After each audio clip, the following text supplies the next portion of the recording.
They say there are two kinds of people in this world: those who find themselves and those who create themselves.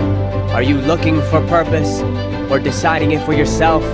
Will you plunge waiting for someone to catch you, or will you jump and build your wings on the way down? Seek a path or carve a path. Wait for the future or build it. What is a school but a set of walls waiting for greatness? And who are you but someone destined to achieve it? Here, between the street and the jungle, against time and tide, we push and pull just like the currents. Our ocean of dreams will meet the odds ahead and rise above it all.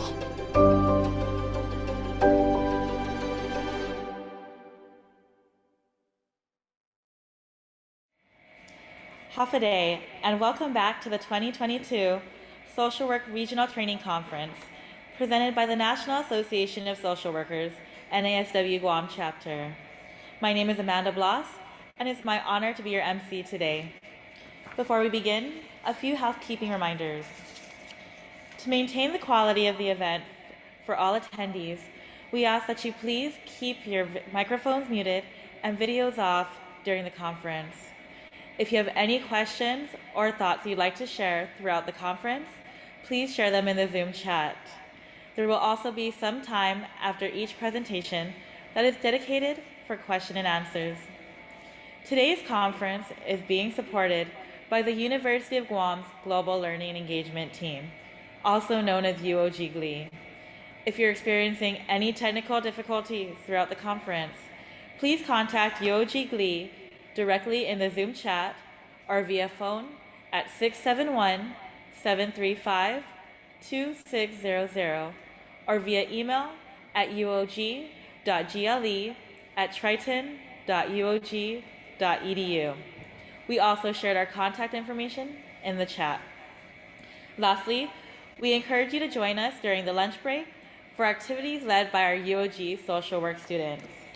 To kick off the conference today, it is my pleasure to introduce NASW Guam Chapter Vice President Jamela Santos for welcoming remarks.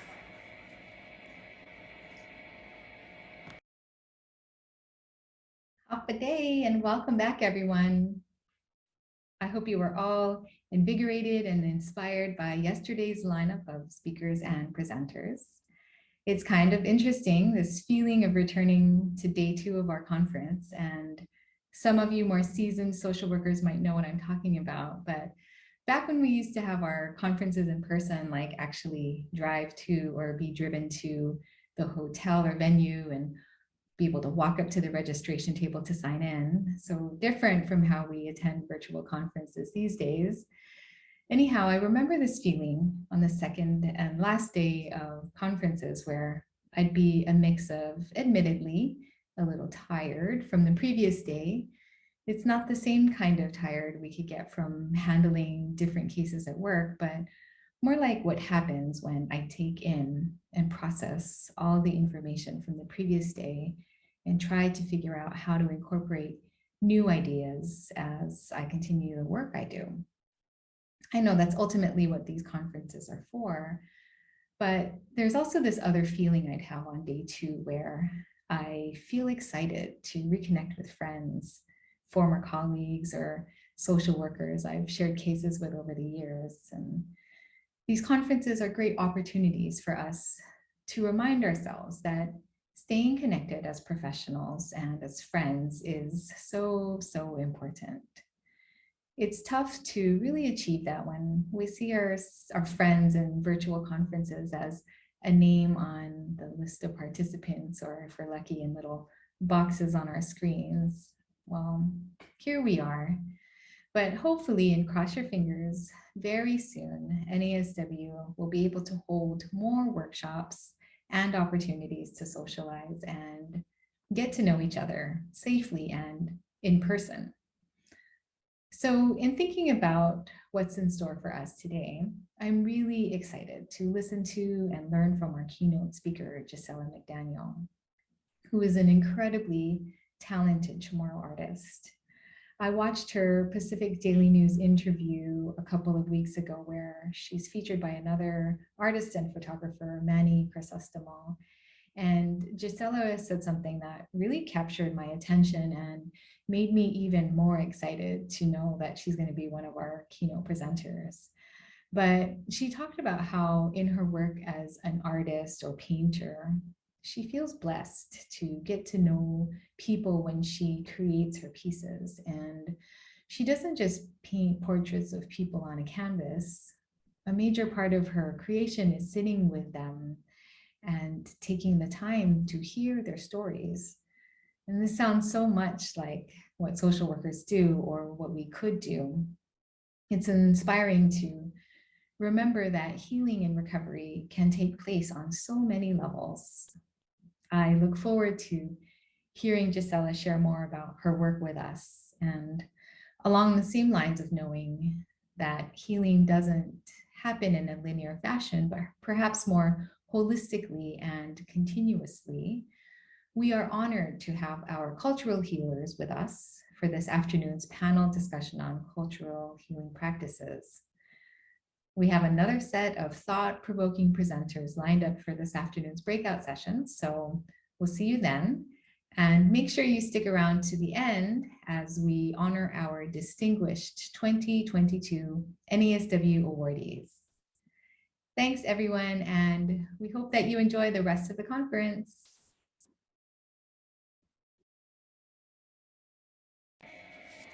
Thank you so much for those words, Jamela. It is now my pleasure to introduce this morning's keynote speaker, Gisela McDaniel, a Chamorro diasporic indigenous artist whose overall aim is to heal those who have experienced gender-based sexual violence by giving a voice, space, and confidential vehicle for survivors to not only share their experiences, but also to explore how those experiences have affected them long-term. Gisela Charfers McDaniel, Familian Kapili Zanchungi, Tautau Tmuning Zambaragada, is a diasporic indigenous Chamorro artist based in Detroit, Michigan.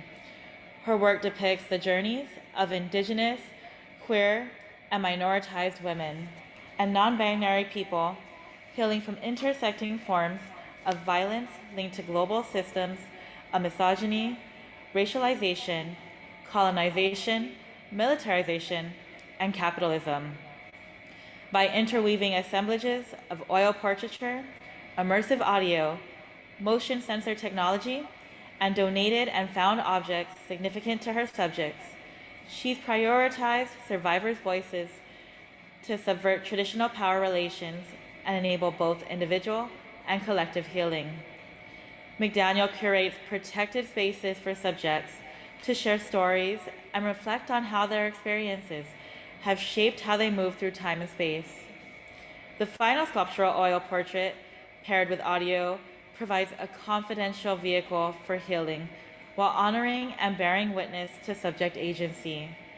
As a condition of exhibition and her practice, she requires that subject images and voices are never to be separated nor displaced from one another. It is my honor again to introduce our keynote morning speaker, Gisela McDaniel, for her keynote entitled Healing Trauma Through Art. Half a day, everyone. I think you can hear me. Thank you so much for having me. I'm really honored to share space with everybody on this incredible panel and event. But yes, I'm coming from Miami right now. I'm in an art studio, so I'm really excited to speak with you about my work. I have some slides to share with you, but yeah. So we'll start there. Hope everybody's having a wonderful day. So I guess I'll begin telling you a little bit about how I found my process. I had my own experiences with sexual violence, kind of through my young adulthood. And I had one instance in particular where it was with a stranger and it kind of really shook me. And it led me to really need to heal.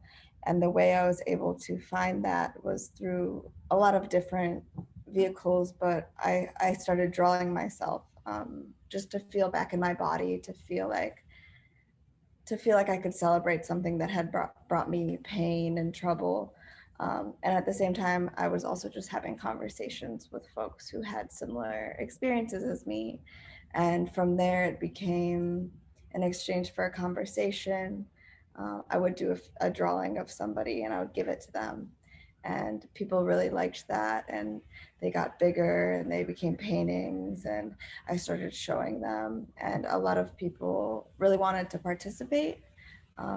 Really, I would just go out in public, and if I was comfortable with somebody, I would let them know I was working on this project, and if they wanted to be a part of it, I would come to them. And that was about 7 years ago. So you can see this beginning slide is an example of one of my pieces, one of my earlier works.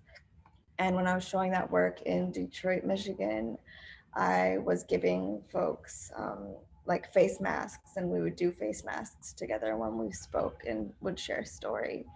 And then I would put these stripes on because I think doing this work, it's important. Safety is such an important part of this work. Respect is such an important part of this work. So when I'm working with people, my biggest concern is to make sure A, they're safe, but B, that they see themselves in the work, and that it's more celebratory than anything. I think we see a lot of violence and pain in the world on the news every day. So to make it about how you carry that, how that transformed you, and how you move through with grace throughout the world despite some of these experiences is really where my work is focused on. You can go to the next slide if you'd like. Thank you.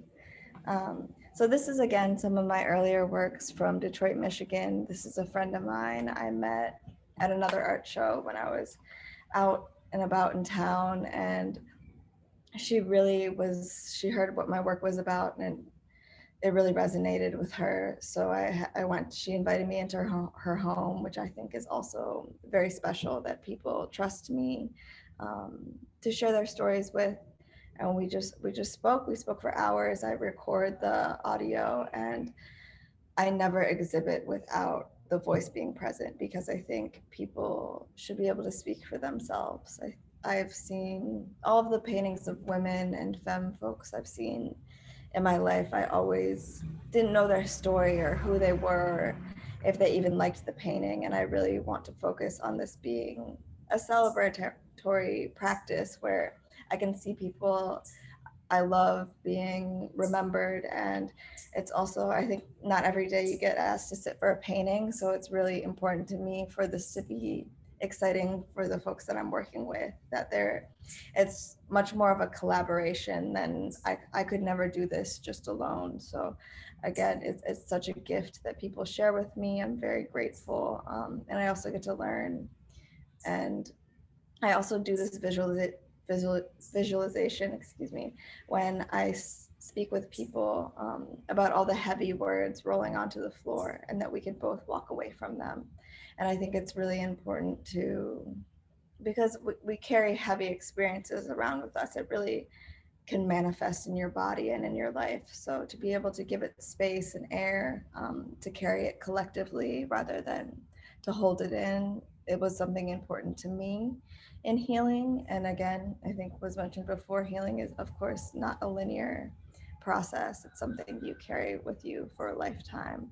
So to celebrate the strength within that, to celebrate how we navigate the world despite these things, is really beautiful to me. And a lot of folks also donate jewelry. So, the one hoop earring that you lost the pair to, or just the things that are broken that you can't wear anymore. That's another protective factor that I put in the work.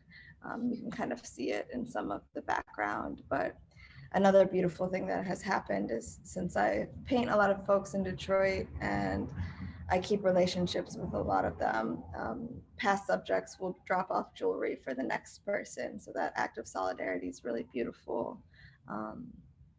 And that it is, again, to me, I see it as something that protects them. The mask is protective, the voice is protective, the the jewelry is protective, and there's all these layers that somebody has to interact with to even really look at this painting. And it's also important for me to portray people powerfully and make sure that when you look at these pieces, you also have to look them in the eyes. I think respect is such an important thing, and painting is something that's going to be seen. So that's always something I have a conversation with folks I'm working with, because I think communication is incredibly important in this medium. You can go to the next slide if you'd like. So I'll talk a little bit about my process, and then I can speak on these specific pieces.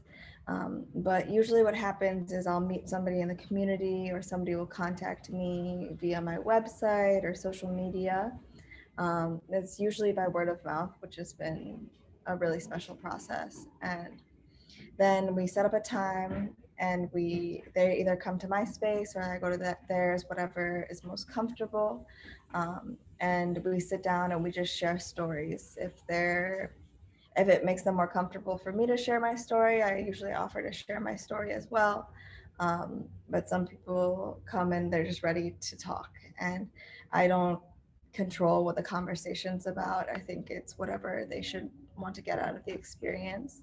But we really try to focus on, again, I think the first part is kind of a story dump, just to get the heavy things out, and then from there we really focus on how that affected your physical health, how that affected your mental health, how that affected the way you move through spaces and the way you move through the world, whether that's institutions, relationships, walking down the street, the things we don't normally have the time or space to talk about publicly.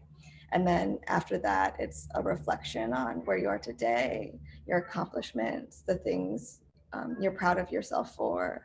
And I think those are my favorite parts, to talk about, have conversations about what a safe world looks like, with friends. And a lot of these interviews take places in bedrooms and living rooms and all of these safe spaces that people really graciously welcome me into. So I'm very grateful for this process. And then right after we speak, I photograph people. So I think there's a really beautiful energy in the room when, to me, and I can only speak for myself, but it always feels light, and it always feels like we've set something down. And I always let them know that, this painting is going to be something that people are looking at. So how do you want to meet their gaze? How do you want to look back at them, to make sure they're powerful, is, again, incredibly important to me. But this painting on the left in particular is 3 generations of Navajo women who sat in my studio for 3 days. And the grandmother on the right side is experiencing dementia. So the 2 younger generations were kind of weaving her story together. And it's a beautiful 3-part conversation. And to give that audio piece back to them, to be able to give somebody a recording of their elder asking all these questions and telling their story is incredibly important. And it's really beautiful. There, she gave me an original photo of her from the reservation, and she was kind of displaced from Arizona to Cleveland, Ohio, to go to secretary school. And there's all of these seed beads from their culture and their mask, and they picked all the other found jewelry in my studio. So it was very much a collaboration. It was very fun. We kind of played dress up. The grandmother has a Bruce Lee t-shirt on because that's her favorite shirt, and she wanted to be remembered in that. So it's a very happy process to me. And this painting is actually in the Baltimore Museum of Art permanently, and there's a speaker underneath them. So whenever anybody is looking at this painting, they're always talking to them. And I think that's really beautiful, to elevate Indigenous knowledges, to kind of put respect and put a voice somewhere that it would have never been heard before. I think it's really exciting. And a lot of these stories are about emotional intelligence and emotional knowledge, the things we learned from our grandmothers and our mothers that you don't necessarily learn in school. So it's very precious. It's very, I'm really grateful people trust me to put this out in the world, but I think it's very important information. I think these are the lessons that can heal the world. So I'm grateful. And then the painting on the right is two friends in Detroit. And it's a little smaller. I think there's a bigger version that comes up in a later slide, but you can also see I dry a lot of plants in my studio. I put real plants in my paintings, again, as something that kind of protects people. And I preserve them in resin, and eventually they'll become dust. So, dust to dust. But this friend of mine on the left side of that painting, she had called me a day when something had happened with her ex-partner and was like, I really want to do this today. I really want to make this painting about this. And I sat with her. I immediately got on the phone with her, and she wanted me to paint this door where somebody had punched a hole in it. And again, I paint what they want me to paint. So that's what she wanted to be part of the story. But when you look at the painting straight on, you see it's much more about her. You see her first. It's about her strength. It's not about that moment, because I think people are so much bigger and so much more than the trauma that they experience. So my practice is really about celebrating something that could have drowned you, but you proceeded through that. You're so much more. You're so much bigger. So yeah, if you want to go to the next slide.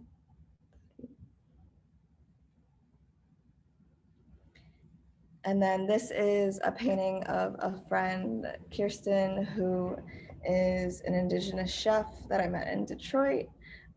This is actually her family cookbook in the foreground of the painting, which is actually really similar to a Chamorro cookbook I have at home, which we bonded over. But she had actually given me corn and seeds from the land she was working on in Detroit. She only uses plants that are supposed to be on the land, which is beautiful. So there's actual DNA in this in the surface of this painting, and it was really lovely of her to donate those seeds to the painting. And there's a little sample of an audio piece if you want to play the video, and you can see the texture and all the objects in the painting as well. You can see the systems of oppression working. The ground and the water have memory too. And a lot of our food has been co-opted. More of a fire underneath me to create equitability in the food system that caters to Indigenous people. There's a lot of the wounds are so evident. Turmoil within the land, a lot of ancestral. It was probably the only time was brought to salmon. The rest of it was canned. Settlers.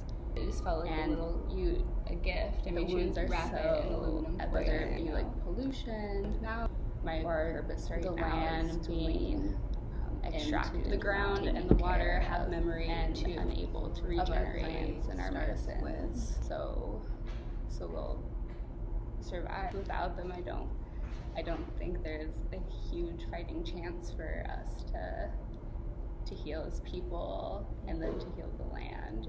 So food is so connected to culture. So that's a little example of what she wanted to talk about. And again, it's exciting to prioritize certain knowledges, certain people's voices, and put them in a room where they may have not otherwise been listened to.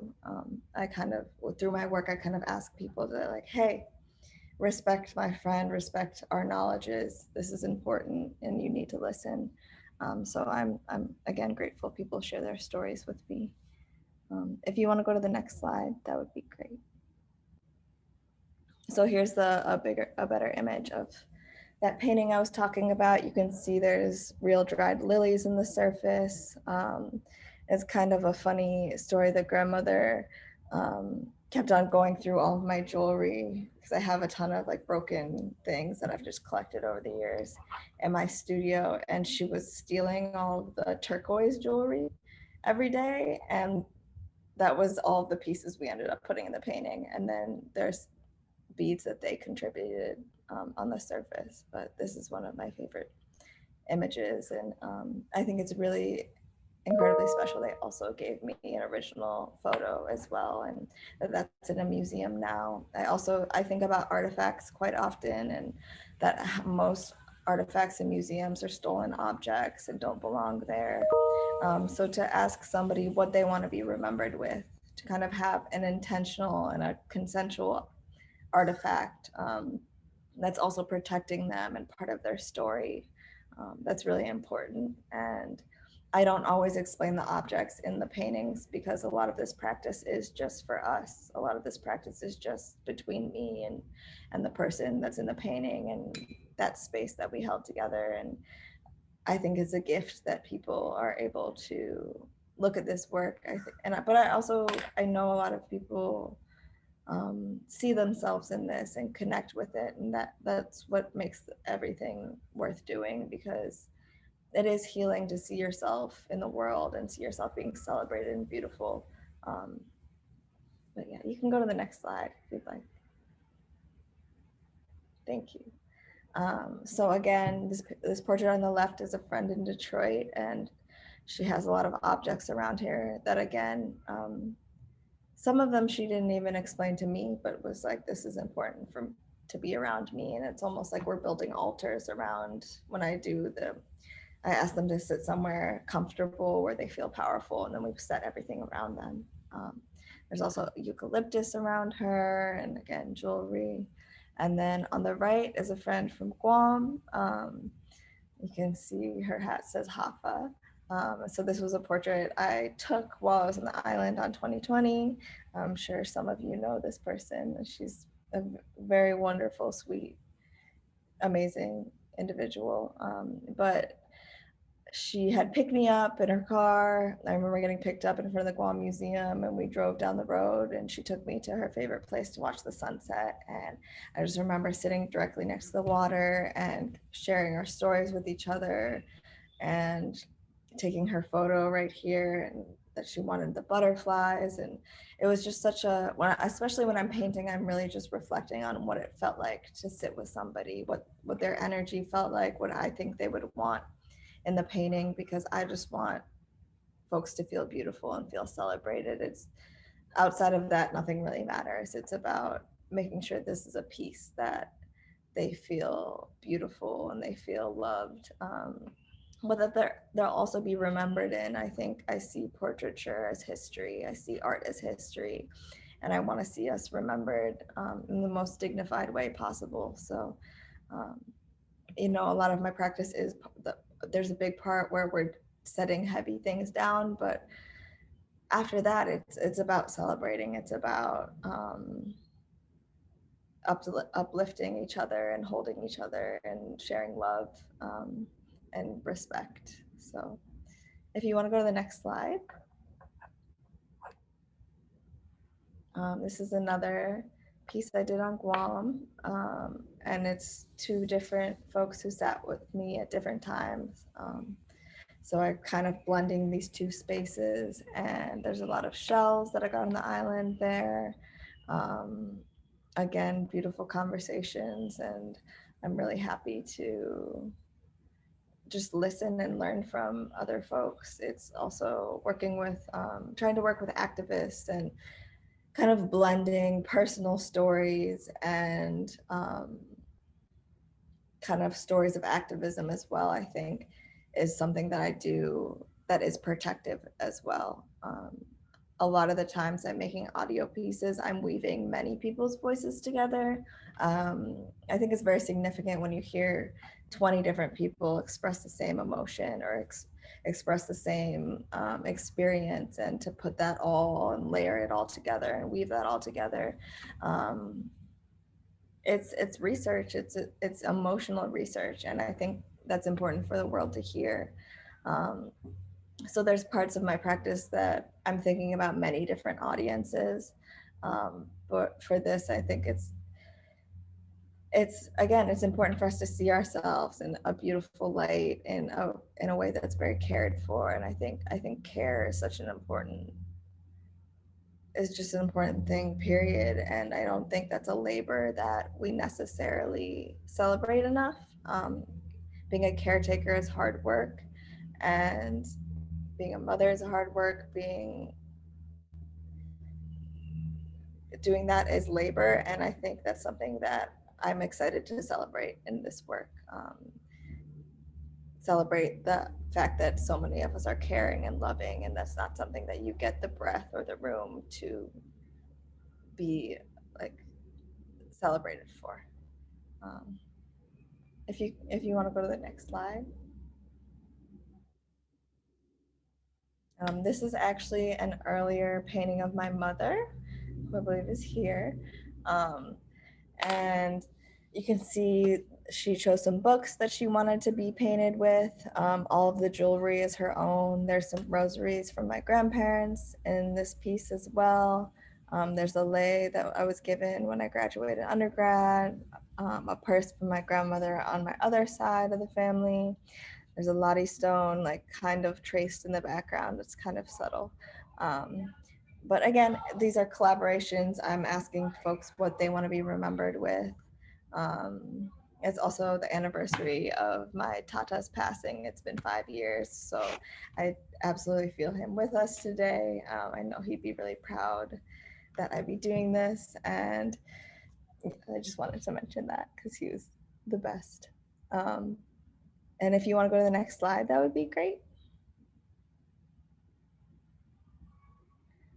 This is actually a self-portrait I did at a museum in Detroit, where I was kind of finding all of these plastic Islander objects just around. And I was working on this like 2-part panel. I use a lot of clothing and worn stories, so you can see the texture in there, and kind of, I think when I'm painting myself, I have a little more room to have conversations and use myself as a character, rather than when I'm doing my interview work.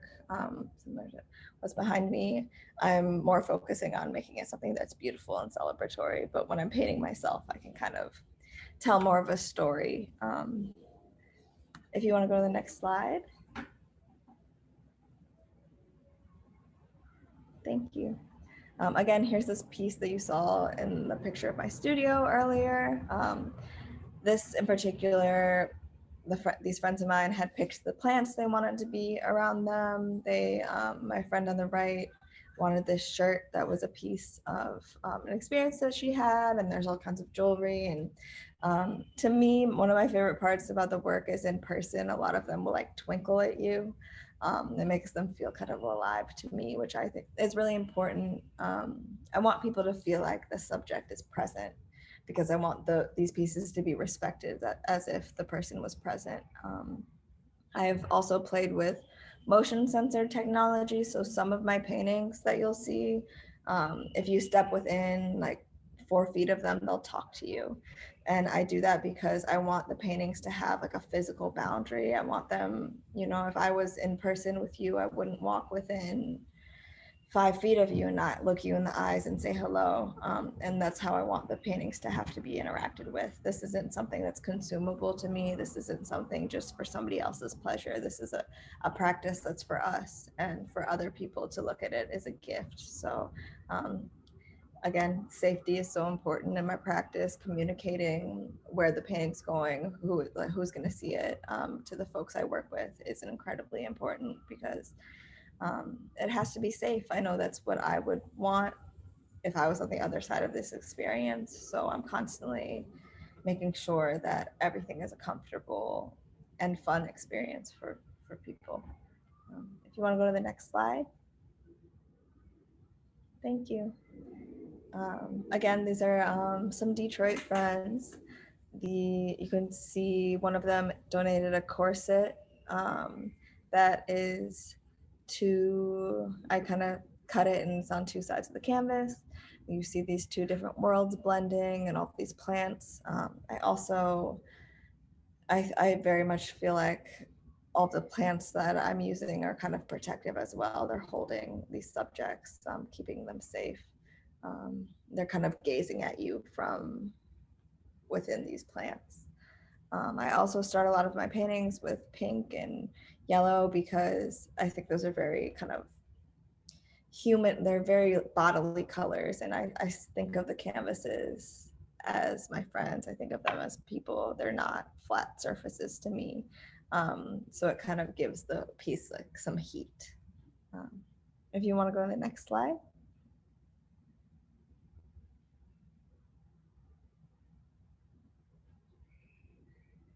This is a show that I had a couple years ago in London. And you can see, there's some Chamorro folks, there's the Navajo women, there's friends in Detroit. It's kind of a mix of people. And then when I'm showing a body of work, I'm blending all of these audios together. I'm showing all these intersections of all of our experiences. And I think that's important for people to hear. I hope the goal of my work is when somebody experiences that, experiences the work, I hope they leave the gallery or the museum or whatever it may be with a little more awareness to respect other people, to respect people's space, to move a little differently. Because, we're all carrying different things and you have to treat people with grace. I think that's a very important part of life. If you want to go to the next slide. This is, again, a friend of mine in Detroit, and this one is special to me.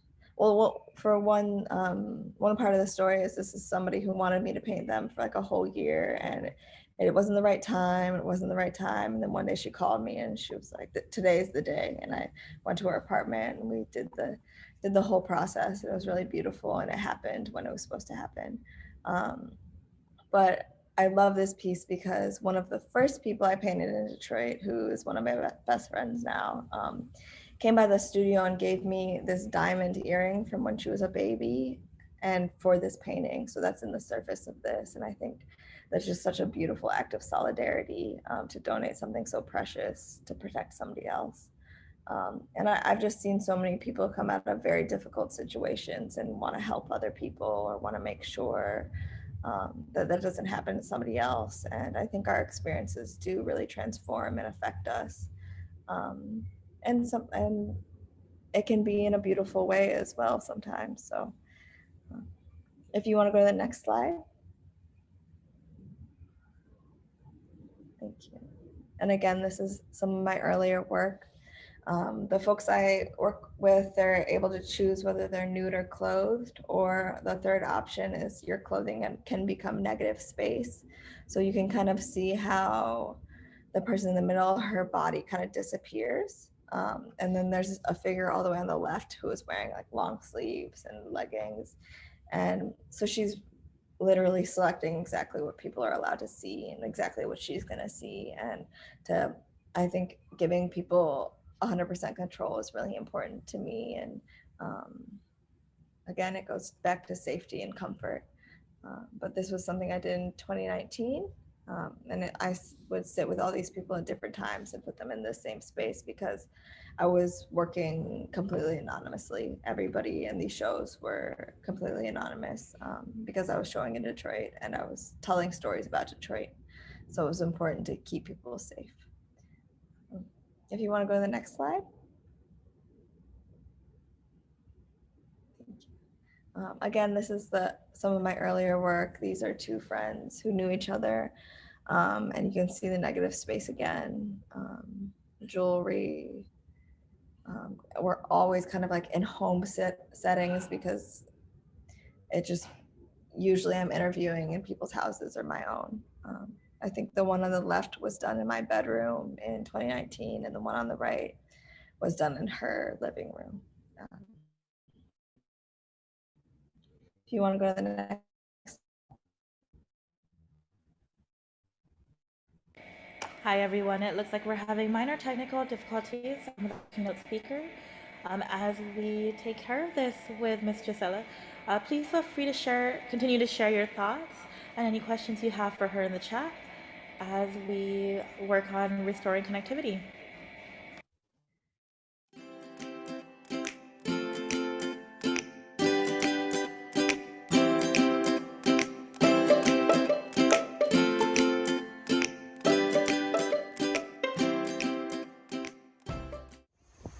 I believe that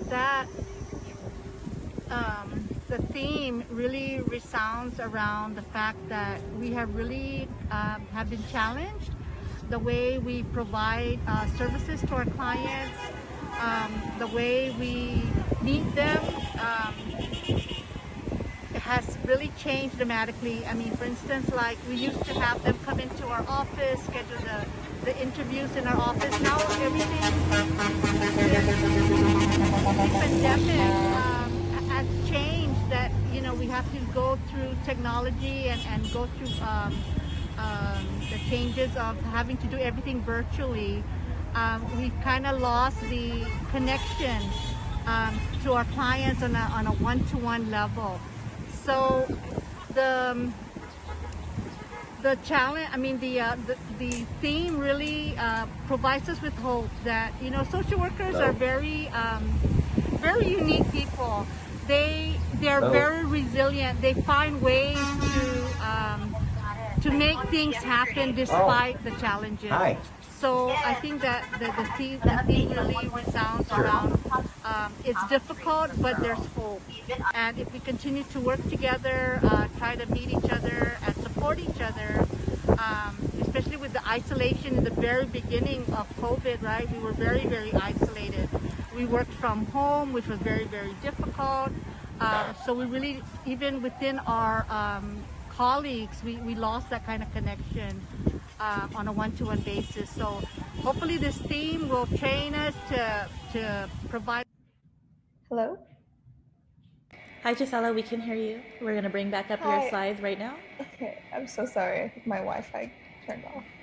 No problem. It's one of the great things about our new virtual COVID-19 life. And thank you again for sharing. Hi, Gisela. I know we're still pulling up your slides, but while we do that, I do have a question from the chat that I can share with you now. Okay. Sounds good. So this, of course, amazing, beautiful work. Can you share what the coloration of their faces represent to you as the artist? And how does these representations connect to you or the women's trauma history? If the paintings could talk, and they do, what do they say?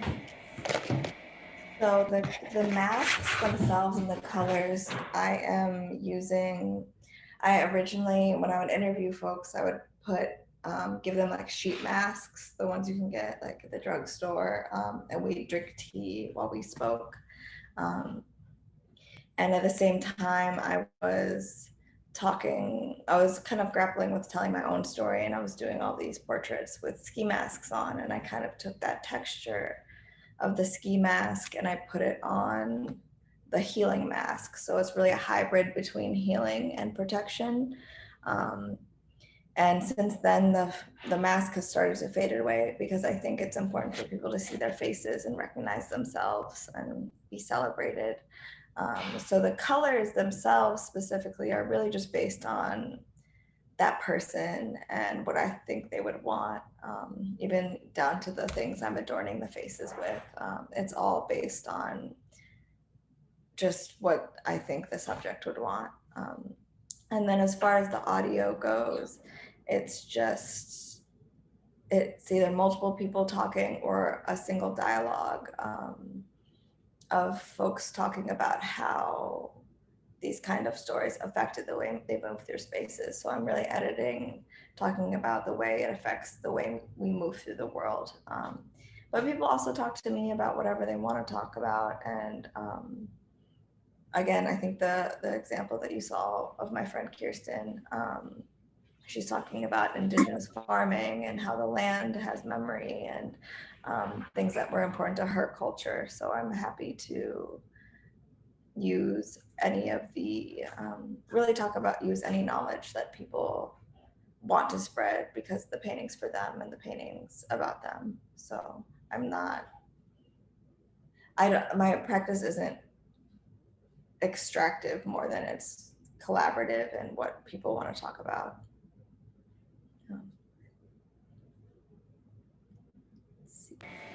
Thank you for that, Gisela. We do have a comment in the chat as well, how you do truly show holistic stories through your beautiful paintings, and this is a wonderful share, and how you put the stories into life. So thank you for this. Thank you for being our keynote speaker this morning. Thank you. Thank you for having me. I feel very honored. But these two pieces are four of my cousins. So everybody's half Chamorro. And my cousin on the left wanted like her stuffed frog in the painting. I actually have my grandmother's name right behind her on a sticky note, right behind her head. It's kind of subtle, and all these real flowers. And my cousin on the right, three sisters. So we sat in a park, and it was we usually do Christmases together. So it was during that holiday, and we kind of left the family party and went to a park and talked and did these photos.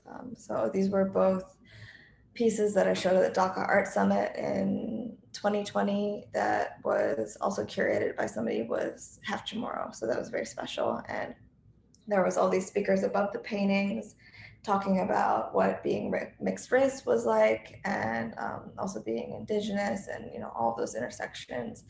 And it was really cool because 500,000 people came to that show in a week.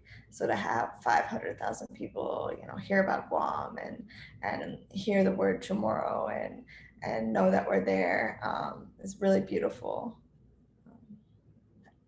And let me know how we're doing on time if I'm going over.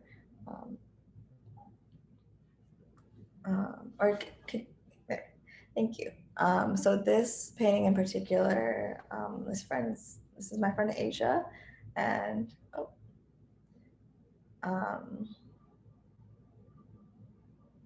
and all of the jewelry is her own in this piece. So everything in the surface she donated to the painting, which is really special to think about, how we wear jewelry every day, and something we wear that's very personal and has stories, and we put it on to make ourselves feel good and protect us. I know I have my Guam seal on. The last painting with my cousins had one of the Guam seal necklaces in it as well, which is really special. You can go to the next slide if you'd like.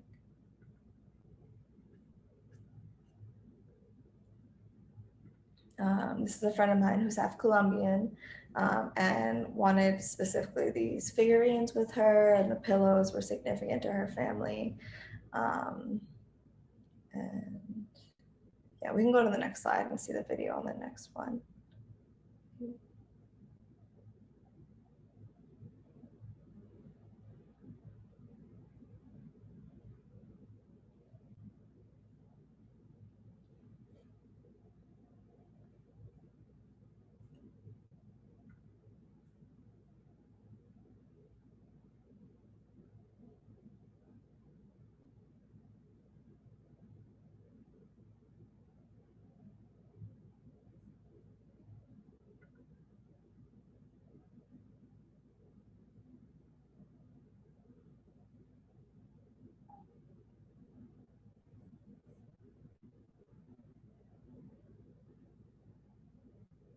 And you can see a lot of the canvases are really thick because I want them to really have a presence in the space, to really take up space, but also kind of come out of the walls and have their own bodies.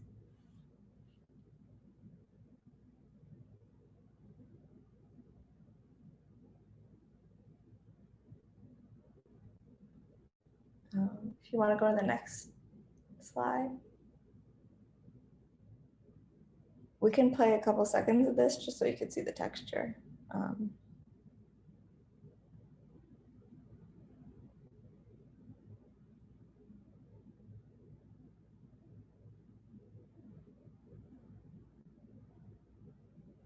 So these are all shots like in my studio. You can really see the jewelry on her face. I use a lot of real flowers as well. Some flowers keep their color better than others. So trying to lean towards those ones, but it's also interesting the ones that do lose their colors as well.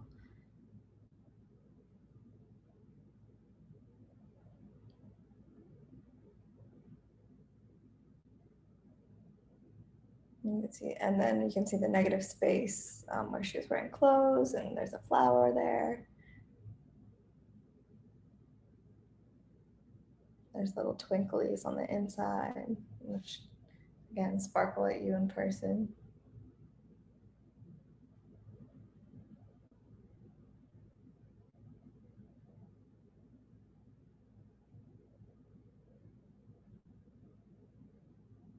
I use a lot of butterflies in the work as well. I love finding little broken jewelry butterflies. I'm always attracted to those and love putting those in the work.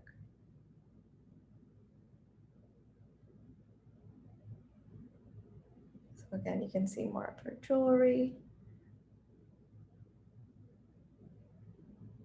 And a lot of the times the spaces will wrap around the sides as well.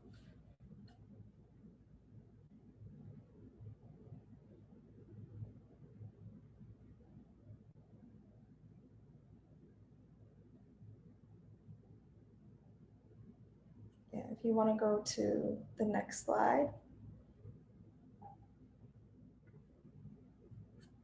And then this is an example of how I'm editing the audio. So it's a lot of, usually people talk to me anywhere between 30 minutes and 3 hours. And then I'm cutting it a lot, really kind of looking for statements of this affected me like this, or I felt this way, and not really focusing on the violence, because I think, again, we hear that enough. It happens all the time, all around us. So to kind of focus on how it affects you as a person and how you navigate that, and also what you're proud of yourself for, and what a safe world, what you imagine that as, to put that kind of language into the world is important and exciting to me, because I think words are powerful and speaking is powerful. So if you want to go to the next slide.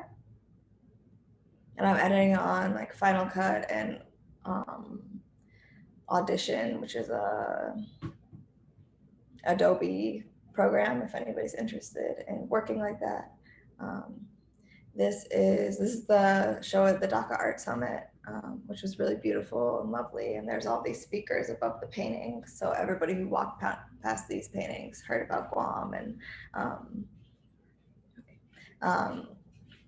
yeah, so these are all folks that are mixed race and from the US territories. So we had everybody in Bangladesh interacting with these stories, and it was a really incredible experience. You can go to the next slide.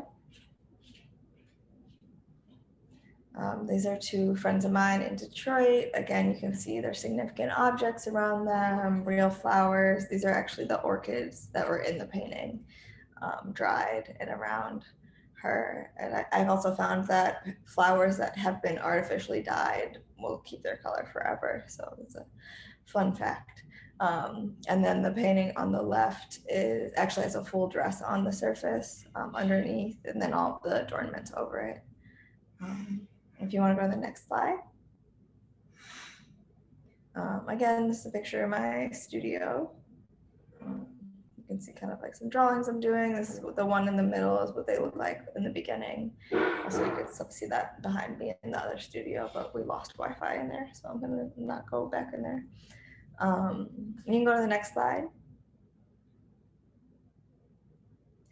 This is a really special project I did in Cleveland, Ohio. It's a painting of Gina de Jesus, who was part of a very famous kidnapping case in Cleveland. She and 3 other young women were in this house for 10 years and broke out. And she's a really incredible, special person.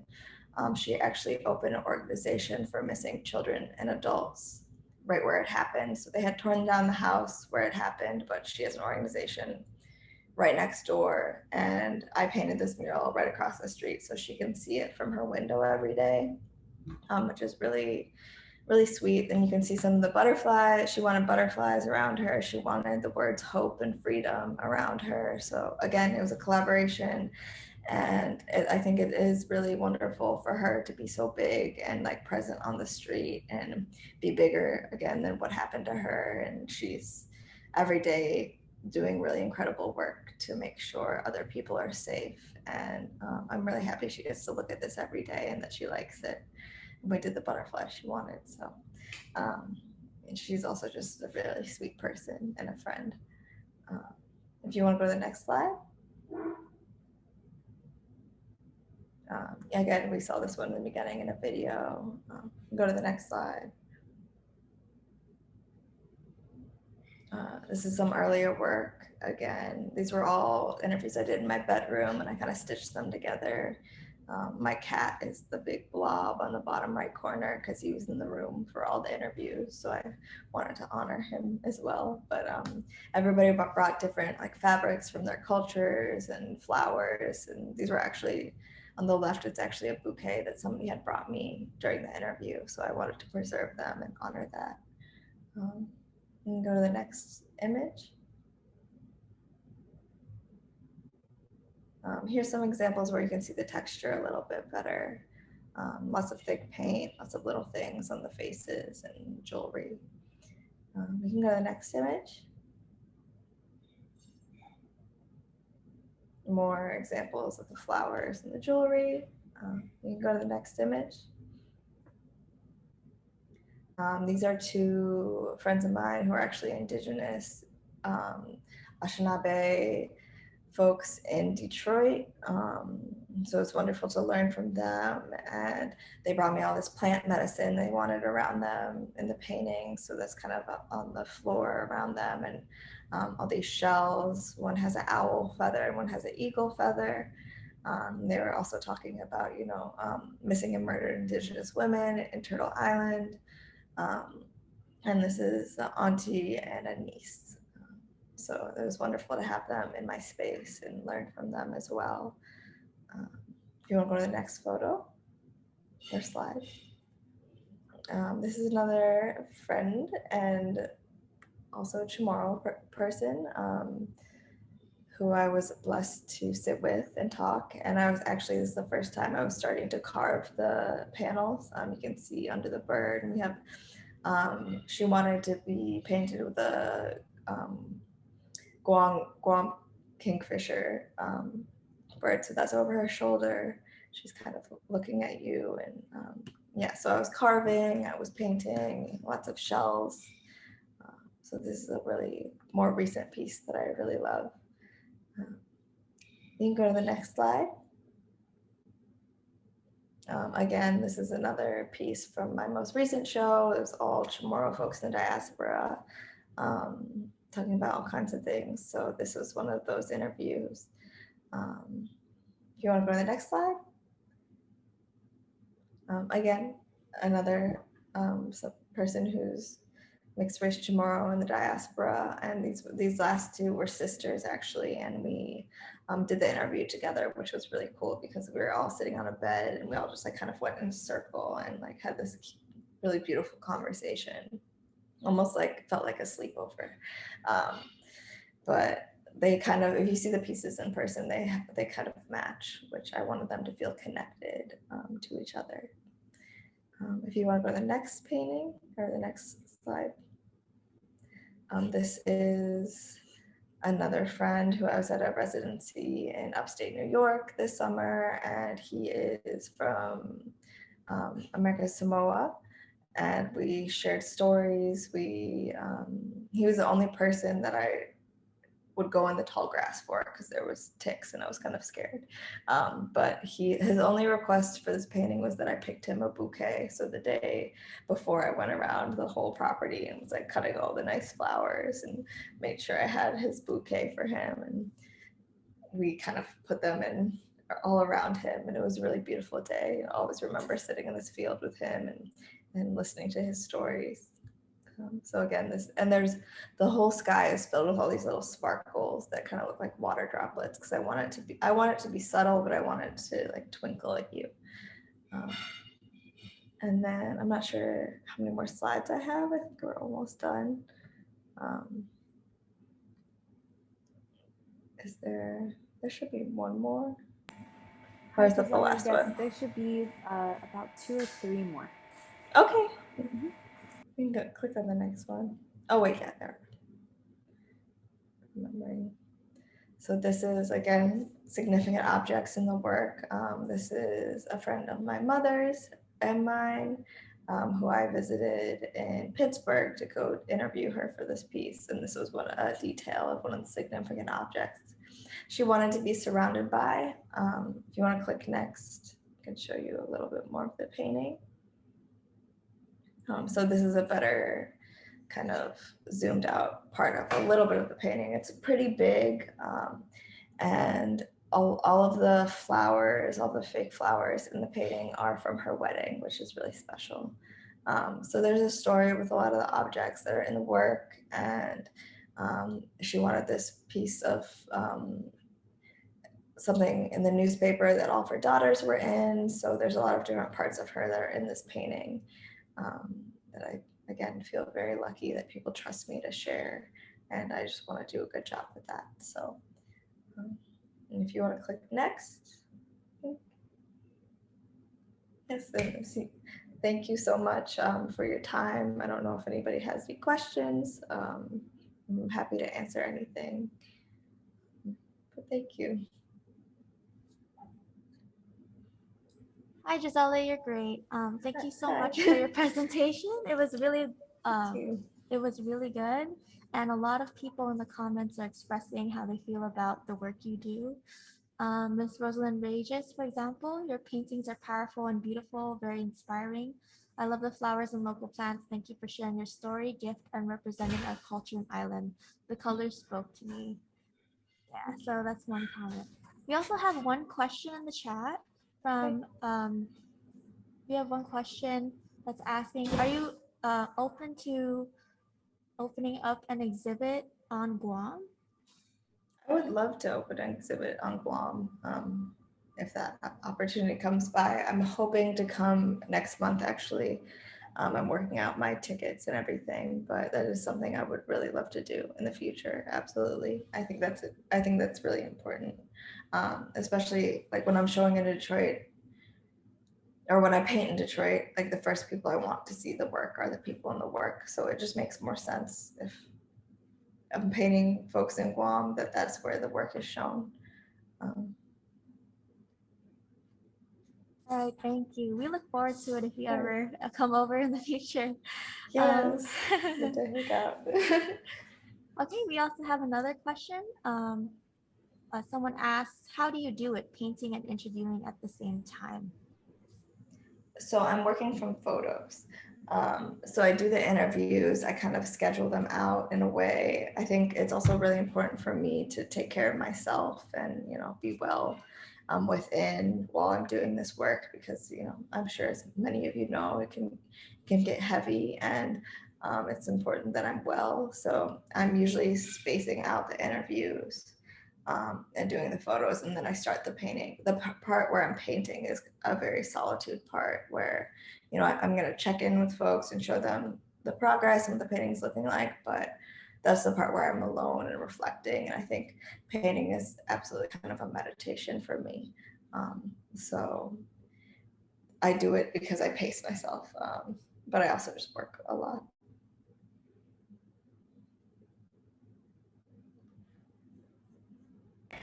Thanks, Gisela. It looks like we don't have any other questions coming in, but I do want to share some of the comments from the chat. Sizu Masi for being an ambassador of our island and people. Your work is powerful. To turn pain and trauma into something so beautiful is a wonderful gift. We've read your story, true survivors, all three of those ladies who are living today. I believe that's referring to the mural that you had shared earlier. Very powerful your work is, and thank you for sharing. And so we have a bunch of very great comments to you in the chat, and I did just want to share that with you. I appreciate it. Thank you, everybody, for listening to me and letting me take up a little bit of your morning. I do have another question that did come in. These pieces are so powerful and beautiful. From start to finish, how long does it take to complete a piece?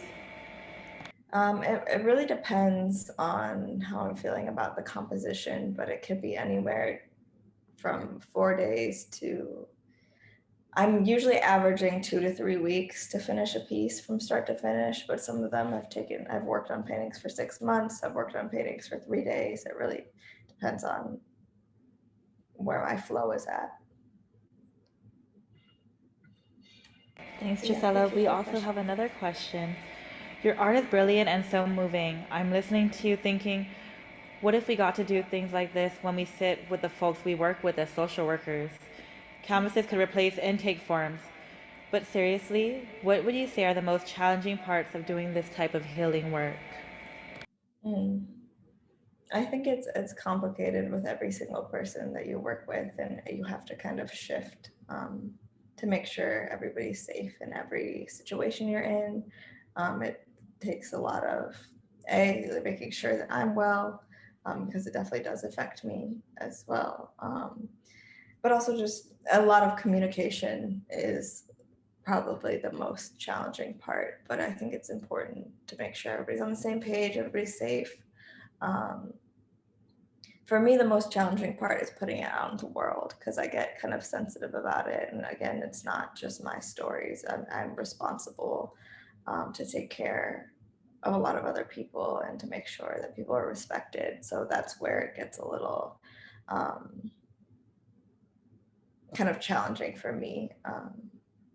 But I think something I've been talking about quite a lot is just making sure that your values and your morals are met in every room that you're in, and every opportunity, every space that you're bringing, like that I'm bringing this work into. I just have to make sure that everything like meets the standards that I need it to meet for everybody to be safe.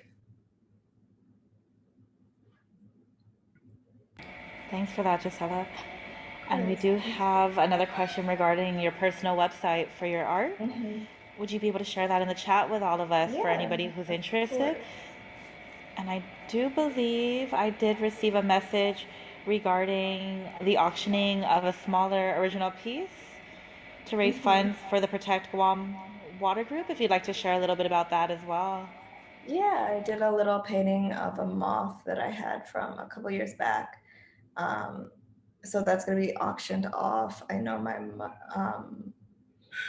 mother has more information on exactly where that link is, but yeah, it's a little tiny painting, has lots of oranges in it. I'm really excited for somebody to have it on the island. So yeah, that's going to be available somewhere. I see her popping up, ready to talk about it. But yeah, Mom, if you could possibly put that link in the chat. The link isn't ready yet, but it will be on my Instagram account. And I sent, the account is at Prof, PROFCHAT, the number 4 US, and we're getting the link set up in the next day or so. But again, this is for a fundraiser for Protect Guam Water, and specifically supporting youth who are doing work, sharing information about the fact that the northern Guam water aquifer is being currently in danger of being contaminated due to the live firing range on Camp Laws. Thank you for that information. I do have one more question that we'll use to wrap up our session. The idea of how you incorporate the personal physical possessions of each individual into the painting is just brilliant. How do you keep it on? And is your painting oil? The painting is oil. A lot of the objects are stuck directly into the paint, but I also use epoxy, like a 2-part epoxy resin you can get at a hardware store. I also use art resin, especially for the like preserving the flowers, but also sticking things. I dip clothing in gesso, which is, when you're seeing a painting and the surface is white, that white surface is the gesso.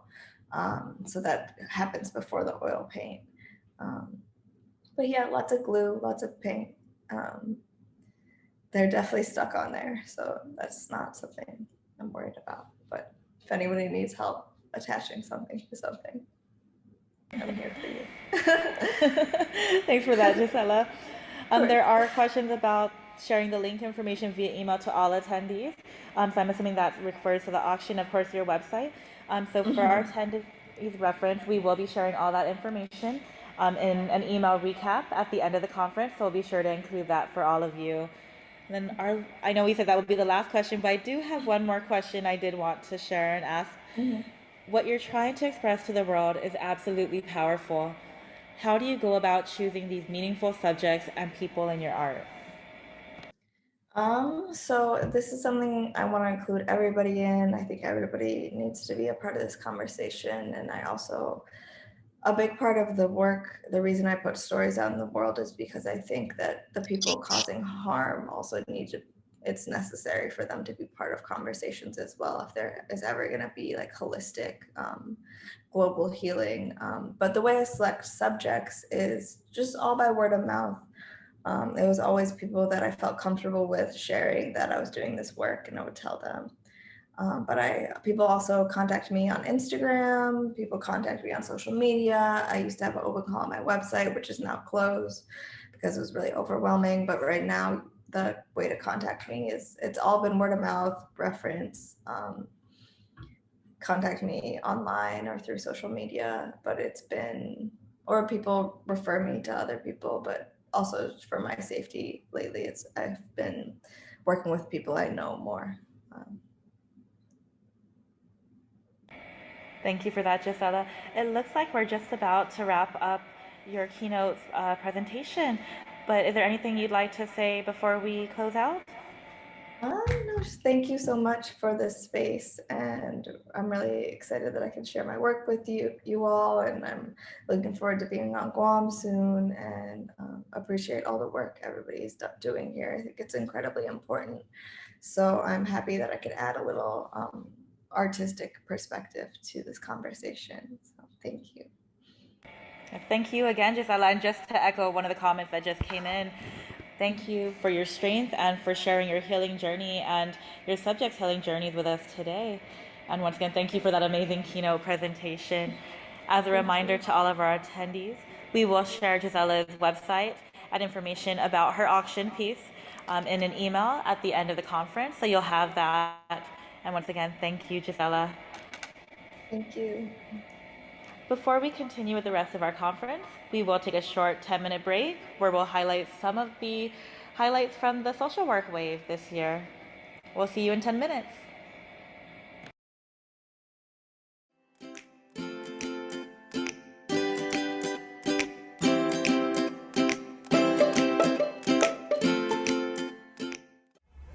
For those that are coming in, remember where you're from. Remember your roots. Be grounded in your ethics. Be grounded in the reasons why you became a social worker, and stay grounded.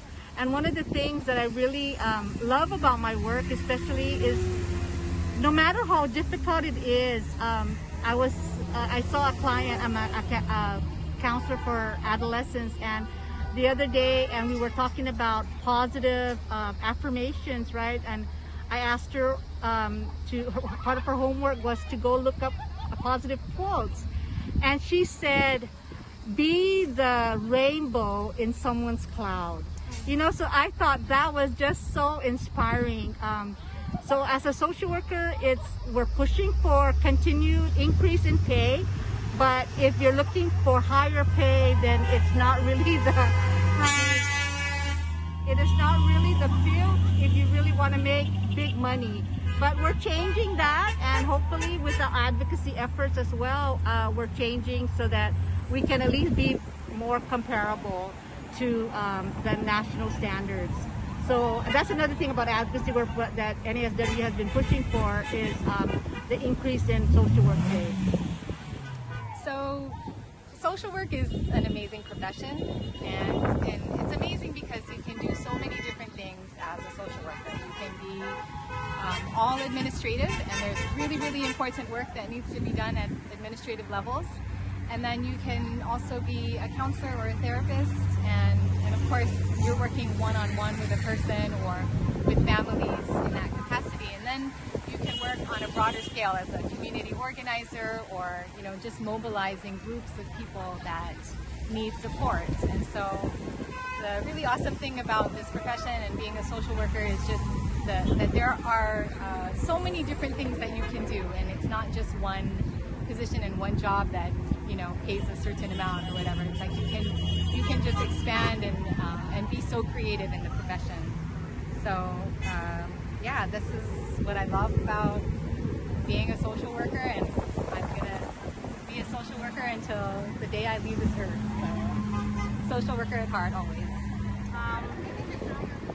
definitely has to come with the fact of compassion. The word love, the unconditional theme of love. It's just helping is not just helping, it's totally being in it, being in the moment with the people you serve in the community, the providers, being a team of interagency of developments of services that we all come together as it takes a whole village, the whole dynamic of the community to help one family, one person. So to all my social work friends out there and those who are currently in the profession and those who are about to start the profession, I want to say congratulations to you and thank you for this career you chose for yourself. However, it's not going to be easy. It's not going to be that career where you're going to leave after 5. It's going to be one of those careers where you're going to be expected to do a lot more than what you normally can do. But to hang in there, because in this field, it's very rewarding and you will see a change, not in your clients, but also a change in yourself. And just remember, not everyone can do this profession, but we can. Social work is not about the money, that's for sure. Social work is definitely about compassion and passion for helping not just the population of Guam, but our brothers and sisters in Micronesia. And I think at the end of the day, I've always been told by a professor that social work chooses you. You'll know if this is the job for you or not. And no matter how many different capacities you hold or agencies or places you go to, that being here at home at UOG has definitely set the foundation to allow us to realize if we really want to be in this field or not. So we're very blessed to have professors that are great at what they do. We have agencies who appreciate the social workers in the capacity, and we have a community who definitely acknowledges our social workers in the field. Something that inspires me and gives me hope is truly all the other social work. Seeing their amazing work that they do every single day really just inspires me and gives me the drive to continue doing what I do. And I'm so excited to graduate in May and join them all out in the field. We would like to thank them for all their hard work and dedication to the people of our island. I know this work is very hard and we continue to show up despite all the challenges we go through.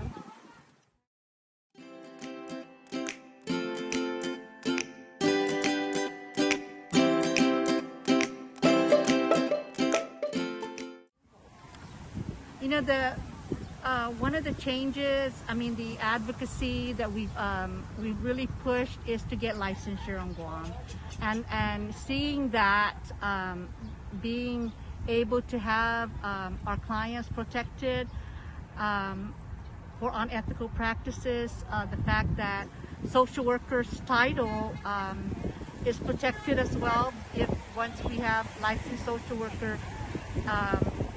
So those advocacy that we've done in the past is meaningful and provides us with hope also. That's very, very important.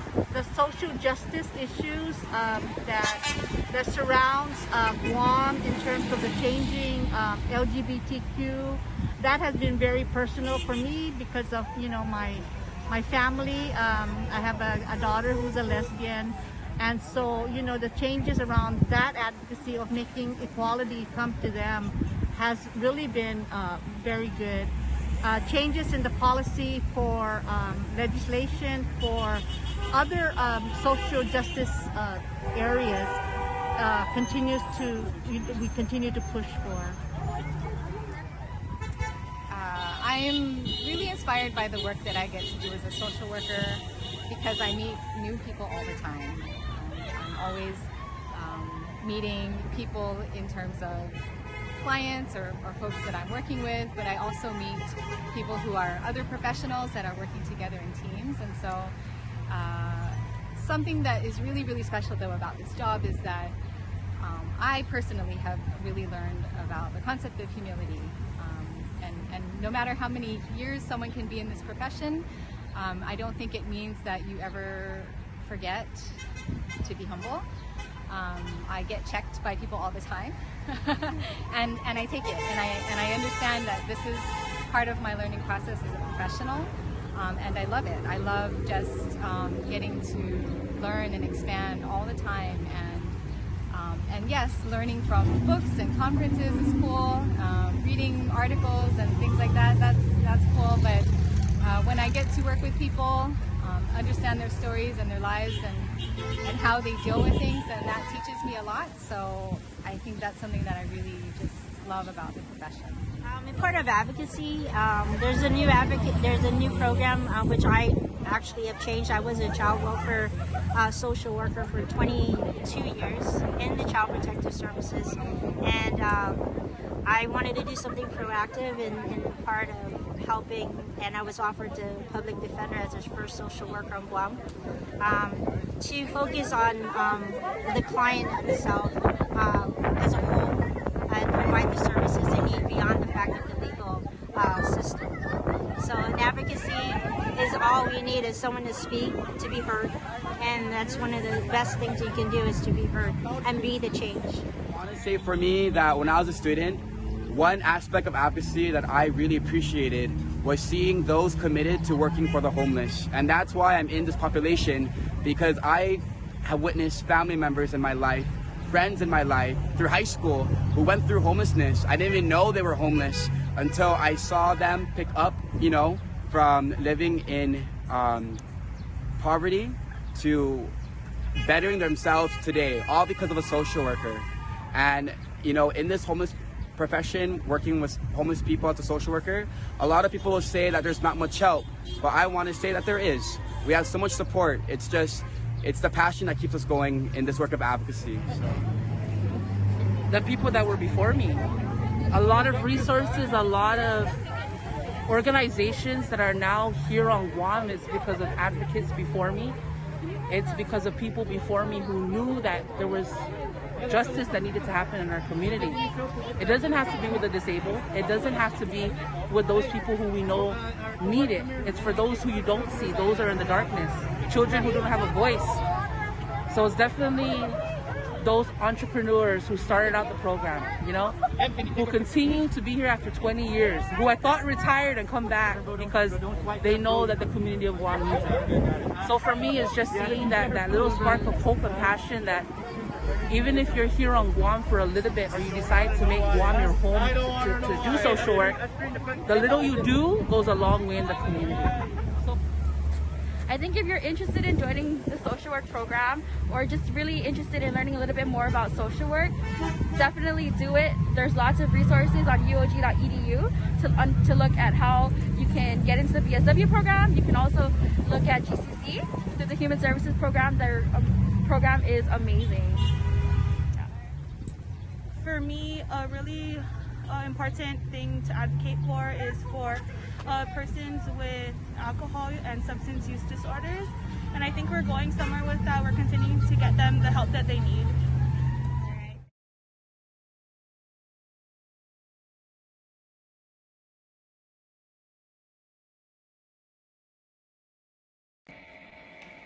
Half a day, and welcome back to the 2022 Social Work Regional Training Conference, hosted by the NASW Guam chapter. Our next panel is entitled Cultural Healing Practices. Joining us for today's panel, we have Susan Uggan, Shmoro Zomate Hiller, Guahan, Lou Manglotnia from Rhoda, and Donald Mendiola from Saipan. Thank you all for joining us. Each of our panelists will present for 15 minutes and will be available for question and answer after their presentation. At the end, we will have a moderated discussion with all of our panelists. Our first presenter will be Susan Uggan from Guahan.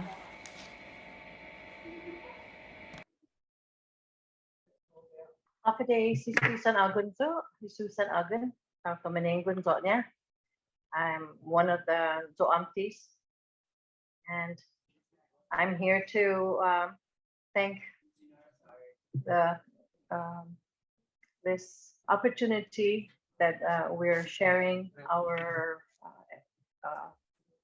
professional guidance and information, so that people can come and have the alternative for healing instead of just the Western world. My mother is Dolores Tenorio Taitano.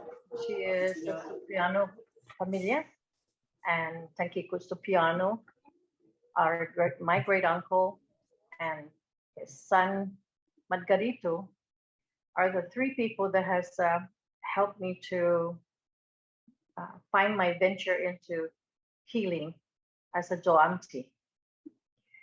Surahano and Surahana is a Spanish word for surgeon.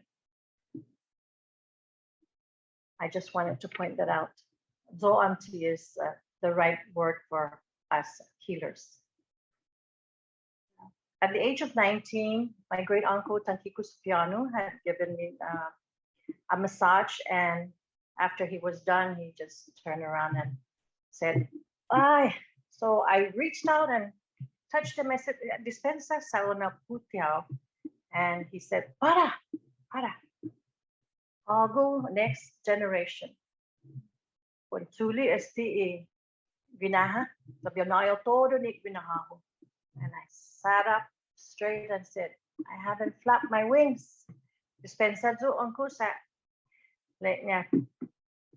An manazanaw, patumagi, zani papit, zan sabionayo todo ni ginahaho ni amut. Dosia zon dana zanani kanay mo. Zon fan maulik tauto. Ajuda hi tauto ni mo necesita binase.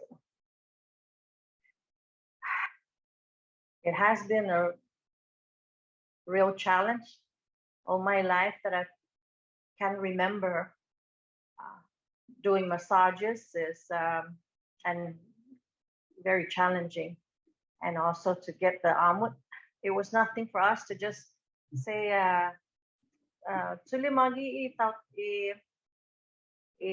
amut para grano maldito or agun pasmo, and we would do it without having to really think too much into it.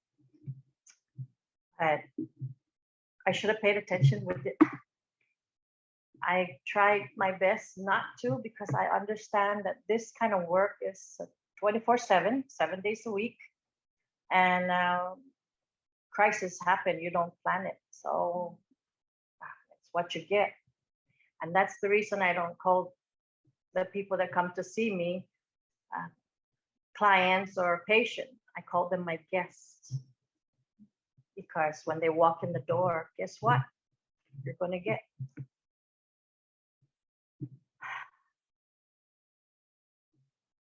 I pray when I come to the centers or to help the people before I do anything, to help the guidance, because I'm just an instrument. And the knowledge that has been passed on to me from all my generations of healers is a dying art. And there's hardly anybody out there that's doing this kind of work. A lot of times it's because they're afraid, or they're ashamed, or lots of things that would come up and challenge you. Why we should perpetuate this? Because the traditional healing has been around for 4,000 years or so. Why not pass it on? Knowledge is a good tool. And as a matter of fact, we can actually heal ourselves. It takes a lot of work, but through guidance, our Lord, it can be done. The challenges that we have and we face is the person that's coming to you for help has either had trauma, pain that has been there for a long time, lots of doctor visits and no results. They don't have any kind of, they cannot be helped by the Western doctors. And the mind, the body, and the soul can be helped through the zoamtis, you just have to make sure that you assess the people that come to you, so that way you can be able to give them the kind of help that they're asking you for. It's a work of wonders for people to just walk in there. So please know that the zoamtis are also willing and able to give you the expertise that they have. Just help them also and let them know what you are really needing. I would recommend breathing apparatus so that way you can help alleviate some of the anxiety between you and that person. And I ask that we can share this. I can share this with you. You start with closing your mouth so you can breathe life into you. Let's do this. Hutun patotmu, son hagum gigwengmu, son gotin naihan. Ready?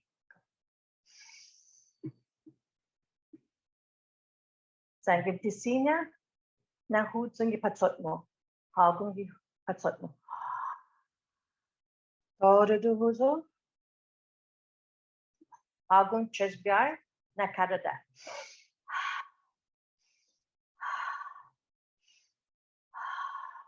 That will help you to take care of this so that everything can fall in place once you get a hold of your being.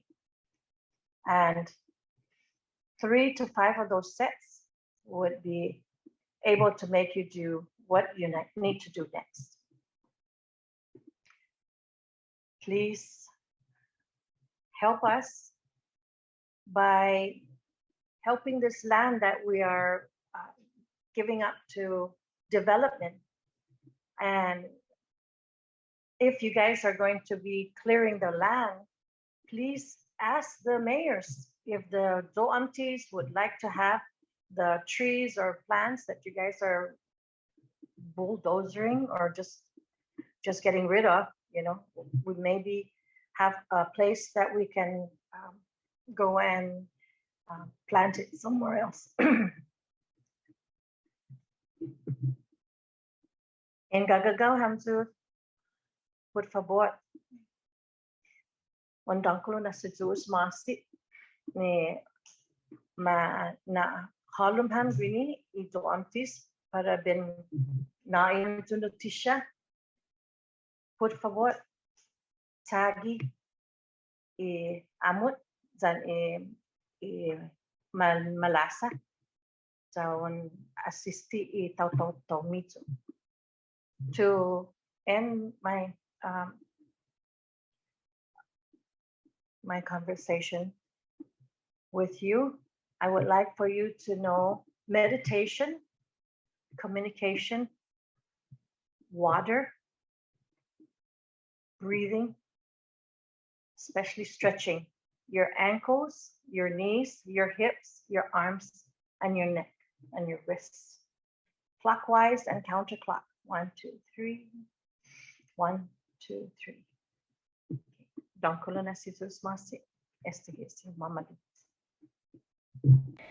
Thank you, Sana. We do have a couple of questions for you in the chat. I can start with the first one. Where do you feel this power to help others comes from? It has to be from within. You have to want to help. If the person is wanting to heal themselves, wanting to be well, I always say, let's do it. And I'll find a way to give them the services that they need.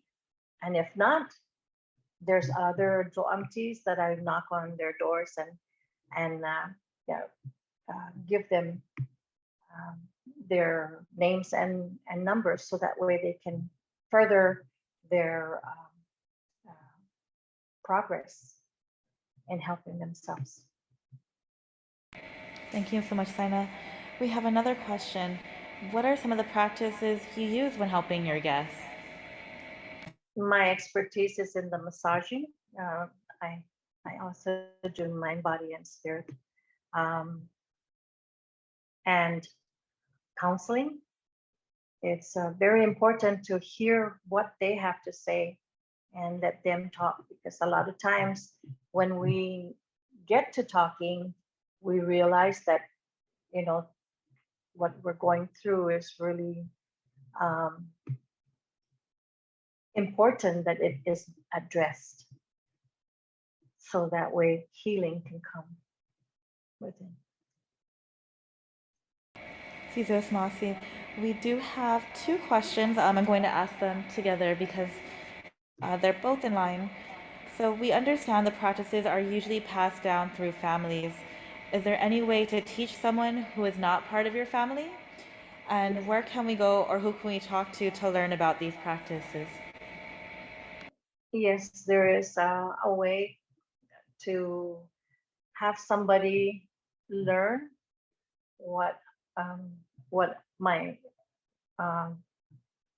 what I'm doing, which is massaging and the spiritual healing with counseling. They need to want that,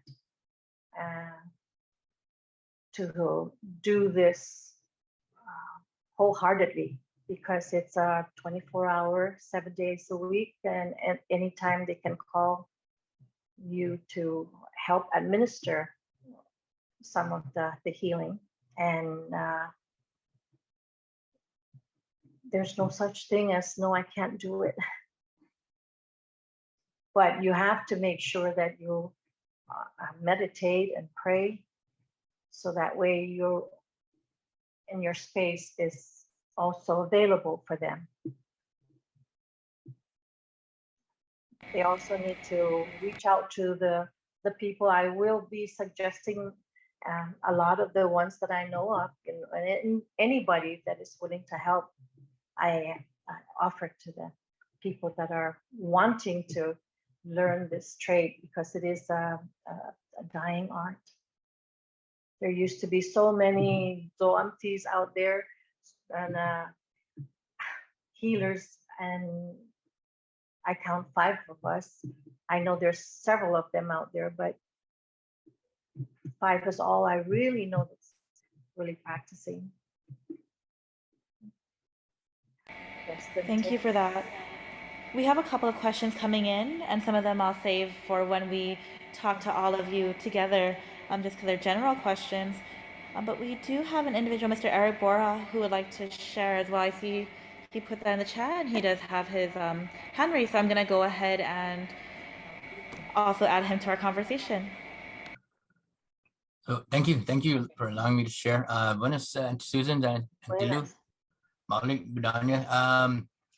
I just want to personally share that I've on several occasions, and I went up there with a lengai on over here in my back, and it was really bad, and it prevented me from like actually I work in front of the computer a lot, and it was so bad. I've been to other masseuses here on Guam, and I remember that Dr. Zama did a research on the Zoamti on Guam, and I first thing I did was I reached out to her, because it kind of reminded me when I was younger. My mom used to go to the Zoamti, but I didn't know what she was doing, so but I know she believed in it. She always told me, boy, believe in it also. It's the way you're gonna, it's gonna help you. And I reached out to Dr. Zama, and she gave me her number, and in the first session, the pain that I was feeling went away. And on the second session, oh my gosh, it hasn't come back since, and it's been a while already. And I'm meaning to actually meet up with her again, just to get some self-care also. And her hands are very strong. Susan, and I have referred many people now just to go see her, because, and I talk highly of it because it's helped me. And I just wanted to share that I'm very grateful for the Zoamti here on the Marianas, and just a little personal experience, and I wanted to share with everybody just to let you know that it's an awesome gift that these the Jomtis have, and they're willing to share it with us. Thank you.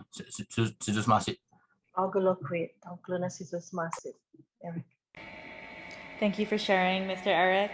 And Saina, we're just about closing up on our time with you, but once again, she'll be back with us when we talk to all of our panelists at the end.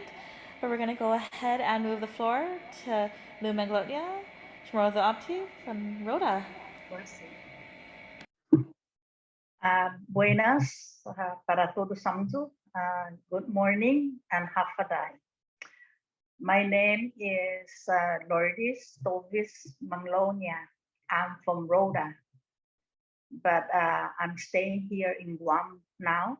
I live in Santa Rita, and I'm still doing the medicine that my grandmother passed me down.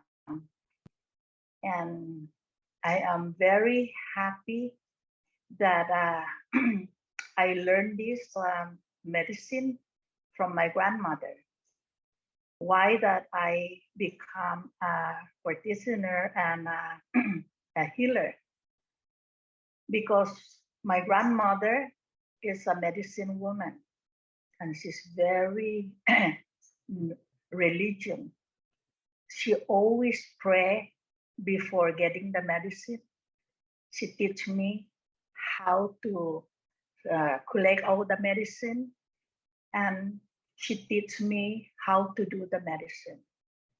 So from there, I learned the medicine from my grandmother, because my grandmother is Ana Manglonia Tovis. So we stay in Saipan that time. And then when I was 2 years old, my grandmother teach me how to collect all the medicine and to learn the medicine name and how to use the medicine. So from there, I start learning the medicine. And then my grandmother was telling me that you have to learn the medicine because that is one of our culture. And you have to go out and help people, because people that don't have money to go to the hospital, you can just make medicine, and from there you can just heal the people. So I took that advice from my grandmother, and then I become a medicine woman now. I'm helping a lot of people. And then why that it's very important that we learn our medicine, because the medicine is from our ancestor and it's passing down to whoever has the medicine. So this is from my grandmother. I learned the medicine. I didn't learn from anybody. This medicine that I have, it's from my grandmother. So all the medicine that, what are the kind of issue that most common to treat them that you see? I see a lot of issue here in Guam. They need medicine, and a lot of people, they call me and they ask me. Almost every week, I have to make medicine. And the most medicine that I'm making is for the flu medicine, because now we have those like they call us COVID. And that COVID, it's coughing and fever, body ache. So those medicines that I cook almost every week and I give to people. I didn't sell the medicine. I just do it to people who need it. And if I make that medicine, I do a lot of prayers because God is giving me the power, the blessing, and for the person that's going to receive this medicine. So that's why that I am not selling medicine, and that is I learned from my grandmother, because my grandmother told me that don't make the medicine and put the money with the medicine because it's not going to heal. You have to make the medicine from your heart. You have to love the medicine in order for you to make the medicine and heal the people. So that's what my grandmother teach me. So I can see and I can feel the person when they need the medicine, because before I do the medicine, I have to see the person. I cannot do the medicine without seeing the person, because I can tell the person when she's very sick, because the medicine that I'm doing, it depends how sick you are and how painful you are. Because if you're suffering very painful, I can make the medicine much stronger and you're much fast to heal. So that's why that I need to see you before make the medicine. And one thing here, because I'm here already 1 year since I came from the States. I came back here because I was going with Gita, the auntie, teaching the apprentice here in Guam. And I hope that I will be doing that teaching, because we've been approved already for the grant, but we haven't received yet the building that they promised us.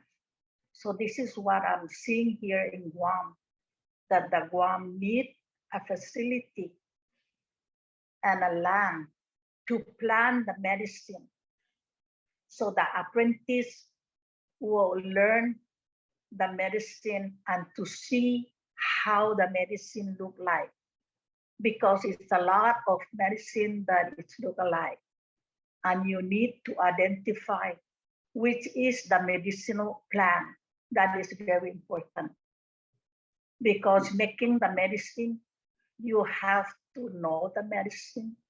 You have to learn to identify the medicine, which is the medicinal plant. And that's why that the apprentice has to see and learn to plant the medicine. That's what here in Guam really need a place to plant the medicine. I've been now I'm planting medicine at my house in Santa Rita. I have a lot of seed of the medicine, because I'm going around here in Guam looking for medicine. Sometimes I cannot find. So I have to call Rhoda, my daughter, to send medicine. In that way, I'm making medicine and I put it in the freezer, all the medicine. And if I need it, I take it out from the freezer and I wash it, boil. So because some medicine you need to boil, some medicine you need to pound it, some medicine you need to squeeze. It depends on what illness you have and the process of the medicine, because not all medicine are the same process. It's different process because it's different illness. That's how that I'm treating the person that need the medicine. So I hope that before the end of the year, we'll have the building and the land so we can start the apprentices, because there is a lot of apprentices who wants to learn about the medicine. And this is one of our culture, that we have to learn our medicine. And we have to proud, because that is from our ancestors. And it's especially from your grandmother, your great-grandmother, and pass that down to you. That is very important. And we have to be proud of ourselves. We have to proud that we're Chamorro. We have our culture, our medicine. So I hope that the governor will give us sooner our funds so we can start, because we've been approved already, but we don't have yet. We don't get the facility and we don't get the funds. So that's why we're still idle, but we still giving services to the person that need it. And like today, after the workshop here, I have to pick medicine and start again, because I have 4 people that need medicine. So before I end my conversation, I would like to give thanks for this social worker that give us the time to talk and to say about our cultures and our medicine, because this is very important for us. Thank you. Para todos everybody. Thank you so much, Auntie Lou. We have quite a few questions for you in the chat. So we'll start with the first one. Why is culture important in identity and healing? The culture, it's very important and our identity, because as tomorrow we have to stand and we have to show them that we have culture, and we have to be proud of our culture, because our culture is very important. We got a lot of things, from the food, the medicine, the clothing, everything we have. So the language, especially the language, because now you can see that the language were dying. So what now? We have to speak the language. You see, Spanish, Espanol, they talk their language. Filipino, they talk their language. Now us, Chamorro, hafa na tisinya para tasangan ilingwaita. Ta fambanidoso na ilingwahita. Zanikuturata, iningkanota. Tanatakilo irrespeto. Gi amauhita na Chamorro. Chamorro were very respectful. So that's why that we have to be proud of ourselves. Amen. Thank you for that, Auntie Lou. The next one we have, the next question is, what kind of issues are most common to treat that you see? The issue that always I encounter, because a lot of people, they're talking about their problem. So what we can give them advice, because their counseling, we can give them medicine, we can give them the respect and the love, because the respect and the love. That's why that is really important, because without respect and the love, that is affecting our body and the whole from the head to the bottom to the feet. That is really affecting our self.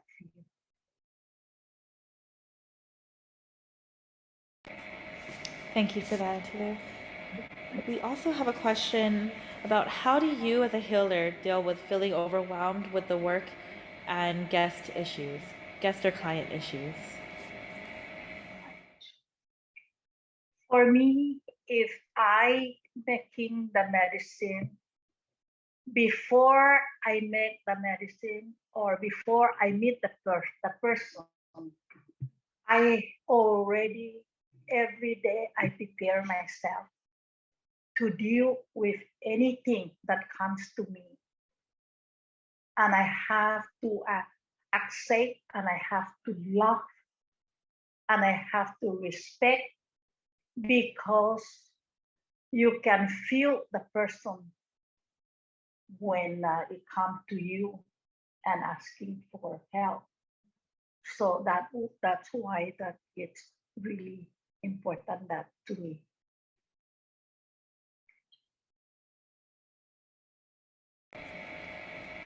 Thank you for that. Another question related to culture. What is important to remember about the Chamorro culture that is a strength for us? I want to say that we have been disconnected with our traditional upbringing because of invasion. Spaniard, then came the Japanese, and now we have and are blessed with different nationalities here, different cultures from all over the world. I myself want to ask people to help get along. We don't have to like each other, just get along so we can help the people that really need our help. People that get sick, they don't take the time to say, oh, I'm going to go get sick.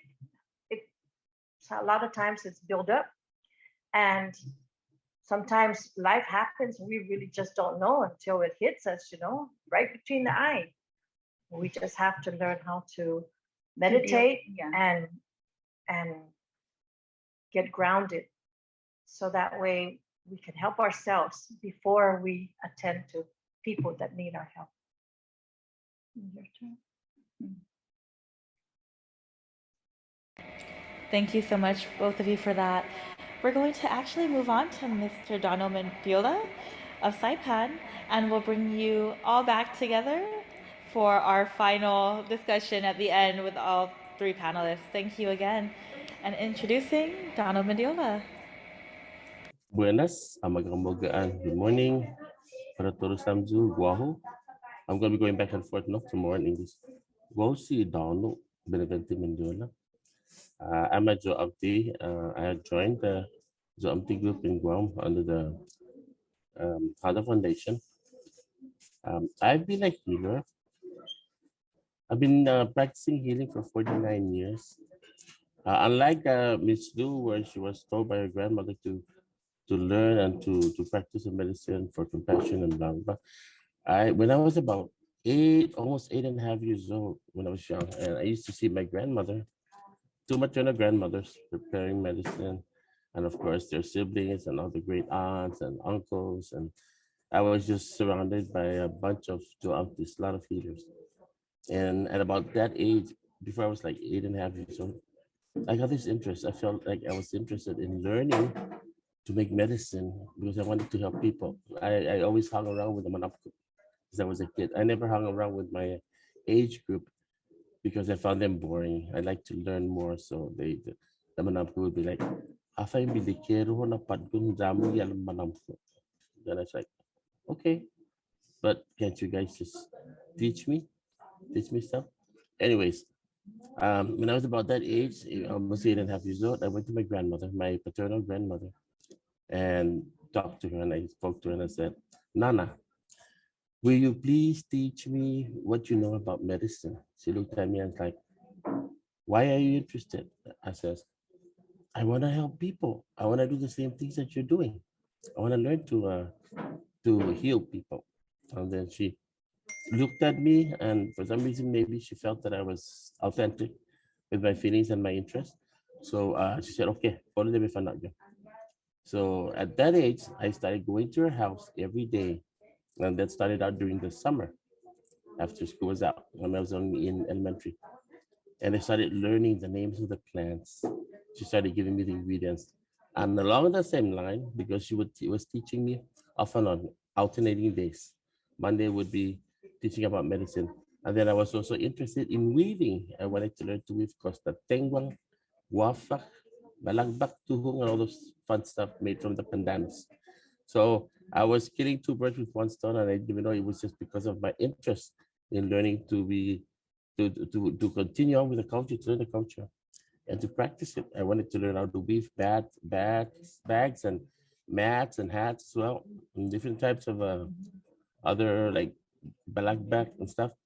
And I was learning the medicine. And when I was about right before 9 years old, they were going like, you already know more than we do. And they would just be laughing. I started feeding full plates empty when I was about right before 9 years old. And my first patient was a baby that was like almost 1 year old and started teething. And I already knew, I memorized the ingredients from maulat for cold sores and teething. So I made the medicine, and lo and behold, after after one piece of the medicine, put in the mouth, that child was cured. And so as I was growing up, I noticed that a lot of them, they would call me, and usually like a month before they pass on, and they would talk to me and they would give me their knowledge. They would teach me. And no less than 30 manamko have taught me their ingredients. They passed on their knowledge and their abilities to me. And not only the tomorrows, of course, I've had the Carolinians, Palawan, Tukis, Ponpian, Yapis, manamko who have taught me their type of medicine too. So it's not just pounding, squeezing, boiling. It's not only herbal. They started teaching me also some spiritual healing. So when I was 12 years old, that's when I started learning to spiritually heal people. Some people get maipi from the Totomona. They would go in the jungle and they would come out with swollen mouths and stuff. And I started practicing. I started doing it. And I became a spiritual healer at a very young age. The Manamku told me that I shouldn't be practicing it early because it's going to age me fast. I said, I don't care. I want to help people who are sick, so I'm going to do it anyways. So I did. And I've been doing it for a long time now. But mostly now, the type of healing that I do is mostly, I still do the natural pounding and boiling medicine, Antonino San Antonio, and all different types. I still do those, but most of my patients are usually Tenunaipi, and I've kind of like evolved to a different level of healing, where even a natural illness can be healed spiritually. And how it's done is you heal the spirit of the person, which is what the social workers are doing right now. This is what you're doing, and thank you for helping. But my type of healing comes directly from the heart. It's total compassion. You have to be caring. When I was younger, I learned to become almost, I guess I was gifted as being an empath.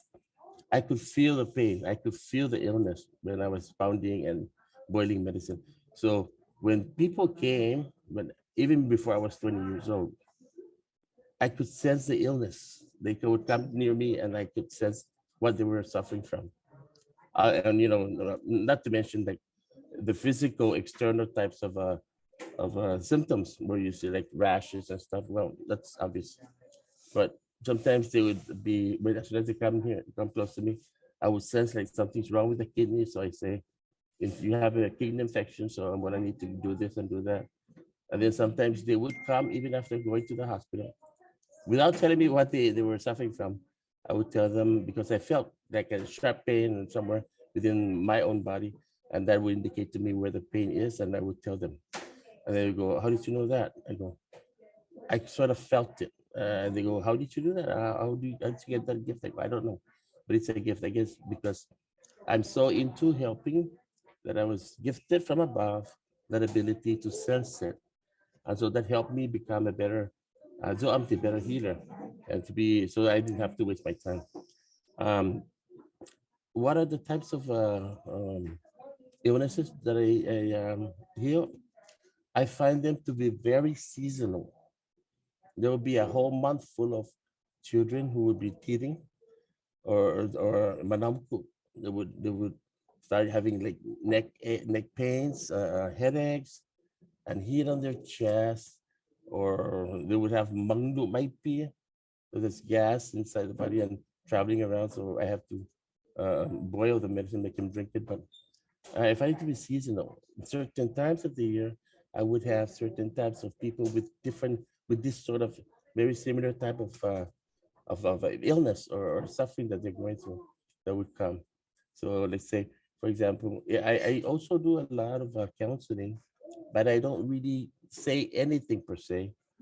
I make them talk, and then I give them back what they tell me, and I tend to make them hear what they're saying. And then after a short session of like talk and listen, they say, I feel relieved. I go, awesome. So you actually didn't need any help. You just needed somebody to listen to you. And they go, maybe it's because you're a spiritual healer, so you're listening. And then I go, yeah, well, I pray while you're talking. I'm praying in my heart, asking the great divine to grant you the healing that you need, and so forth.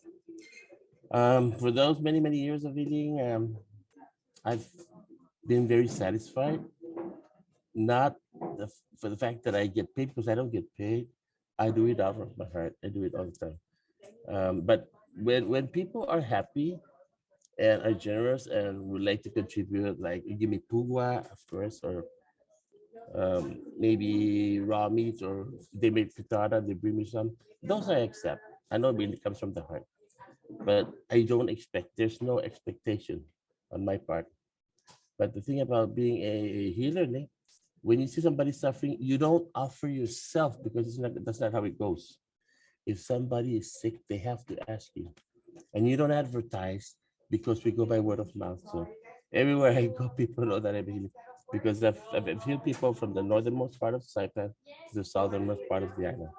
I've been healing people in Tinian. I've done so many, I had so many hundreds of patients from Guam and Rhoda and continental United States of America. At the present moment, because of the pandemic, I cannot easily or readily leave the island to go attend to people off island.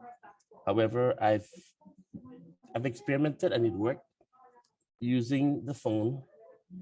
We make a video calls on Messenger or on WhatsApp, and I've done Safi, and I've been successful.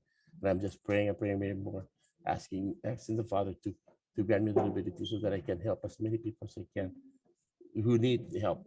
And the satisfaction I get out of it is just knowing that one person has gotten better. And I try to lead them to become more spiritual in their lives. I tell them, all you gotta do is just be honest. You have to live a good life. Clean yourself. Be who you want to be, but do it in the right way. Okay. I guess the best way for me to conduct this, other than just myself speaking, I've done it so many times in the past, even with the dementia group, the support group. I would speak, but there would be questions. I would need questions more to speak on, because my mouth is just gonna go amok if I have to speak about the many different things that I've done, and I don't like to do that because I'm a very humble person. I try to be modest, and because everything that I attribute to my healing is not from me. I'm always conscious of it, and I'm aware that all the healing that I've done comes from God, and it's not me personally because we're all the same. Okay, so I guess that's enough for now until there are questions that I may respond to. Thanks, Senor. We actually have quite a few questions for you. Okay.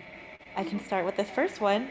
Sure. How do you manage the energies that you absorb from your clients? What advice do you have for social workers as we work with wounded souls? Oh wow. Here's the thing. I was told that I need to be able to protect myself from all negative energy. So I've done a lot of divine contemplation of God and prayers and just asking for the strength and giving me the ability to be able to forego that negative energy so that I don't get crippled in my healing process. So what happened is I thank God for giving me this ability to protect myself. And so if there's that negative energy coming my way, it just tends to just go like in a parabola, just goes, turns around and just leaves me. And I don't get affected by it. But for the social workers, what's very important that I may say, if you may please allow it, is to give yourself some time to recharge. Like have a glass of wine, go talk to your coworkers, your friends, and just kick back. Maybe go by the beach or maybe have a swim, go out to dinner and just not talk about work or anything, but talk about what you're going through. Maybe like your intentions of improving your lives or just things that are positive. And so as you start getting involved in positive absorption of the energy, then all those negative things that you absorb, you tend to start departing without even your knowledge or your be aware of it going away. Then you start feeling better. It's because you are building up positive energy within yourselves. Because you guys, all social workers, since they work socially out there helping people, it's very important that they recharge their own positive energy. And that would be the protection. And everybody is capable of doing that. Just believe that you are able to do so. And because you're all very empathetic, not just sympathetic of people who are suffering, with the empathy. The empathy is a spiritual power and it's a gift and it's given to all social workers, whether you like it or not, whether you're aware of it or not. But you don't get into a field without a divine guidance. And you being in your position, you have been inspired and been brought into that position through the divine guidance of God Himself. So you have the power to do that.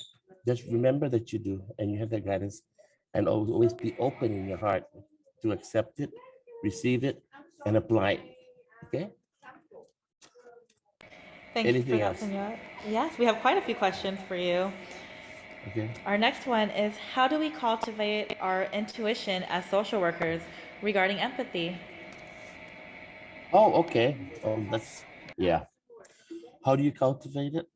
Um, I found myself being able to cultivate all this positive energy by prayer. Um, maybe you call it maybe meditation, maybe just walking out there in the beach or just walking in the jungle looking for medicine or trying to get anonas, ripe anonas right by to Lover's Point, or just hanging out with your family. That's how you cultivate that because there's love within the gathering of family, right? And love is the most powerful of all forces. And once you start cultivating love in your heart and your mind, everything you do comes out of compassion. And it's very, very motivating for other people. And so when you have love in your heart and you're cultivating it, it's very contagious. So whomever you come across will feel that positive energy coming out of you, as well as, of course, your clients that you need to work with and help them.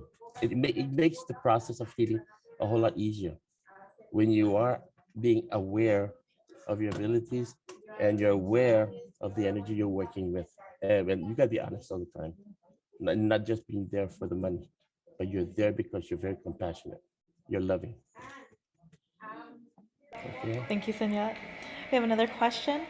How do you let go of clients' illness or pain that you might get vicariously? Like I was mentioning earlier, I've been given that gift from above to not be a sponge for that. I'm able now to heal people without absorbing the negative energy. Or if I were to absorb it, then probably very temporarily, let's say 5 minutes, and then just leaves me. Because what I do is I focus more on the healing of the person. I'm not focusing on my protection because God will take care of that. Because what I'm doing is I'm trying to glorify God in what I do. So God won't permit me to get sick in the process because I'm doing what He wants me to do. Okay. Thank you. We have another question. Tindan, what overlap have you learned exists across the different from the different cultural groups? How is the knowledge kept in each group, and are there any contradictions? Um,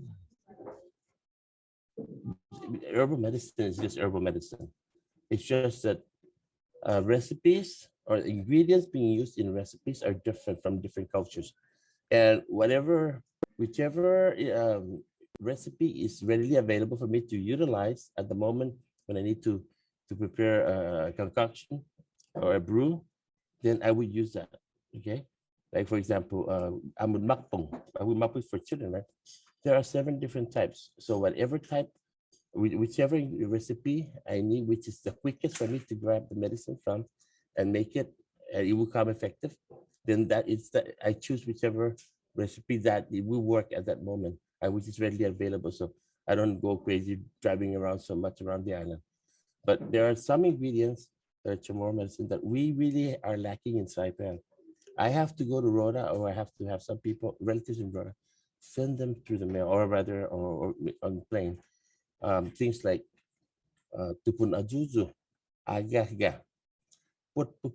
Those, and sometimes kamang tasi. These 4 types of Chamorro or herbs. We are lacking here in Saipan, so I tend to get them from Rhoda. But for the rest, I really find them around the house and in places where I know where they're at. So as a healer, Zomti, you have to know where the plants are. And there are some plants that may not be, it's not good to remove from their native habitat because they may not be as effective as they would be if they're there. I applaud si Mama Lu, my cousin, si Lu Maglo, yeah, we're cousins. I applaud her because she's awesome. And she started the first garden in Rhoda when she was a resident director. And she came up with that idea to start a garden, and they actually have it now in Rhoda. But that was her idea with another relative mayor, Mayor Joe Inos, I think, right? And they started that program. And they have it in Rhoda. So sometimes when I go to Rhoda, I just go straight to the garden. And I would get put there. There's to put ajuzu, there's a kangkang, and stuff like that. Okay, so going back to contradicting the different types of knowledge. Sometimes I have to use my knowledge of Palawan medicine. Sometimes I have to use the chicken medicine, Ponapian, the Chamorro medicine. There's so many that I know, and I only use them to help people with because they're all very positive medicine. And that's why when I was learning from the different Manampu, from the different cultures, they told me that it's not bad to learn what they want to show me, want to teach me, because I may need it later on. I said, okay, sure. And I was always open when I was learning. So I said, okay, I'll learn it. And I've been told that I had a photographic memory when I was a little kid. So I'm pretty good with memorizing. And so, and then I wrote things down, but then that's just so I can transfer the knowledge to my nieces and nephews. But there's really no negative interactions between the knowledge and the use of medicines from the different cultures. It's just that I tend to utilize whichever is the easiest, the quickest, and probably the least ingredient requiring a recipe so that I could help people. But it boils all down. In the end, it's just trying to help the person. And I find them to be all effective because I've learned from very authentic healers from those different cultures as well. I don't know why they saw what they saw in me that indicated to them that they should pass it on to me because their family members don't want to learn it and they felt like they shouldn't uh, lose or take their knowledge with them, but to leave it here so that somebody can use it. And I fortunately humbly thank them for teaching me, and I'm using them, and I'll be healing up until to my last breath. Okay. Thank you, Sunyat. We do have a question. Do you ever turn to other Zoamte for support? I haven't, but I am in a group. In a group here in Saipan. Maybe it's not very nice to say this, but I'm usually the person that the Zoamtis in Saipan come to for healing when they are suffering from, especially spiritually, especially when they absorb the negative energy, when they get sick. They come to me for that, and I cooperate and I help them because we help each other. And sometimes they do, sometimes go to their places where maybe some ingredients are needed in my recipe that I would obtain from them, so I don't have to go all the way in the jungle to get it. Especially I'm tumaga. I'm on what's that? Tumatisaka, because I rarely have it at home. As soon as I get them growing, I use it when somebody needs it. So yeah, we have a very good working relationship. Very caring, and also aunties are connected spiritually, whether they know it or not, but they know. Actually, they should know that we're all related and we're all very connected because we all share the same healing energy that has been given to us. Because you need to be gifted this from above. It has to be a gift for you to do it. Otherwise, because you have to be very strong-hearted. Okay, you have to be open. You have to be able to tolerate anxiety. You have to be able to tolerate anger. You try not to be angry, by the way. Tolerate people saying bad things to bad talk to you, trying to say like, this person is ineffective or blah, blah, blah. What do they know? Dr. Frog this, Dr. Frog that. And I've heard that about me, and then I just smile. I go, never claim to be a doctor, but I claim to try to help you. So that's what I do. I never said I'm a doctor, because I never got a degree from a university. I was never licensed there. But I've been licensed here in my islands by the culture and by those who are predecessors of mine. And the proof is you look at the product or the end healing that I've done. Not a single one that's come back and said, you did bad. They've always been so, thank you, thank you. And I don't attribute it to me. I always attribute it back to God. We always give God thanks because God is the source of all healing, all everything good comes from God. Any more questions? So now we actually do have a couple of questions. Okay. In regard to burnout, how is Zoamte so resilient with love? Because we understand that we are physical as well as spiritual, that when the part of us, the physical part, starts getting burnt out, we know how to just go on a break, not necessarily a whole week or whatever, but we can stop for a little while and say, okay, I need an hour.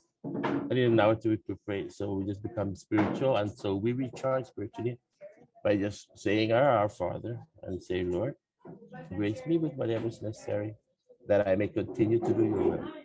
It's necessary because my body is trying to give up.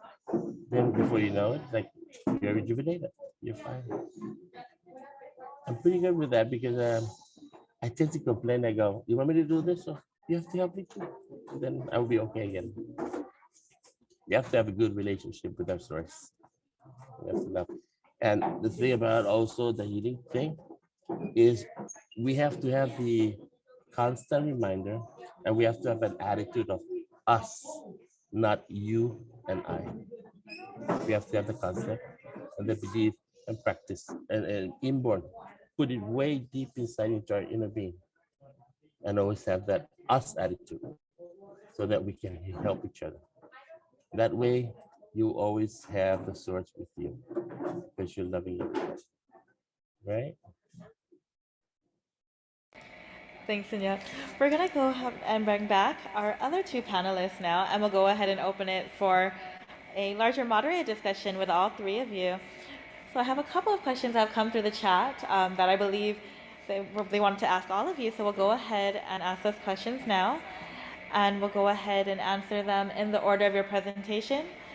So first with Sina Susan, then Sanalu, then Señor with you, okay?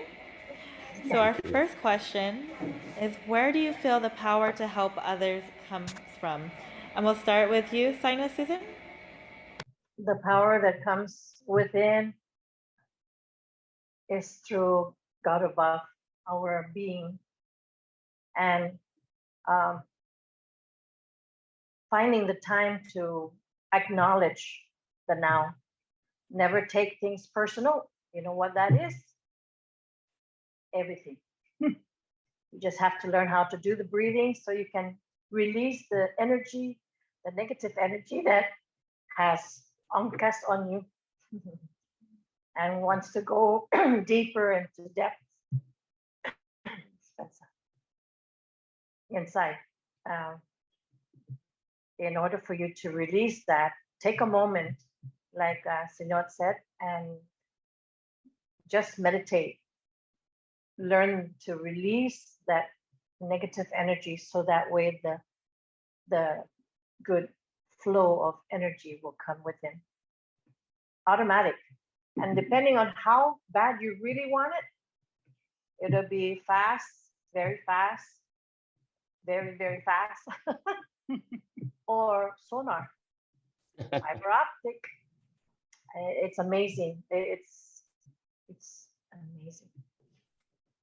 Yeah, I mentioned it before. It's just inner. So because your heart is the throne of God, your heart is where the church is. Church in heaven is right in your heart, and all you gotta do is just make sure it's always clean, and you're always there, and always taking from that source, because that fountain is never going to empty up, and that's where you find your strength, right, Sister Lu? Yes, it's really right. Yeah. Correct. We all know that you are different healers from different regions. And so we do have a question about that. Is there any difference in the practice from the different regions, Rhoda, Guahan, Saipan? And have there been any changes in the practices over the years? No, I don't actually share our knowledge to when it is needed. Yeah. You know, and then we reach out to people that we can, the other zoamtis. That's why that it's very important that we have to communicate and we have to make a group conferences so we can build up our culture and especially our medicine. That is very important. Yeah, and our knowledge, what is we have to input and what is that we need to do more for the community, especially for us. Share and do a team play. A teamwork. Mm-hmm. Yep. No difference at all. We treat the same kind of illnesses. We use the same kinds of plants. We treat them all the same, especially the herbal types and even the spiritual. It's all one. Everything is just one.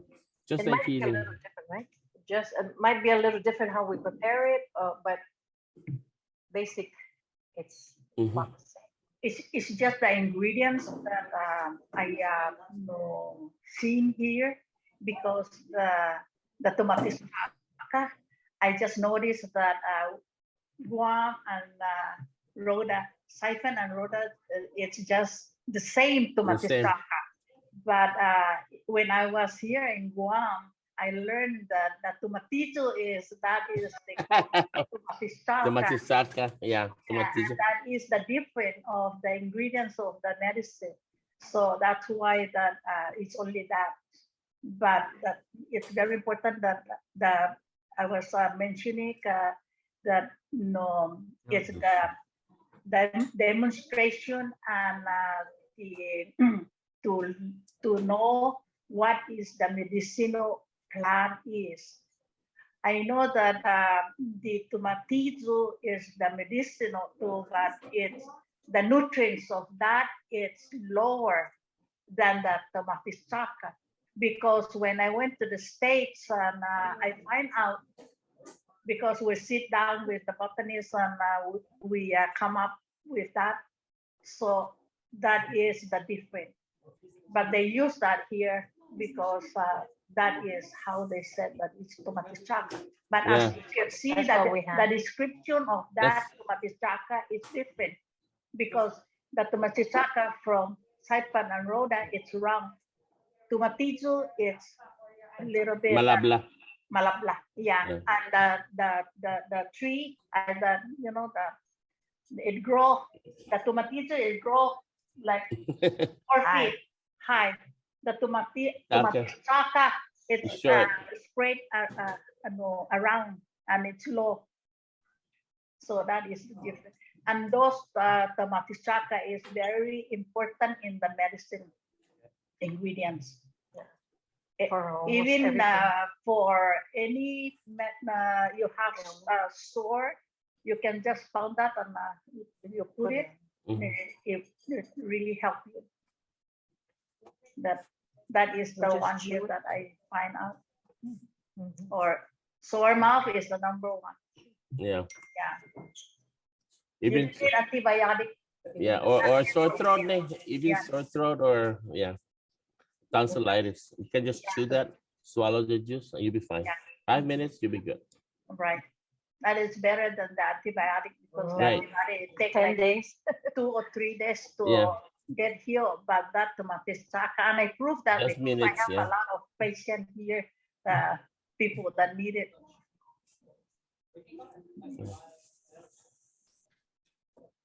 Okay. Thank you for sharing.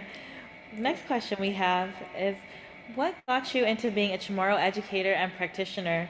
And why is culture important in identity and healing? And where did you learn your medicine from? I was inspired by my mother. And as a little kid, I had this feeling that this is my destiny and my passion, actually, to help people in their ailing. And also my clan of 7 generations. I'm the 8th generation of the Tenorios, and the Supiano is has been known for their healing properties.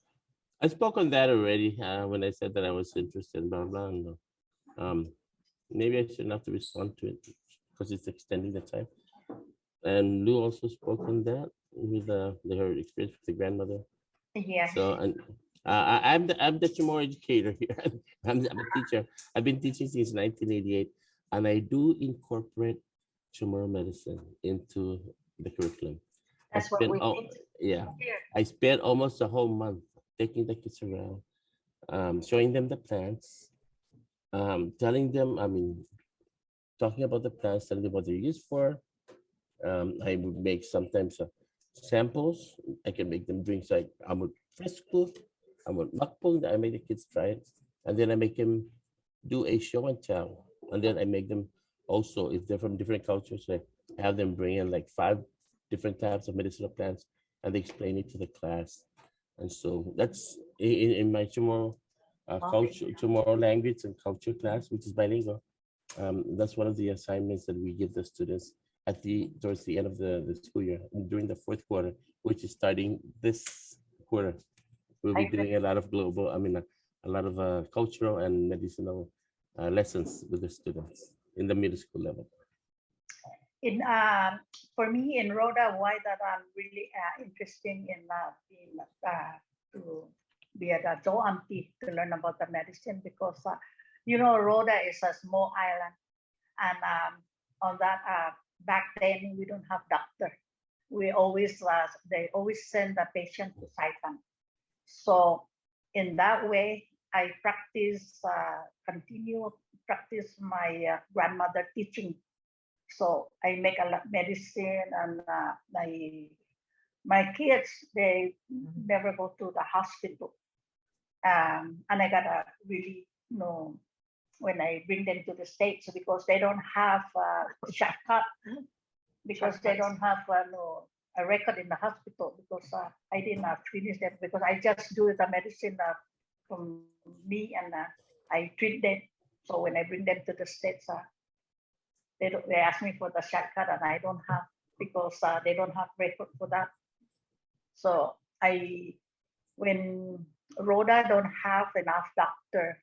So that's how the medicine, women's and all my grandmother and all those people that know how to make the medicine, they practice the medicine and they most they do the medicine, they're drinking because nothing, then the hospital is too small, not enough, not even medicine.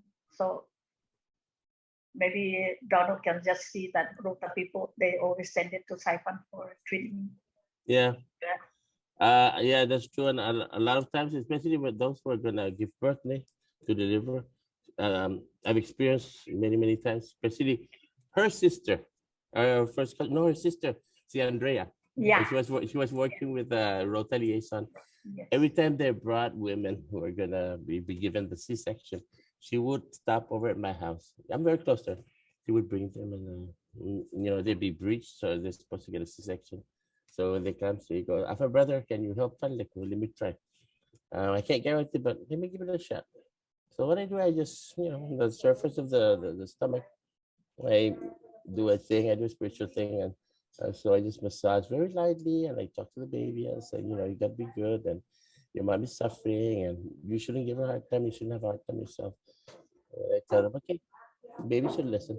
And I tell them, you're gonna, let's say that they're scheduled to have a C-section on a Monday. And when I talk to baby, I said, okay, you gotta do this on Saturday. They come on Friday, go, you gotta come out tomorrow. So lo and behold, she gets taken into the hospital. She gives the mother gives birth on Saturday. And then the doctor will be like, what? I thought I scheduled you for Monday. Like, yeah, but my baby decided to straighten up and came out. So so many times like that.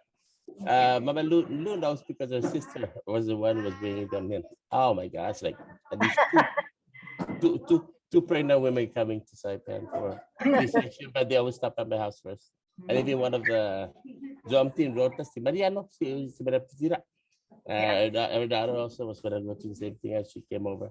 One of the Jom came over to my house with Andrea, and she brought them over, and I go, so what can I help you with? I go, wait, you know how to make medicine? So, yeah, but I don't know how to. Lasa bira ni. I said, let me try. See, the thing about it is, when you humble yourself, you are given that ability even more. So I never say, I'm going to do it. I can do it. No. I said, no. Let's pray and let's hope that I can help you with this. But it's not my ability to let this happen. But hopefully the Lord will be merciful enough to grant this healing. Because, to be cut is really bad. So let's say out of 20, maybe 18 of them, they gave birth naturally, even when they were scheduled for C-section. So it's good, no? Yeah. But I never attribute any of it to me. It's not. That's my palm. It comes from above. Amen. I do have one last question for you all before we do move to our closing remarks. But how do you handle when you know that individual's physical ailment is really their emotional ill health? I tell them. I would tell them that, okay, the reason why you're suffering this way is because you're stressing. You're overthinking about something. And they go, so how can you help me? I go, now that you have admitted it, I'm going to suffer you. So when I suffer, so that's when they need the suffering. It's spiritually. And that's good. We cannot be very what's called that? Compassionate in our feelings when it comes to telling them why they're suffering. We have to be honest, but we have to say it in a way that we don't hurt them, make them feel like they're cuckoo. We tell them that, we understand, blah, blah, blah, but then this is the reason why. So if you want me to help you, I'm going to have to do it this way. And then they would usually, of course, they would say, okay, by all means, please try. So when we do it, we end up healing the spirit, because once the spirit is healed, then the rest of the being, which is the body, is healed after that. Because you have to, the prior is the spirit, and then the physical comes after that. Okay, that's at least that's how I see it and how I believe in that form of healing. For me, I don't do Safi because I don't know the Safi, but I'm just helping them, giving them the medicine. So what medicine that I most, and when it comes to me, the most I give them like amutabadito, because that amutabadito is the complete amutabadito, the amufresco, and you combine with those the mighty, and then when you make that, a lot of people that if they drink that, those it's just like, you know, when you drink, it's just like gone, everything is stress. Right. Yeah, so I don't know the Safi, but that is the medicine that And she uses that. yeah. So that's what I give. I help them like that. For myself, I came up with Mighty, Inaiti, Zanitedon Mighty. Tedon Mighty, you know, it's a spiritual healing. In Mighty how unsuli Minaiti Tau Tau, you take in their negative energy. Minaiti is you cannot help the negative energy that is coming from our phone, the heat, the UV rays that's in the air, and the sun. You know, those are things that we need to recognize in the person, our guests that we are trying to help. If they are willing to be honest with us, tell us what they are really suffering. Sometimes what they're telling us is really not what's wrong with them. It's deeper than it is that they're seeing, and sometimes they can't even tell you what it is. The special gifts that we have brings that out on us, and like I said, prayer before we meet the person, and then when we start to get healing to the person, we still pray throughout, and then thank also your being for having to incorporate and to their help, what they're needing from themselves as well as you.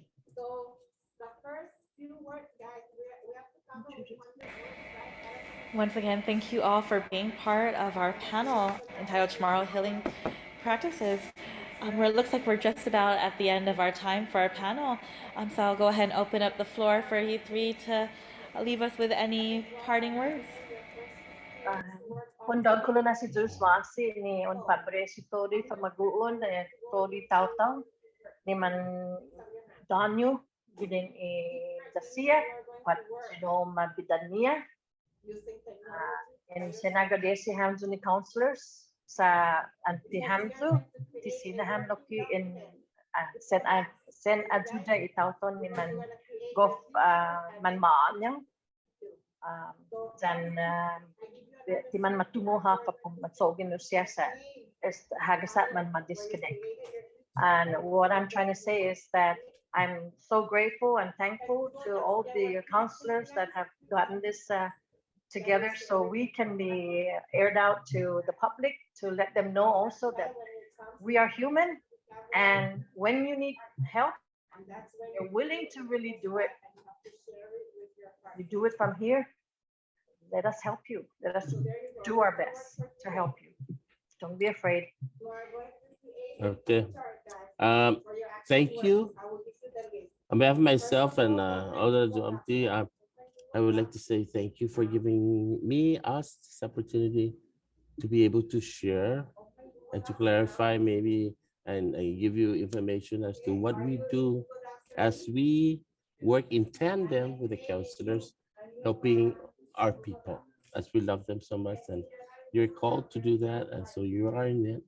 We're called to do the healing too. So we're in it. We're all together in this venture of trying to better our people, try to bring back what was almost lost, and practicing it and helping others. This is just Masi. For me, thank you very much for all of you, the social workers. Thank you very much, and what I'm really hoping maybe that UOG will help us with our funds that will be approved already, and all we are waiting is just the funds that it's gonna be in our account, because we have the facility already, but they don't do anything because they haven't started yet, because they said that the funds is not there. So I hope that if we can pull some of the string from all the social worker to help each other, so we can have the facility and we give services to the whole community.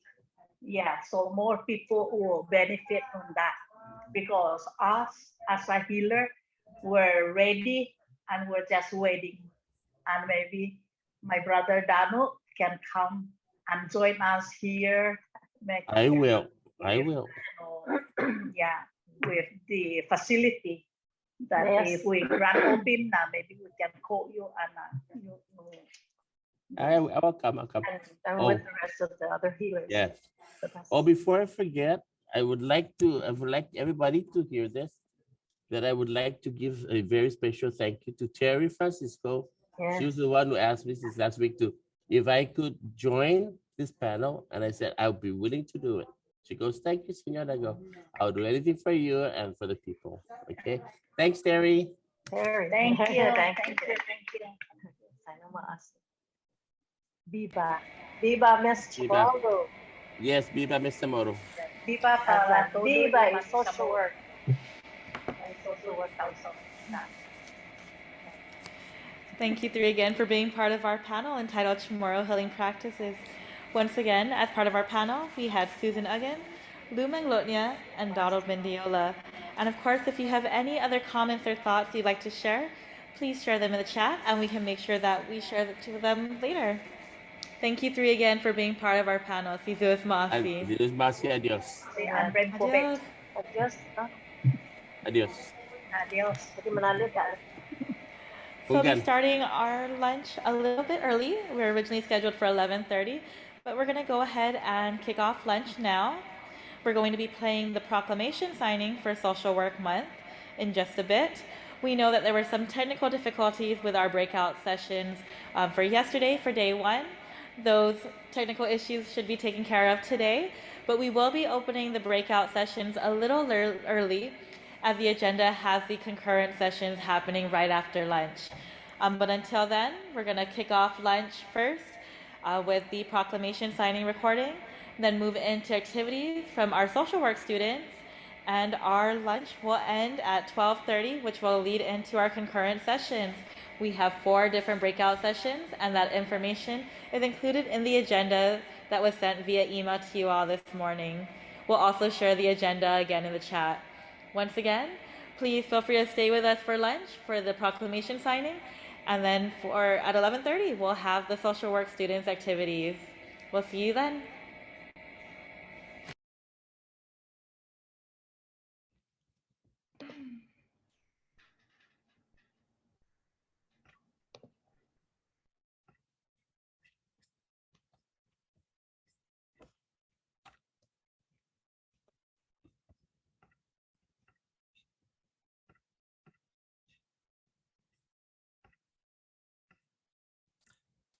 Hafa, welcome everyone to today's virtual proclamation signing ceremony. We're delighted to have you here with us today proclaiming March 2022 as Social Worker Month, or excuse me, Social Work Month. At this time, I'd like to recognize the presence of the Honorable Joshua F. Tenorio, Segundo Magalohan Guahan, Lieutenant Governor of Guam.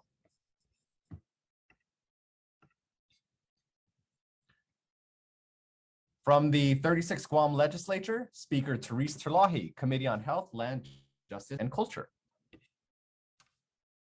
Hafa. Joining us from the Leon Guerrero Tenorio Cabinet, we have Department of Public Health and Social Services Director, Arthur San Augustine. Thank you, Logan. Hafa everyone, and Viva Social Work. I'd also like to extend a hello to the staff of the Department of Public Health and Social Services for joining us. Thank you. From the Guam Behavioral Health and Wellness Center, joining us today, Therese Areola, Director, and Carissa Pangilinan, Deputy Director. as well as their staff. Thank you for joining us. From the Department of Youth Affairs, Melanie Brennan, Director, and your staff, thank you for joining us. From the Guam Memorial Hospital Authority, we have William Kondo, Deputy Director. And to everyone from GMH, thank you for joining us. We have a number of organizations joining us here today. The Guam Department of Education, the Public Defense Service Corporation, the Superior Court of Guam, the Guam Veterans Affairs Office, the Department of Corrections, the University of Guam, the Department of Integrated Services for Individuals with Disabilities, also known as DISID. We have Sanctuary Incorporated, the Guam Ali Shelter, Vero, Catholic Social Services, Guam Alternative Lifestyle, Igimata, Westcare Pacific Islands, Laddie Treatment Center, and to all those joining us virtually, welcome. Now at this time, I'd like to give the floor to Jamela Santos, NASW Guam Chapter Board Vice President, for her remarks. Thank you. Wow, it's so packed in here. It's so great to see everybody. Happy Social Worker Month, everyone. The Guam chapter of the National Association of Social Workers has been part of the Guahan community for over 20 years. Our organization is currently made up of 80 active members who are students, retirees, new professionals, and not as new professionals. I think it's safe to say that most social workers love being social workers. The many ways that we can impact the community on a daily, even hourly basis has no boundaries. It's incredible work. It's important work. It's hard work. But you know something? Social workers are everyday people too. We have struggles. We experience grief and loss, trauma and tragedy. Some of us utilize social services, and some of us find ourselves in situations where we need our own case manager or therapist or our own advocate. Some of us become social workers because we met that one amazing social worker some time ago that changed our lives, and somehow we found the passion to affect the lives of others. So while social workers are everyday people become our teachers. Those of us who have the honor of working with all of you, we respect that you make us better at our jobs. You help us to better understand what compassion really is. You teach us what it means to be blessed and to know humility. As we commemorate March, the month of the social worker, let us remember and acknowledge that we are busy, hardworking professionals, but this also means that we are busy because our community is in struggle. And as much as we love the work we do, social workers must continue to advocate for our community to rise up stronger, healthier, happier. I don't think this will mean that we'd all be out of jobs when this happens, but it could mean that our people will have the drive and the energy to live lives that are all the more meaningful and fulfilling. So thank you, everyone. Viva social workers. Viva. Viva. Viva. Viva. Viva. Viva. Viva.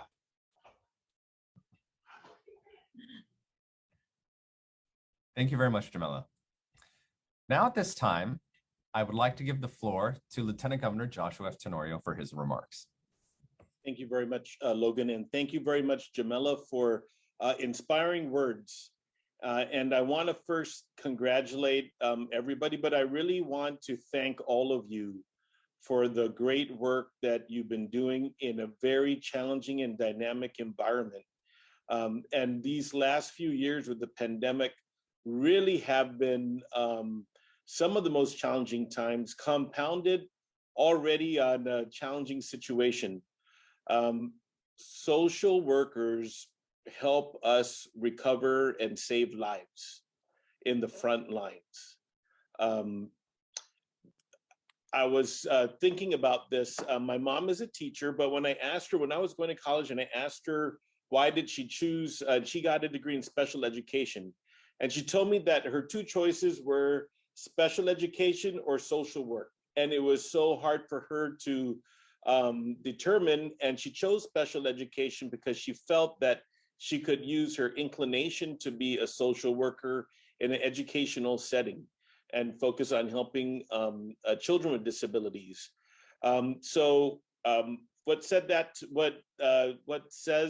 it told me was that I was able to learn from someone, a parent that values life. And I think that over the course of my career, I've been able to work with awesome social workers. I just saw one, and case managers and counselors. I know counselors are the partners out there. I wanted to say that I'm very proud that our administration has 4 directors who are social workers or with the social work background. Of course, we have Art San Agustin and Terry Uggan over at the Guam Department of Public Health and Social Services. And I remember Art, he was in the Youth Congress with me. I mean, I'm younger. But his first social work job was at Department of Corrections. I was in shock. That was my first time to understand, about the need for social workers in a correctional setting. It blew my mind. I was 16 years old. I was just, really understanding the human element in that population. Lonnie Brennan, who I worked with at the court, spent, I think, 8 or 9 years at CPS.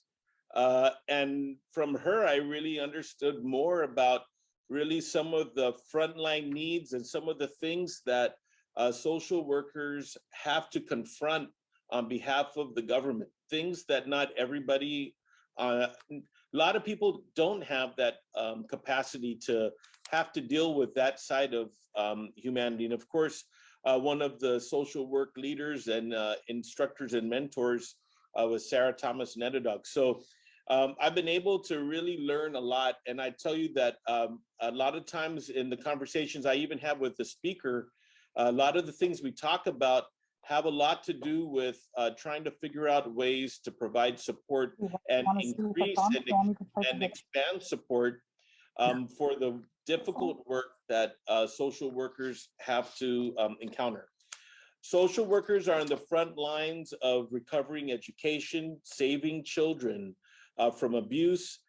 They're out there trying to provide shelter for children who are unsheltered or at risk of homelessness. They're out there trying to provide a path for individuals with disabilities. They're out there to lend a helping hand to victims of crime and violence. They're out there to try and transform lives. And I want to say thank you for saving lives, because you have saved lives. And I know a lot of people that are in the social work profession or in education or even in law enforcement, for that matter, whose drive and determination and confidence stems from being saved by a social worker. So congratulations to our social workers. And I'm really looking forward to the government expanding the kind of supports and recognition and compensation for the work that social workers are doing on the front lines of our government. So viva social workers. Viva. Viva. Logan, I would like to defer and recognize before the presentation. I'd like to defer and recognize and offer and ask the speaker to also join in some remarks. Well, I'm not really prepared to do that, but thank you very much, Lieutenant Governor, and to all of you. I just want to say from the bottom of my heart, Sizu is ma'asi. Honestly, you have always, for all my life, impressed me with the work that you do and the lives that you have saved. I totally agree with that statement, and I want to thank you because it's a very hard work. I think it's work that we want to burn out fast from, but we can't afford to, right? We don't want to lose anyone. And so you've really put your hearts, your bodies, your minds, I am sure, have all had to be put in order for you to do this type of work. And I want to thank you again from the bottom of my heart. Thank you very much, Speaker Terlai, and thank you very much, Lieutenant Governor Josh Tenorio. At this time, I'd like to give the floor to Ms. Amara Santos, NASW Guam Chapter Student Representative, for the reading of the proclamation. Thank you, Logan. Hagatni Guam, Proclamation 2022-11, a proclamation of the Governor, proclaiming March 2022 as Social Work Month. Whereas the social work profession for decades has been dedicated to improving human well-being and enhancing services for all people, especially the most vulnerable during the global pandemic. And whereas this year's theme, Coping Through Crisis, Restoring Resiliency and Renewing Hope, embodies how social workers rose to meet the most pressing challenges of the pandemic, even as the nation continues to grapple with systemic racism, financial inequality, global warming, and other crises. And whereas social workers represent the largest group of mental health care providers in the United States and work daily to help people, whether in person or remotely, to overcome substance use disorders and mental illnesses such as depression and anxiety. And whereas social workers have always served to help people overcome issues such as death and grief, and empower people and communities to recover from natural disasters such as fires, hurricanes, and earthquakes. And whereas social workers have helped this nation live up to its values by successfully advocating equal rights for all, including people of color, LGBTQA people, religious groups, and other underserved populations. And whereas the social work profession is one of the fastest growing careers in the United States, with more than 715,000 social workers employed in 2022, and nearly 800,000 professionals expected to be employed by 2028. And whereas social workers have continued to push for changes that have made our society a better place to live, including by advocating for a living wage, improved workplace safety, and social safety net programs that help eliminate poverty, hunger, and homelessness, and whereas social workers possess the necessary expertise to assist our island and nation in demanding areas, including healthcare, equal rights, immigration reform, and many others. And whereas social workers are found in all facets of our society and meet people no matter the circumstance, empowering them to live their lives to the fullest potential. Now, therefore, I, Joshua F. Tenorio, Segundo Magatlahin Guahan, Lieutenant Governor of Guam, on behalf of and along the side of Lourdes A. Leon Guerrero, Magahagan Guahan, Governor of Guam, by virtue of the authority vested in me by the Organic Act of Guam as amended, do hereby proclaim March 2022 as Social Work Month. I call upon all the people of Guam to join the National Association of Social Workers Guam chapter in celebration and support of the social work profession. Together with the Magahaga, I cause the Great Seal of Guam to be affixed in the capital city of Hagatna on this 4th day of March in the year of our Lord, Anno Domini 2022. Congratulations and Biba social workers. Viva! Viva! Viva! Viva! Viva!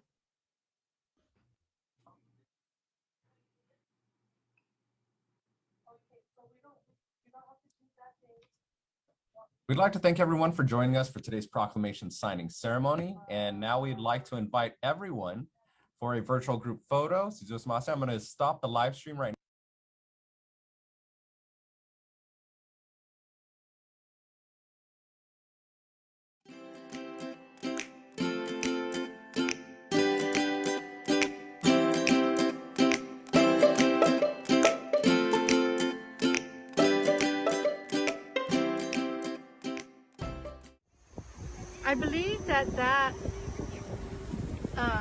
the theme really resounds around the fact that we have really have been challenged the way we provide services to our clients, the way we meet them.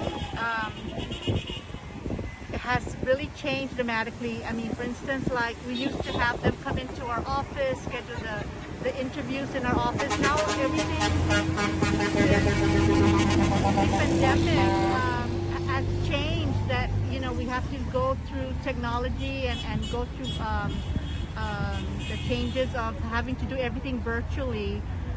We've kind of lost the connection to our clients on a one-to-one level. So the challenge, I mean, the theme really provides us with hope that, you know, social workers are very unique people. They're very resilient. They find ways to make things happen despite the challenges. So I think that the theme really resounds around it's difficult, but there's hope.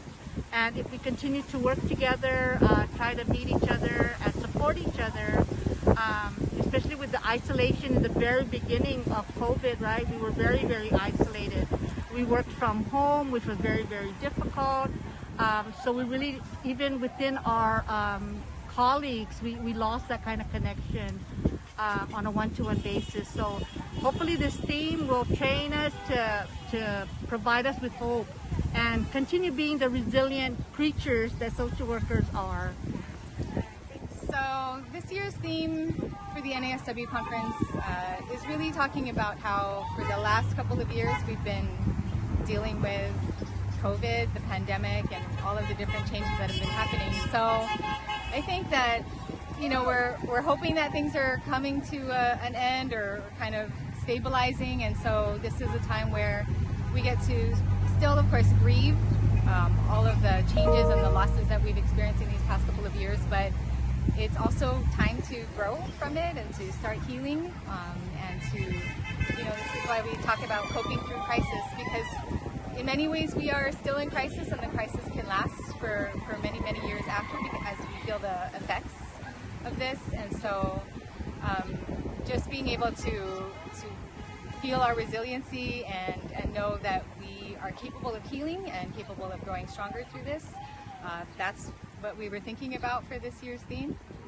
Well, coping through crisis and resilience, that's pretty much what we do as social workers, dealing what comes to us in regards to service. Just being that, working with these social workers, my colleagues, so is a very special thing. I mean, it takes special people to do what we do. And resilience, it takes a lot. It takes a lot, not just the fact of the profession, but being a human being to do what we do. For me, it means that there's still hope in our community when it comes to the homelessness population and those who are suffering through trauma. And especially with this pandemic, I've seen miracles happen, really, with the social workers I work with, the clients that I helped pick off on the streets and move into temporary placement to permanent housing. I've seen miracles done, really. And it's all because of the efforts that we put out there for the community. It means a lot because, as you've probably seen, we have a lot of new ones coming into the field of social work. It's not an easy job. We hope they continue to stay within our population. But I think with the past 2 years and the pandemic happening, this time we're hoping to break through. As we've overcome it, now we're breaking through with it. And we're going to band together the social work community again, and not just through this trying time, but even thereafter. I think this year's theme is very fitting, especially for the pandemic that we're in. It's truly social workers who rose above the occasion to really be resilient in our community and help truly save lives. It means that despite all of this that we're going through in this pandemic, us social workers show up and continue to be resilient to help the people of our island.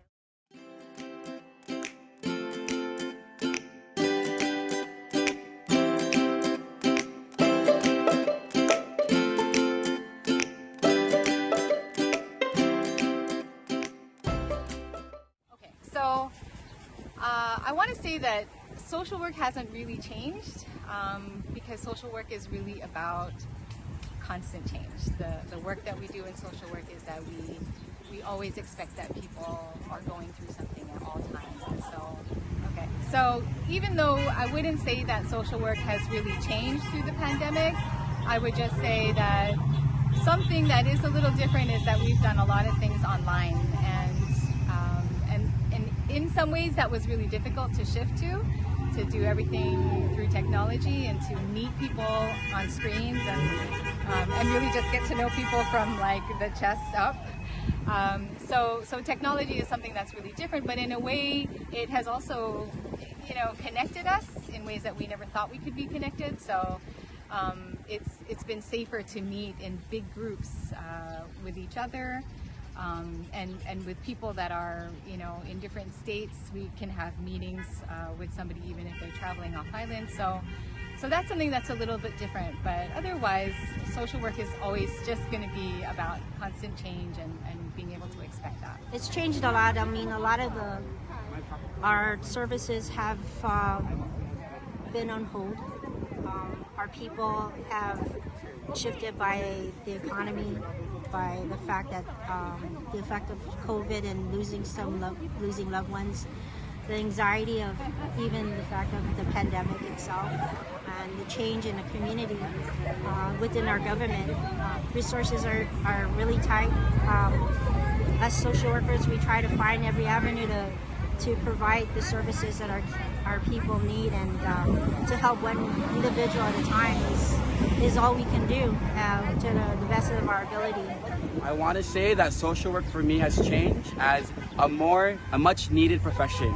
And much needed as in there's so many clients out there that's suffering from homelessness, drug abuse, sexual assault, sexual abuse, that there's not much social workers on Guam to help due to, there's too many clients and less of us. But that's the great thing about social work, and the beauty of it is it helps us handle these cases that not a lot of people would like to handle. We work with the people, but not everyone is willing to help or work with, Unfortunately, I was gone for 2 years, but I did see how that changed in Big Island, Hawaii, and how it affected my colleagues here on Guam. A lot of things had to be teleworked. But the point is that social workers were still available, they were still resourceful, and they still helped out the populations that they serve. Say work, social, social. I say social, you say what? For being my person, your arms wide open, helping me to love again. Thank you for being my shoulder, listening closer, trusting you with everything. This journey ain't easy, so I'm grateful you're down to ride. I've fallen many times and not once have you left my side. Come on. Thank you. 여러분 대단히 고맙습니다. Mas tanggalin na si Zilis Maasi. On behalf of the Social Work Student Alliance, collectively, we would like to thank each and every one of you for your selfless dedication to the field of social work. Happy Social Workers Month and Viva Social Work!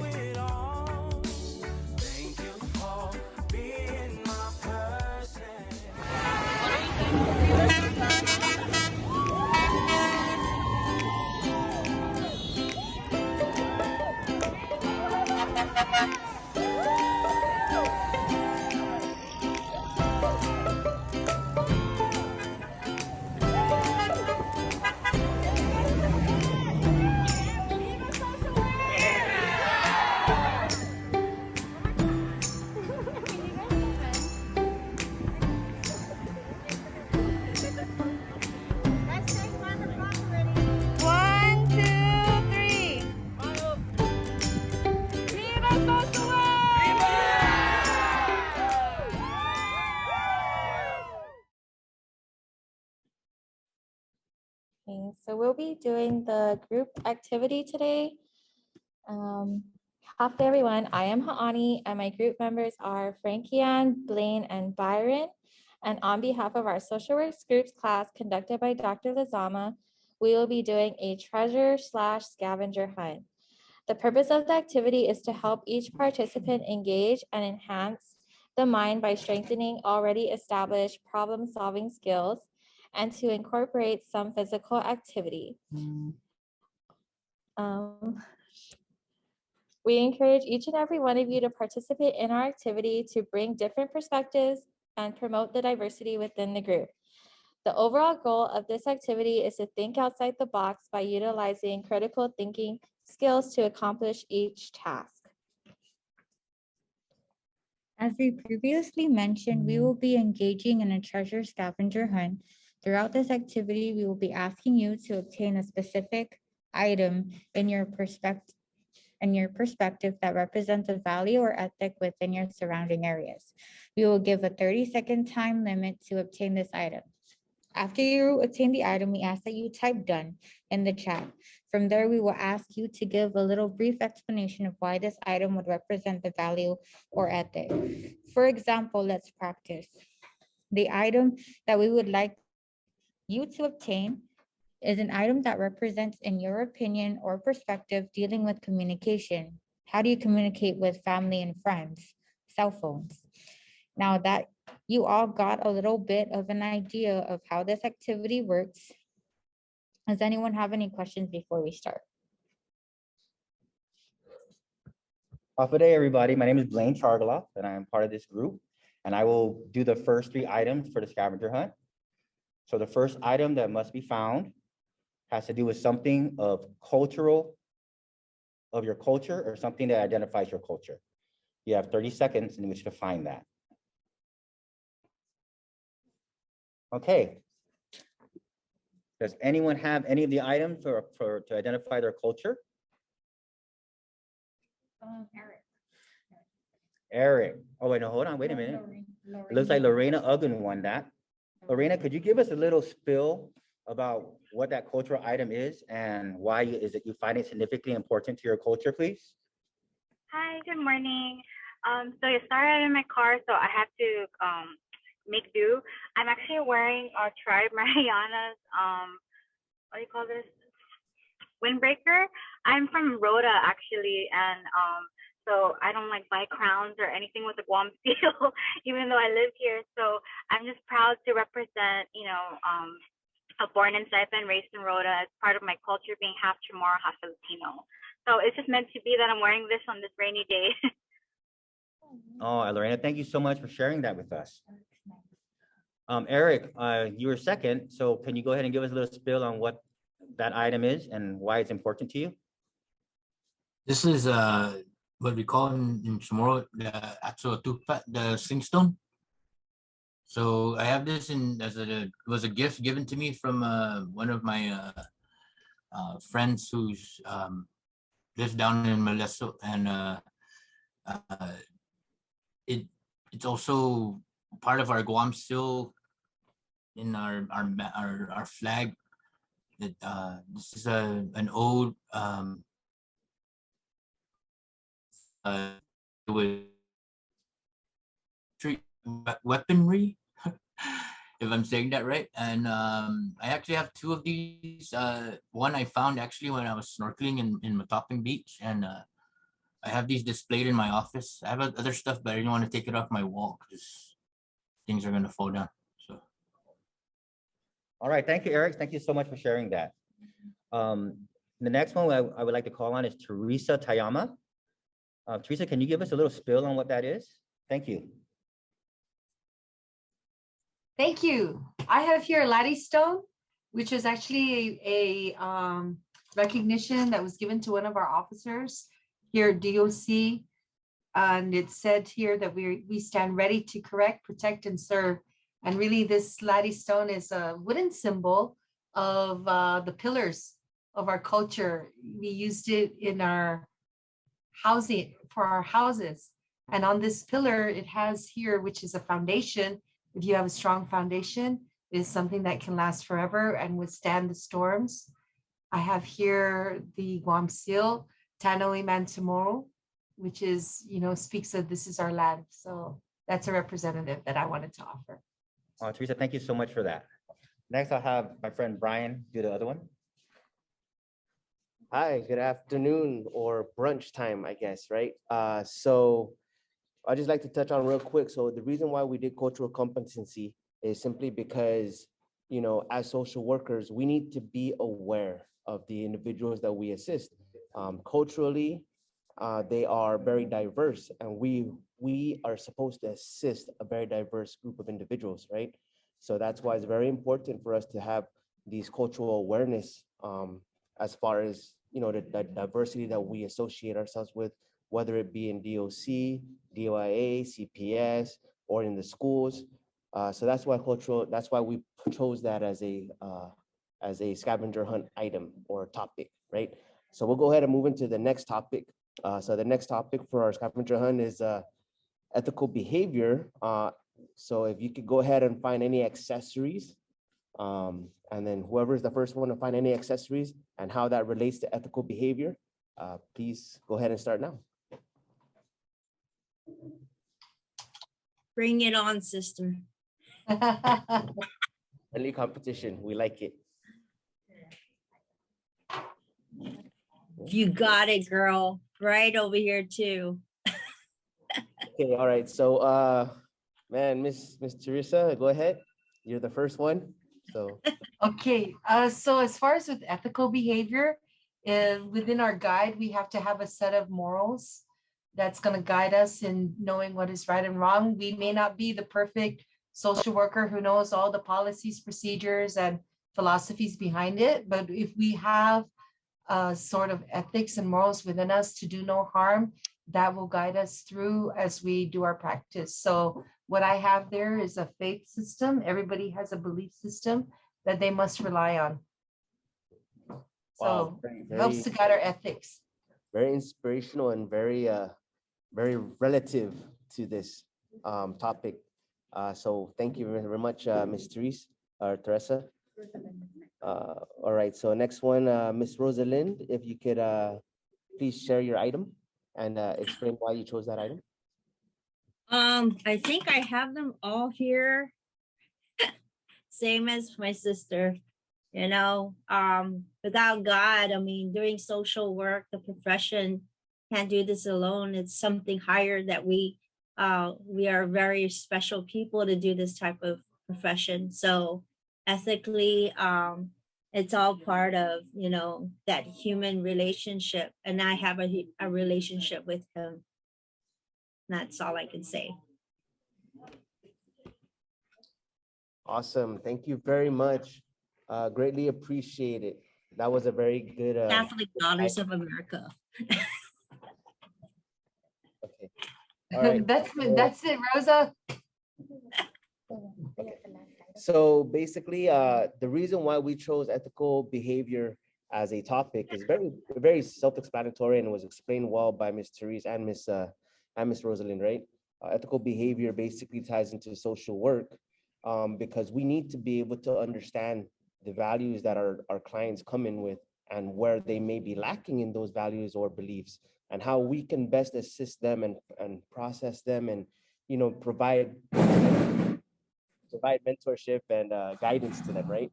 So that's why ethical behavior is a very extremely important tool for all social workers to be aware of and to have. All right. So for the last item, all right. So this last item is a bit of a trick item. All right. Can we go ahead and see if you can find some sort of item that deals with social work? I have books. I have books, everything that's here. And then I also have an award that says Social Worker of the Year. So. Okay, so, all right, well, Miss Teresa, you again are the first. I don't know. Throw a dollar bill. $2 bill. Okay, can you Not go about ahead the and money, baby. explain the item that you chose? I chose a $2 bill because it's rare and priceless, and everybody, not too many people possess it, but we do as social workers, and we're a very valuable source of we are very valuable to our civilization. And nobody looks for it, but you sure got to have it. And when you need it, you got it. Amen. Very awesome. Thank you very much, Nice, Ms. Therese. Jet. All right, Miss Brianna, can you go ahead and explain your item that you chose? Yeah, sure. I was doing my notes, but I got a questionnaire template for my internship. So, yeah. Okay. Okay. Awesome. Thank you very much for your share and your scavenging. So basically Eric, let's go try Eric. Last one. Eric, if you can please show your item and describe or explain why you chose this item. I have this right in front of me. It's a happy face, and in the back it says changes in your hands. And it's also it's a stress ball that I use for myself, not just for like my clients, but also for myself. Actually, I got two. But it helps to process with my clients. And I also have a what do you call these things? Pinwheel? Pinwheel. Yeah. Yes, very important, especially when clients are having issues with anxiety or when they can't breathe. So those are some stuff I think are important to have in your office, especially. Awesome. All right, awesome, Mr. Eric. Thank you very much. Again, we appreciate your share and your scavenging. Okay, for us, last one, Miss Joyce, if you could please share. So hi everyone. I'm a social work student. My name is Joyce Martin, and the item I have is earphone. And the reason why I chose this is because the social work profession requires a lot of listening, and I really admire all of you social workers who are out in the field and are able to listen to the different experiences and voices of the people. Thank you. Awesome. Great. Thank you so much, Ms. Joyce. Again, really appreciate you, your scavenging and your share, right? So as everyone has mentioned, right, the reason why we asked you to find an item that can relate to social work, right, was because we wanted to show you the importance. And the reason why this was a trick kind of a scavenger is because the important item is actually yourself. You as a social worker, you as the individual who chose to be in this field is very important, right? Because without you, without us, who's going to be there to assist and to guide and to help and to mentor, right? Who's going to provide these individuals what they need in order to carry on with their day, so to speak, right? So thank you very much. And I'm going to go ahead and pass this back to Hannah. Sorry, Haani. Oh, I'm so sorry. But yeah, I'm going to go ahead and pass it back to Haani. And thank you so much for scavenging and joining us with this. Hi. Okay, so on behalf of our group, we would like to thank you for participating. We hope you enjoyed our little activity and took away our message of diversity within our group. We would like to thank our speakers and coordinators for this conference, and thank you all and have a great day.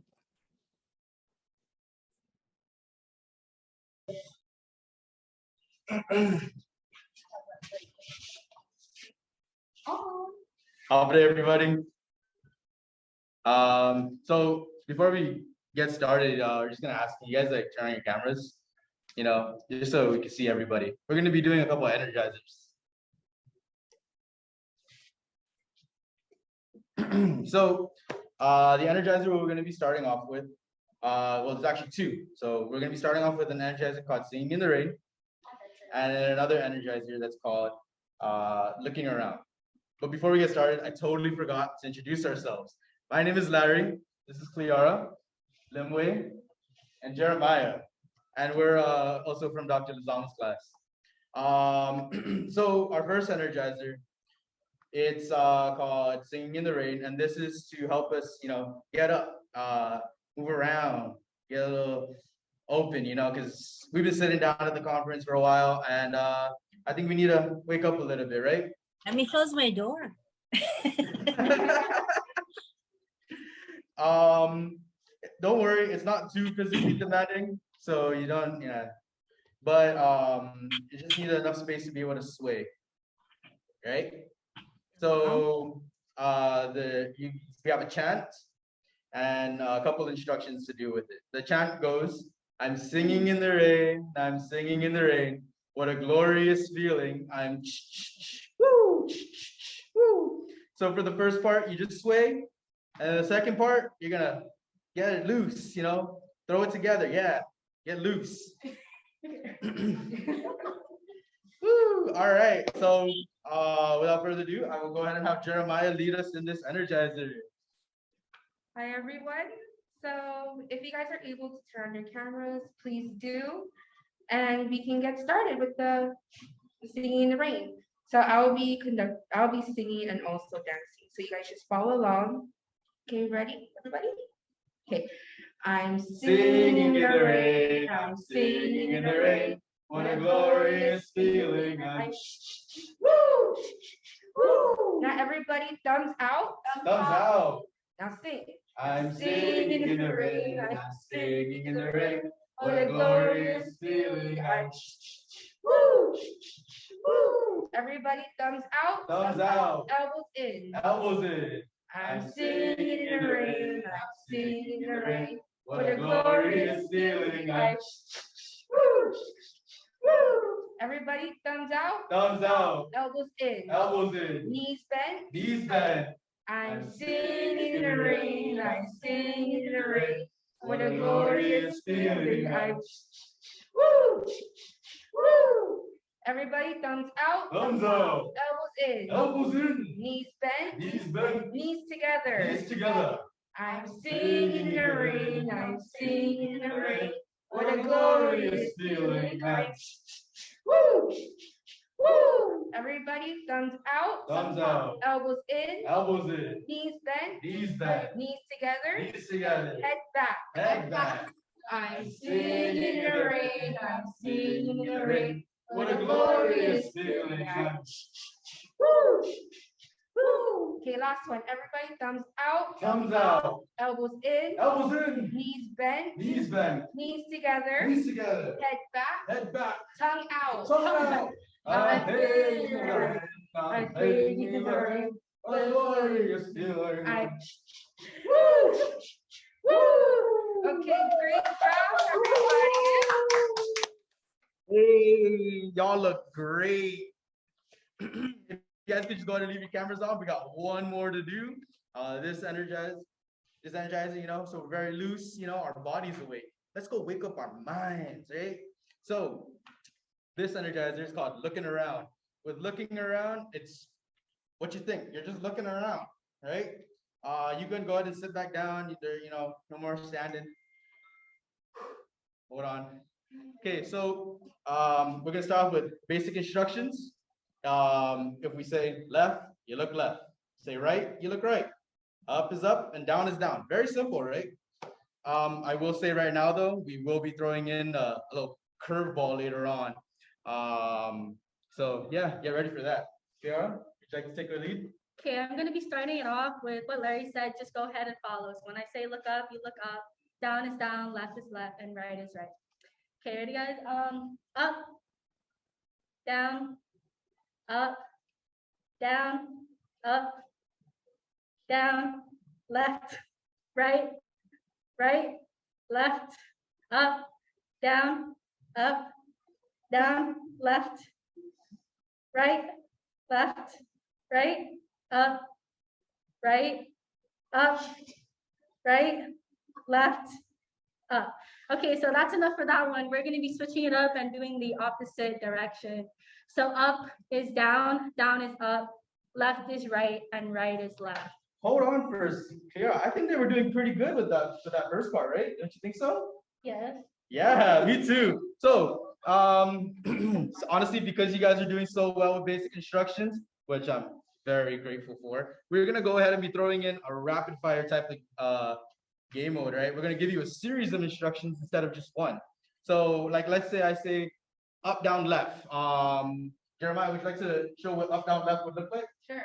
It's up, down, left. There you go, just like that. So we're gonna give you a series of instructions. Don't worry, max is 3. And just go ahead and try it. Keep up with it, right? Let's do it. Yeah.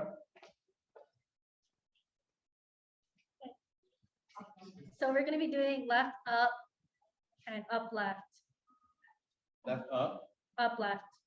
left. And then right, left, left, right. Right. Left, right. Oh, shoot. Okay. Okay, so go ahead. Oh, let's go ahead and we'll move on to our next one. Sorry, that one. Yeah. We'll go ahead and move on to our next series of instructions. It's called opposite direction. We're gonna be doing the same thing. But instead it's opposite. So up is down is up, left is right, and right is left. You guys got that one? Sound easy enough? Thumbs up, thumbs up. Yeah, all right, awesome. Then wait. Go ahead and give us a series of instructions for that one. Okay, so for this one, like I said, when I say up, you have to look down, and when I say left, you have to look right. Quite the opposite, like vice versa. So we'll start slow, right? Left, right, left, down, up, up, up, down, left, right, right, right, left, left, right, up, down, down, up, down, left, right, down, stay down, up, right, Eric, right? Okay, enough with that one. So we're gonna do the same fireball thingy. So when I say like, but this one will be a rapid fire thing. So this one will be also like, if I say up left, you have to like go down and then go right. Just 3 times. Upright, upright, and left down. Yay! So for the next one, we're gonna change left to hop. I'll go and explain it. Okay, so for this last one, for the last part of it, right? We're gonna be doing kind of like a change up, right? It's not gonna be opposite, it's not gonna be basics, it's gonna be, we're gonna throw you off basically, right? So your left, when we say left, you're gonna look up. And when we say up, you're gonna look left. When we say right, you look down. When I say down, you look right. You guys got it? Need another explainer? Miss Shirley, I see you're shaking. What's it called? I'll go to send it into the chat, the instructions. Just give me one moment.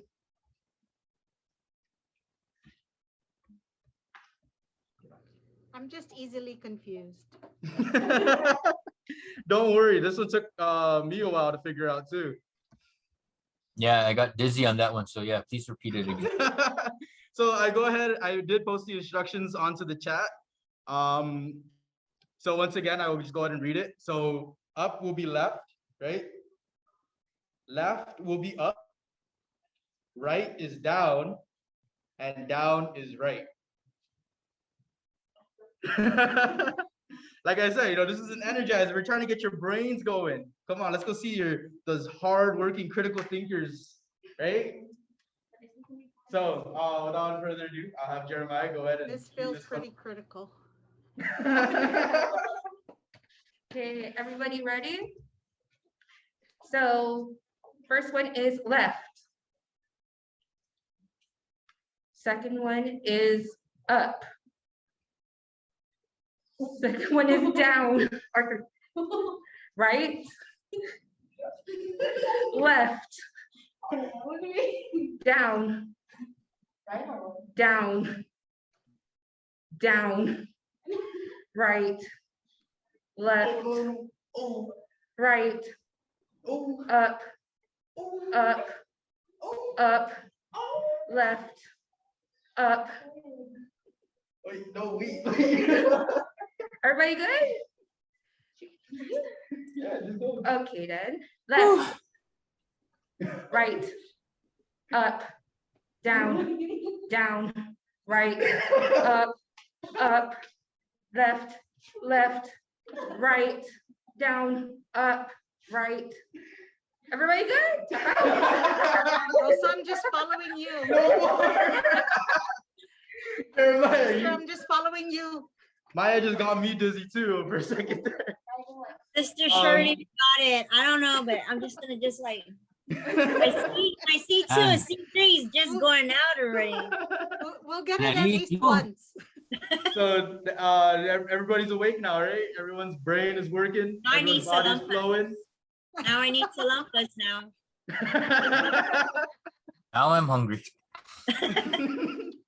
All right, awesome. Well, yeah, I hope these two energizers helped wake you guys up and get ready for the rest of the conference.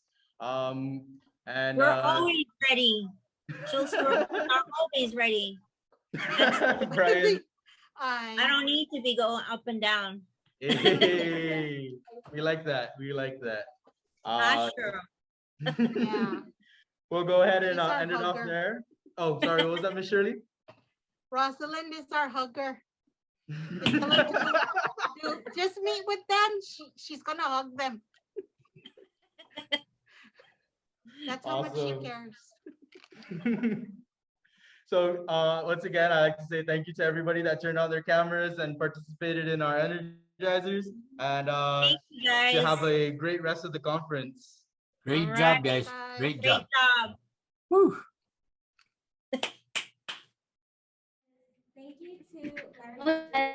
Thank you to Larry's group. They were able to, get you guys energized and ready for our activity. I can't find you. For some reason. There you go.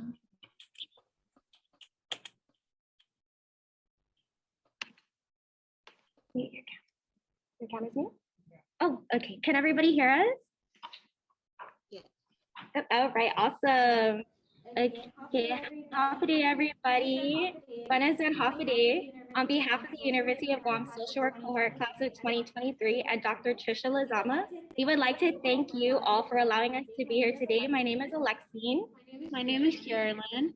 My name is Victoria. I'm Manito. Hi, my name is John. So today's activity is called Scramble. The directions of the activity are to figure out the correct term, as each letter of the term are scrambled. So for example, the word that you see below is love. So we're gonna go practice with our first term. We do encourage everybody to turn on your mics. If you know the term, you can just yell it out, or if you'd like, if you don't want to turn on your mic, you can go ahead and just type it into the chat. All right, so we're gonna go into our first term. Social work. Yes, and if it does get difficult, we will go ahead and read the hint out for you guys.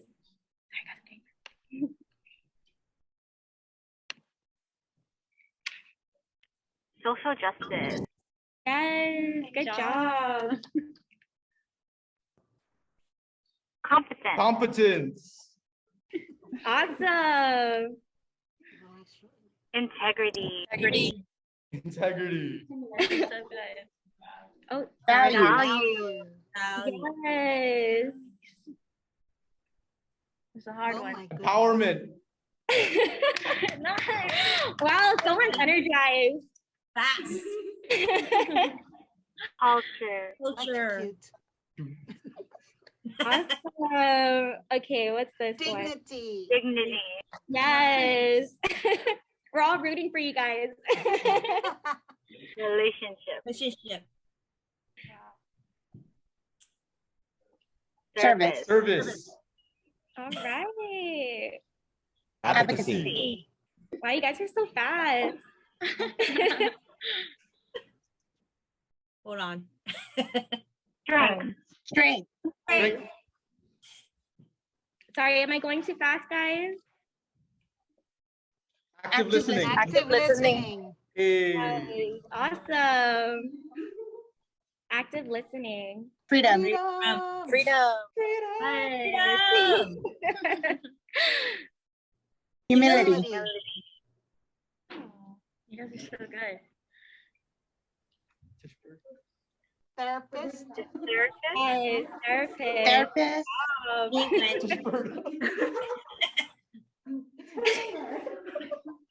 Trauma. Yes, good job. This one's hard for some of our classmates.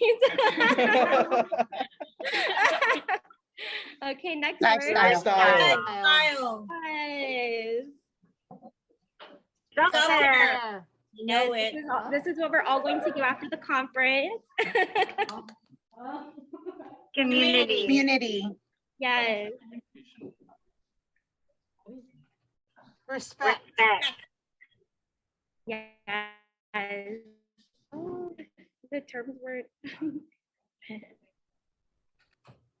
just a hint. This is yes. Resourceful.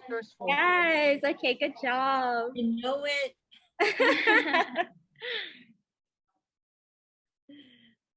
What was it? So this growth. Yes. Dynamics. Good Yes. job. Whoever answered that correctly. Okay, hints. Dynamic. Client. Yes, client. Authenticity. For reals, man. Ethics. Wow. All right. Agency. Yes. Good job, everyone. Consent.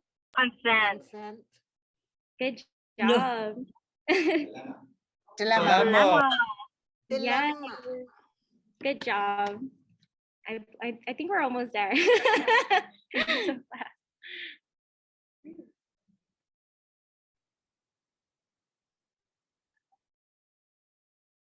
So social workers. Educator. Okay. No. Okay. Yeah. I was gonna read it. You guys didn't give me a chance to read the hints. All right. So this concludes. This concludes our activity. We hope you guys enjoyed it. Thank you again to Larry's group for energizing you guys. And I hope this got your brains, thinking and running for the rest of the conference. Thank you guys. Thomas class. Viva!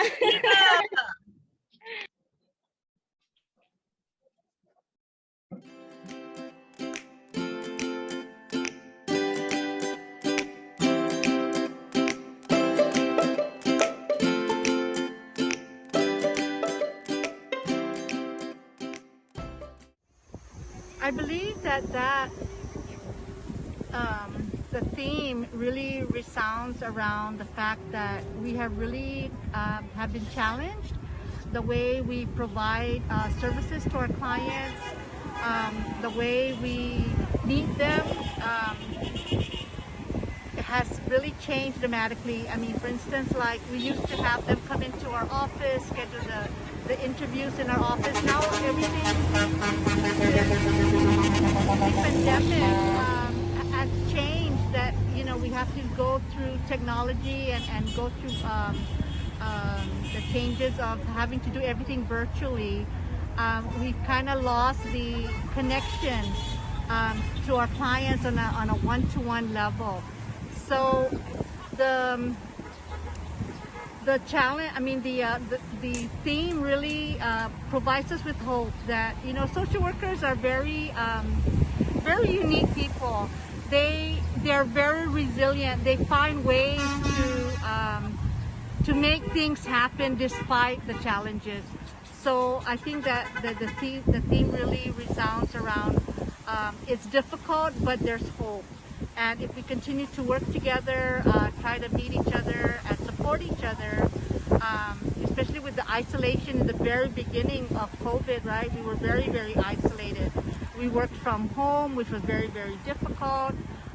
So we really, even within our colleagues, we lost that kind of connection on a one-to-one basis. So hopefully this theme will train us to provide us with hope and continue being the resilient creatures that social workers are. So this year's theme for the NASW conference is really talking about how for the last couple of years we've been dealing with COVID, the pandemic, and all of the different changes that have been happening. So I think that, you know, we're hoping that things are coming to an end or kind of stabilizing, and so this is a time where we get to still, of course, grieve all of the changes and the losses that we've experienced in these past couple of years, but it's also time to grow from it and to start healing, and to, you know, this is why we talk about coping through crisis, because in many ways we are still in crisis, and the crisis can last for many, many years after, as we feel the effects of this. And so just being able to feel our resiliency and know that we are capable of healing and capable of growing stronger through this, that's what we were thinking about for this year's theme. Well, coping through crisis and resilience, that's pretty much what we do as social workers, dealing what comes to us in regards to service. Just being that, working with these social workers, my colleagues, so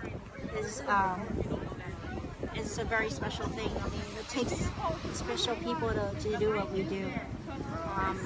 In resilience, it takes a lot.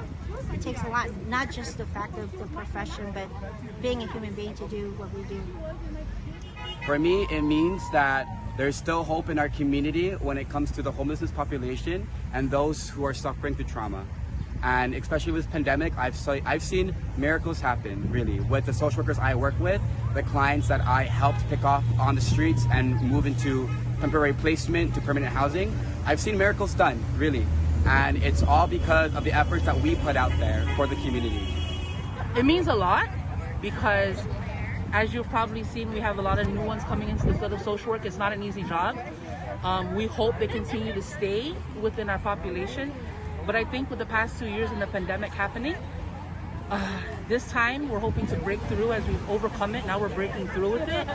And we're going to band together the social work community again, and not just through this trying time, but even thereafter. I think this year's theme is very fitting, especially for the pandemic that we're in. It's truly social workers who rose above the occasion to really be resilient in our community and help truly save lives. It means that despite all of this that we're going through in this pandemic, us social workers show up and continue to be resilient to help the people of our island.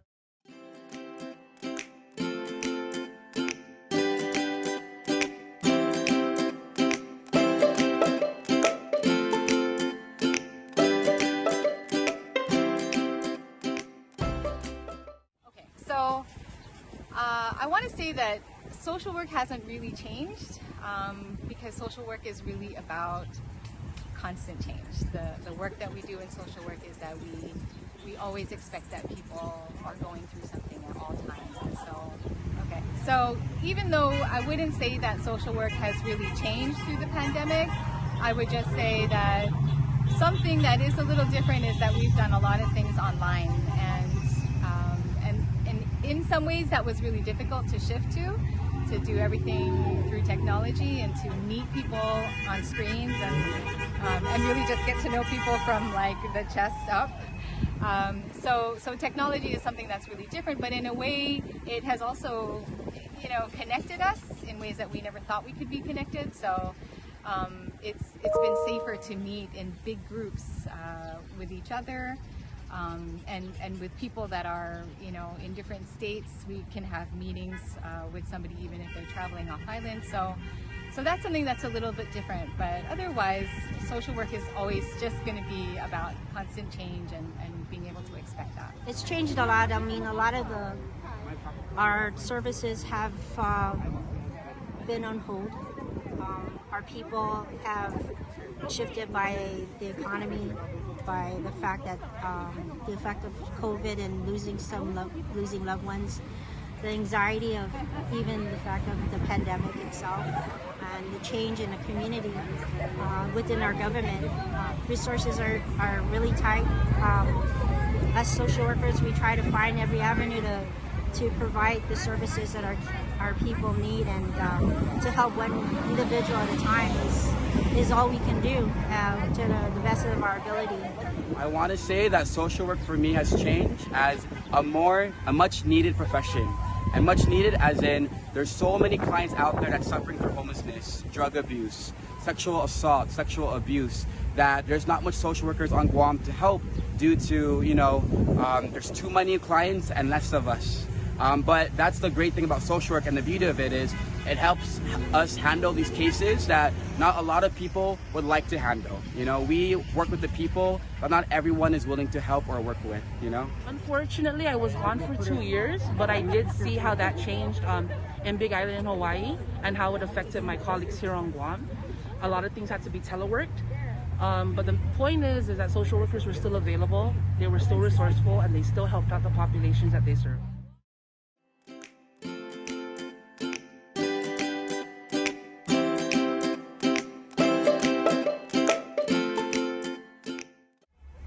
For those that are coming in, remember where you're from. Remember your roots. Be grounded in your ethics. Be grounded in the reasons why you became a social worker, and stay grounded. And one of the things that I really love about my work especially is no matter how difficult it is, I saw a client, I'm a counselor for adolescents, and the other day, and we were talking about positive affirmations, right? And I asked her part of her homework was to go look up positive quotes. And she said, be the rainbow in someone's cloud. So I thought that was just so inspiring. So as a social worker, we're pushing for continued increase in pay. But if you're looking for higher pay, then it's not really the field if you really want to make big money. But we're changing that, and hopefully with the advocacy efforts as well, we're changing so that we can at least be more comparable to the national standards. So that's another thing about advocacy work that NASW has been pushing for is the increase in social work pay. So social work is an amazing profession, and it's amazing because you can do so many different things as a social worker. You can be all administrative, and there's really, really important work that needs to be done at administrative levels. And then you can also be a counselor or a therapist, and of course you're working one-on-one with a person or with families in that capacity. And then you can work on a broader scale as a community organizer, or just mobilizing groups of people that need support. And so the really awesome thing about this profession and being a social worker is just that there are so many different things that you can do, and it's not just one position and one job that pays a certain amount or whatever. It's like you can just expand and be so creative in the profession. So yeah, this is what I love about being a social worker, and I'm gonna be a social worker until the day I leave this earth. So, social worker at heart always. It definitely has to come with the fact of compassion, the word love, the unconditional theme of love. It's just helping is not just helping, it's totally being in it, being in the moment with the people you serve in the community, the providers, being a team of interagency of developments of services that we all come together as. It takes a whole village, the whole dynamic of the community to help one family, one person. So to all my social work friends out there, and those who are currently in the profession and those who are about to start the profession, I want to say congratulations to you and thank you for this career you chose for yourself. However, it's not going to be easy. It's not going to be that career where you're going to leave after 5. It's going to be one of those careers where you're going to be expected to do a lot more than what you normally can do. but to hang in there, because in this field, it's very rewarding, and you will see a change, not in your clients, but also a change in yourself. And just remember, not everyone can do this profession, but we can. Social work is not about the money, that's for sure. Social work is definitely about compassion and passion for helping not just the population of Guam, but our brothers and sisters in Micronesia. And I think at the end of the day, I've always been told by a professor that social work chooses you. You'll know if this is the job for you or not. And no matter how many different capacities you hold, or agencies, or places you go to, that being here at home at UOG has definitely set the foundation to allow us to realize if we really want to be in this field or not. So we're very blessed to have professors that are great at what they do. We have agencies who appreciate the social workers in the capacity, and we have a community who definitely acknowledges our social workers in the field. Something that inspires me and gives me hope is truly all the other social work. Seeing their amazing work that they do every single day really just inspires me and gives me the drive to continue doing what I do. And I'm so excited to graduate in May and join them all out in the field. We would like to thank them for all their hard work and dedication to the people of our island. I know this work is very hard, and we continue to show up despite all the challenges we go through.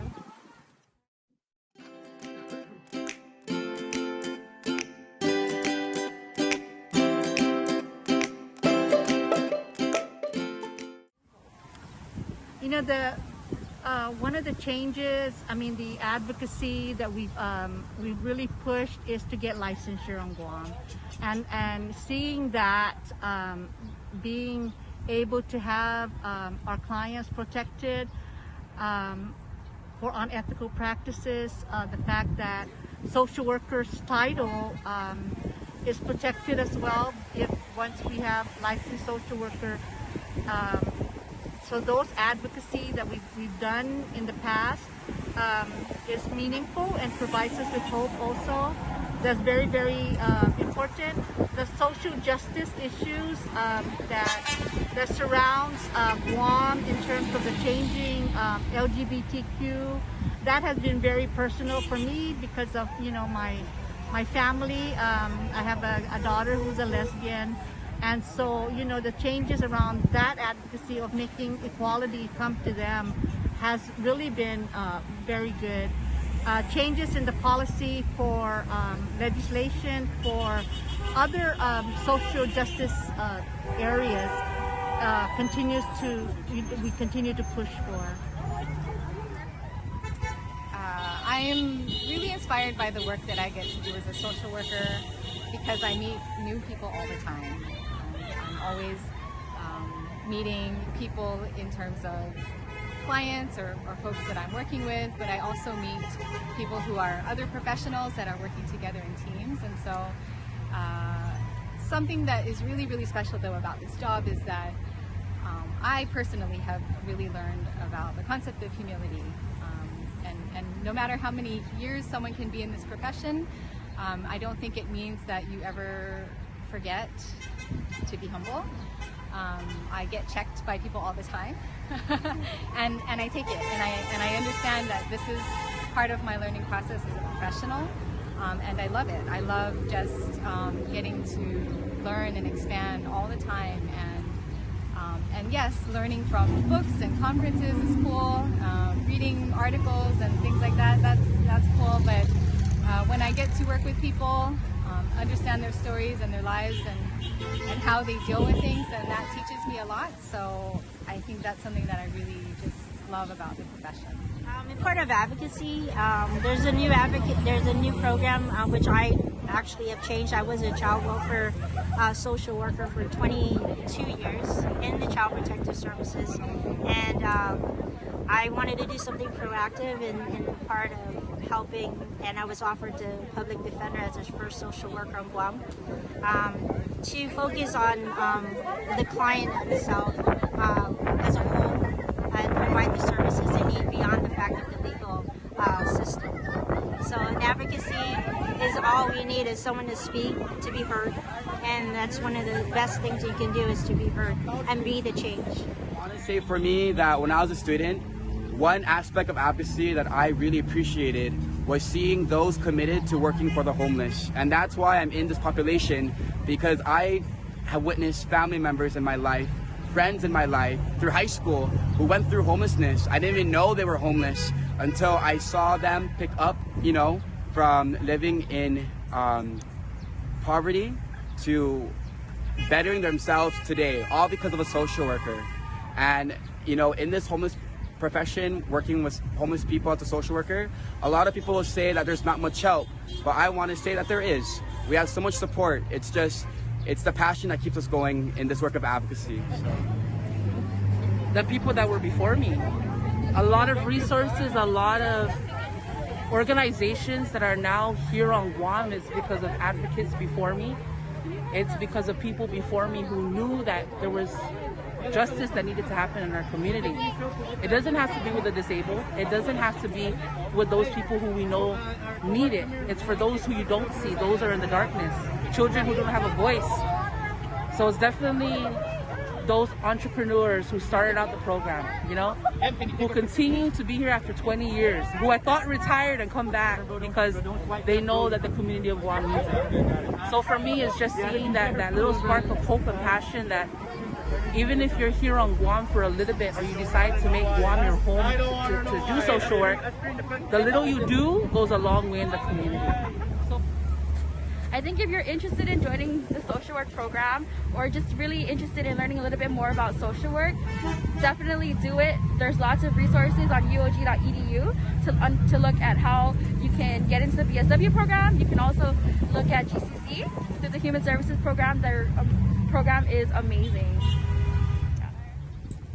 For me, a really important thing to advocate for is for persons with alcohol and substance use disorders. And I think we're going somewhere with that. We're continuing to get them the help that they need. Thank you for being my person. Your arms wide open, helping me to love again. Thank you for being my shoulder, listening closer, trusting you with everything. This journey ain't easy, so I'm grateful you're down to ride. I've fallen many times and not once have you left my side. Come on. Thank you. 여러분 대단히 고맙습니다. Mas tanggalin na si Zilis Maasi. On behalf of the Social Work Student Alliance, collectively, we would like to thank each and every one of you for your selfless dedication to the field of social work. Happy Social Workers Month and Viva Social Work!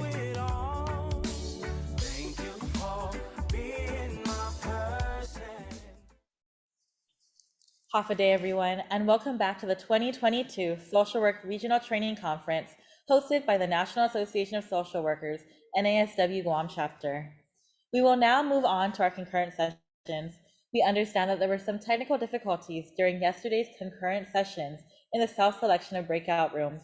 This setback has been addressed, and once we open the breakout rooms, you will see a prompt that says join a breakout room. If you still have issues moving into your breakout room, you can message us in the chat. Today, we have 4 tracks or 4 breakout rooms. The first track is the role of attachment style in weight loss surgery outcomes by Dr. Kosa Burford. Track 2 will be Voyaging Through Changing Tides, a focus on youth mental health by Ms. Asia Ramos and Beverly Coleman from West Care Pacific Islands. For track 3, we have Master of Social Work Program with Teresa Krief, and track 4, the Grief Recovery Method with Raylene Alicto. At this time, we will now go ahead and open our breakout rooms, and please feel free to move to the breakout room of the track of your choice. Once again, if you are having difficulties moving to the track of your choice, please feel free to contact our UOG Global Learning Engagement team via the Zoom chat, who will assist you in moving to the presentation of your choice. UOG Glee will also remain in the main virtual conference room should you require assistance. We are now opening the breakout rooms We'll see you after the concurrent sessions for the award ceremony. Hi, everyone. While you are moving to your breakout rooms, I'm just going to reiterate a message that was sent to the chat. NASW will be offering 1 CEU for yesterday's ethical presentation with Dr. Schwab on day 1, and 1 CEU for today's cultural panel. This is separate from the UOG Glee 1 CEU for 10 contact hours that we also offer through the University of Guam. For social work CEU inquiries, please contact Ms. Ovita Perez at naswgu@gmail.com. We'll send this information in the chat again.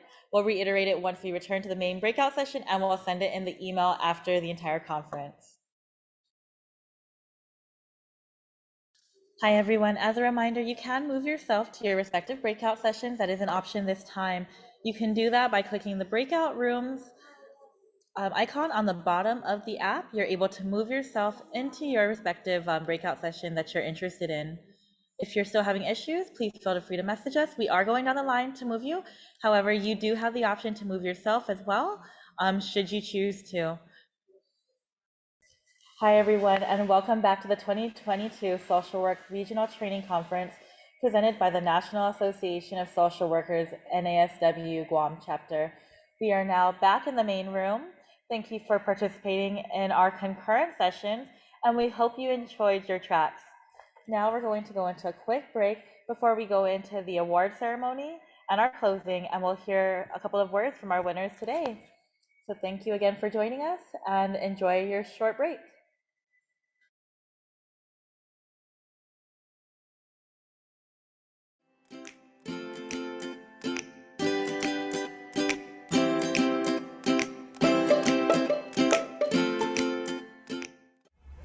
For those that are coming in, remember where you're from. Remember your roots. Be grounded in your ethics. Be grounded in the reasons why you became a social worker, and stay grounded.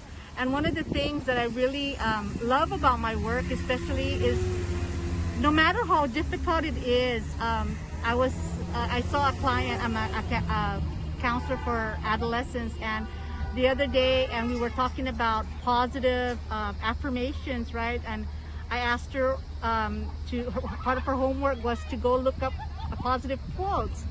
And she said, be the rainbow in someone's cloud. You know, so I thought that was just so inspiring. So as a social worker, we're pushing for continued increase in pay, but if you're looking for higher pay, then it's not really the field if you really want to make big money. But we're changing that, and hopefully with the advocacy efforts as well, we're changing so that we can at least be more comparable to the national standards. So that's another thing about advocacy work that NASW has been pushing for is the increase in social work pay. So social work is an amazing profession, and it's amazing because you can do so many different things as a social worker. You can be all administrative, and there's really, really important work that needs to be done at administrative levels.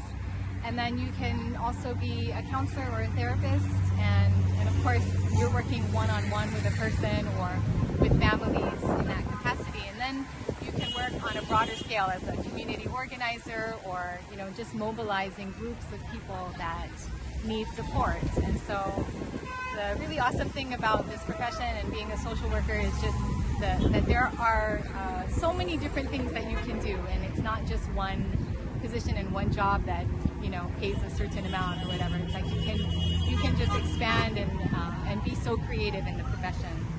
So yeah, this is what I love about being a social worker, and I'm gonna be a social worker until the day I leave this earth. So social worker at heart always. It definitely has to come with the fact of compassion, the word love, the unconditional theme of love. It's just helping is not just helping, it's totally being in it, being in the moment with the people you serve in the community, the providers, being a team of interagency of developments of services that we all come together as. It takes a whole village, the whole dynamic of the community to help one family, one person. So to all my social work friends out there and those who are currently in the profession and those who are about to start the profession, I want to say congratulations to you and thank you for this career that you chose for yourself. However, it's not going to be easy.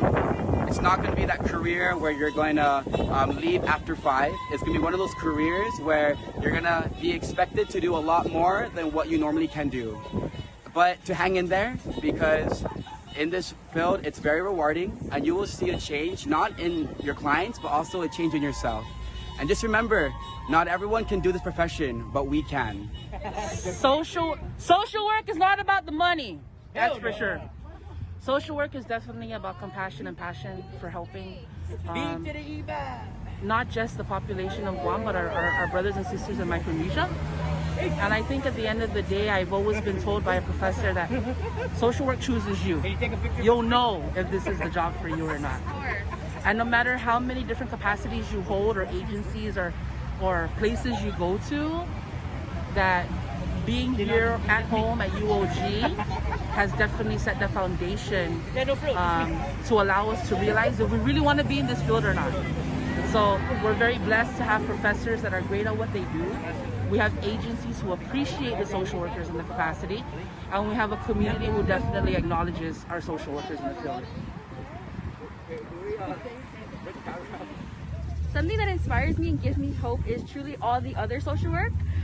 Seeing their amazing work that they do every single day really just inspires me and gives me the drive to continue doing what I do. And I'm so excited to graduate in May and join them all out in the field. We would like to thank them for all their hard work and dedication to the people of our island. I know this work is very hard and we continue to show up despite all the challenges we go through.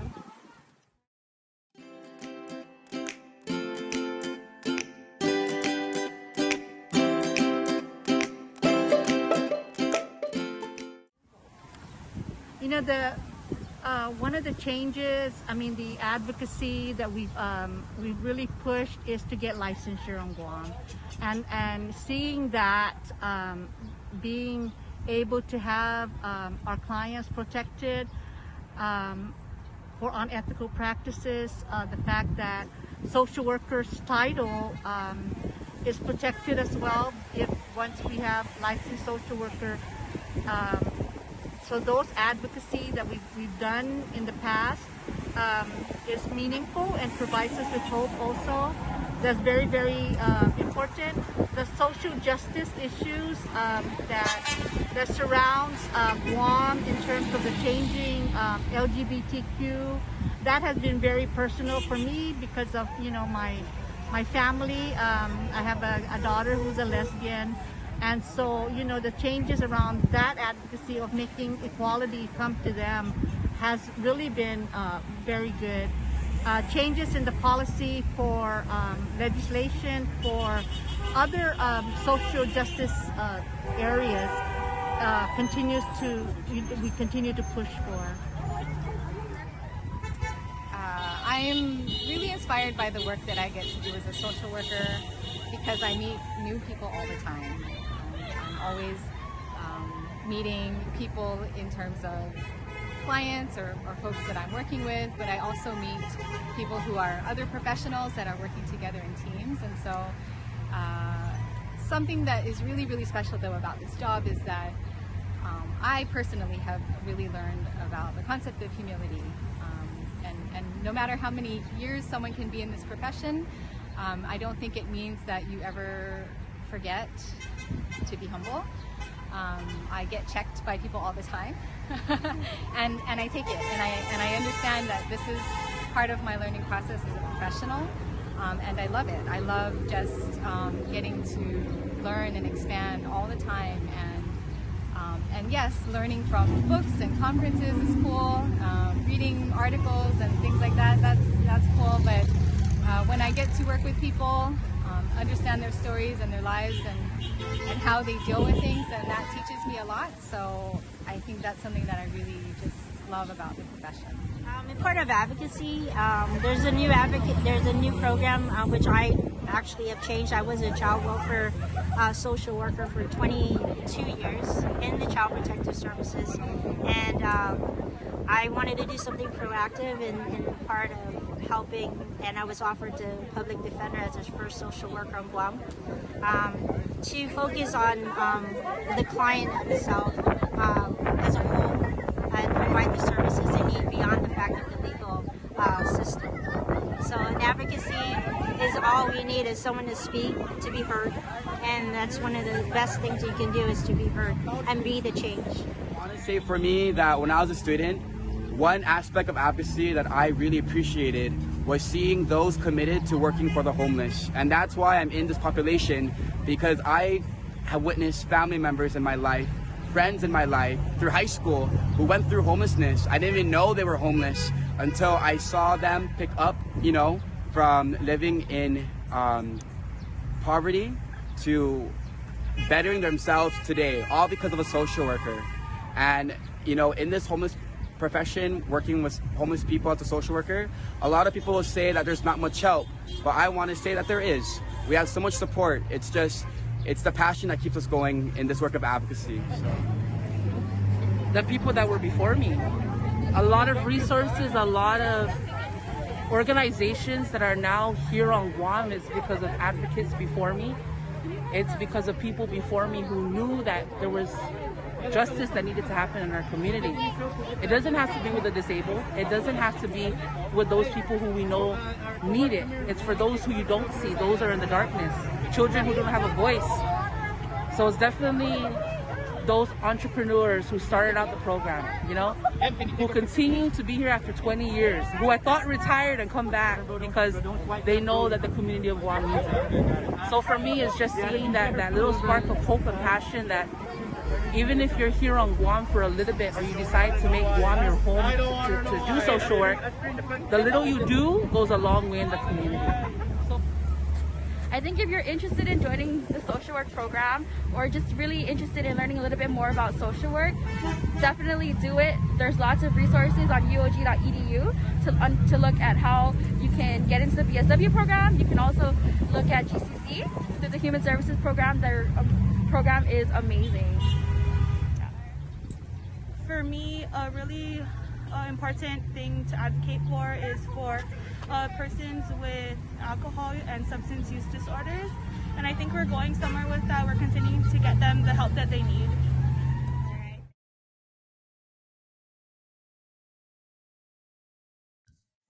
Hi, everyone, and welcome back to the 2022 Social Work Regional Training Conference presented by the National Association of Social Workers, NASW Guam Chapter.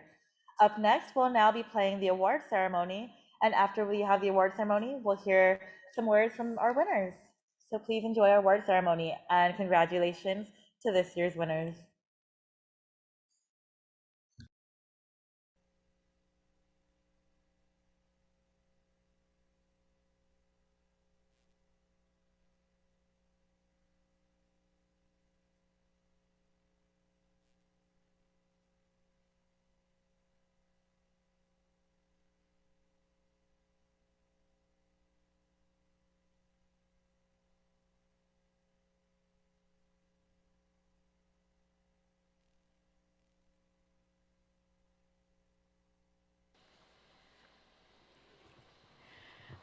Hafaday and good afternoon, and I'm so honored to be here with you today to recognize these social workers.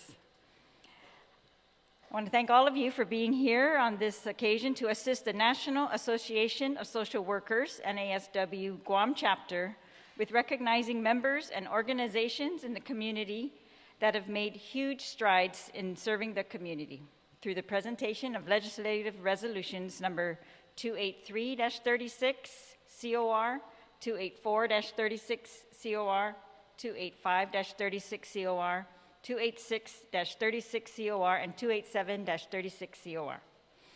So first, I'd like to recognize and acknowledge the presence of my colleagues, beginning with the Vice Speaker, Tina Muñoz Barnes, our Legislative Secretary, Senator Amanda Shelton, Senator Sabina Perez, and Senator Tello Taitukwi. Thank you, Senators. Of course, I'd like to also recognize the members of the officers of the National Association of Social Workers Guam chapter, beginning with the president, Terry Francisco. Vice President Jamela Santos is not here with us today, and Amara Santos, the student rep, is also not here with us today, but Alina Butler, the treasurer, she's here with us today. Janine Cabrera, the secretary, is not here with us today, but Rosalind Regis, she's our member at large, and Tressa Diaz, another member at large, Dr. Tressa Diaz. Situs Masi to all of you. And of course, we have Ovita Perez, who is the chapter manager for the National Association of Social Workers Guam chapter. Thank you.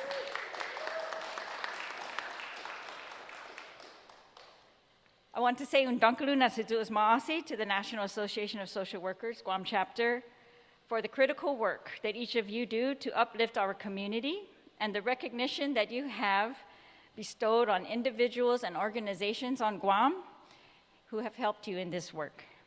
And on behalf of the 36th Guam Legislature, we thank each and every one of you for dedicating your lives to helping relieve people's suffering, for fighting for social justice, protecting the vulnerable, and for facilitating the empowerment of our people to improve their lives and environment. And your mission is far from easy. It's not glamorous by any means, and not one that just anybody can take up. It takes a very special person with a great amount of empathy, critical thinking skills, patience, resourcefulness, and a passion for equality and justice to do the work that you do. And so, thank you. And we are honored to be here today to assist with recognizing your great and critical work. So we have several recipients today, and my colleagues will help us in presenting individual resolutions and certificates from my office to each of these. And we are going to begin with resolution number 283-36 COR, introduced by Therese M. Terlahi, Tina Rose Munya Barnes, Amanda L. Shelton, Sabina Flores Perez, Tello Taitagui, Joanne Brown, and all senators, relative to recognizing Dr. Margaret Hattori Uchima for serving the people of Guam and strengthening healthy relationships in our island community, and congratulating her as the recipient of the 2022 National Association of Social Workers Guam Chapter Public Citizen Award. Dr. Margaret, if you could please join us up here, or here.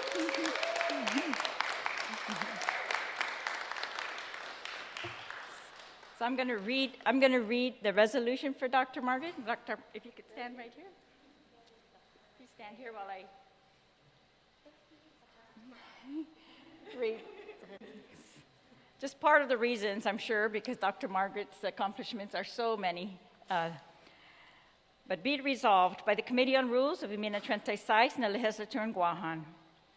Whereas the Public Citizen Award is an award given by the National Association of Social Workers Guam chapter that honors an outstanding member of the community whose accomplishments exemplify the values and mission of professional social work.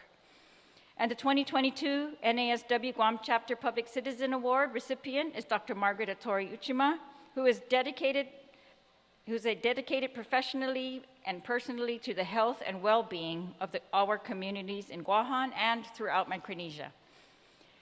Dr. Hattori Uchima has been a registered nurse for 34 years, a faculty member of the University of Guam since 2001, and she has served as the Dean of the University of Guam School of Health since 2014.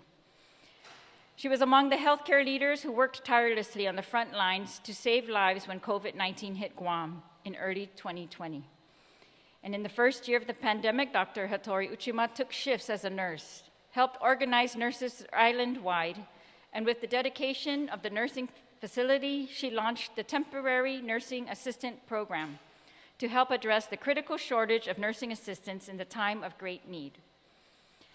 The following year, Dr. Hattori Uchima was recognized by KUAM as a COVID hero for her role as a volunteer at the Guam National Guard's clinic at UOG, where she spent whatever free time she had assisting with vaccinations for island residents.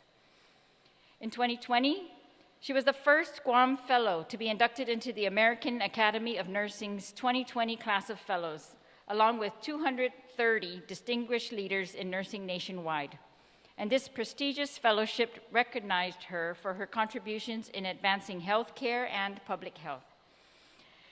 She is a longtime active member of the Guam Homeless Coalition, where she serves on the board and is the co-chair for the Committee on Healthcare for the Homeless.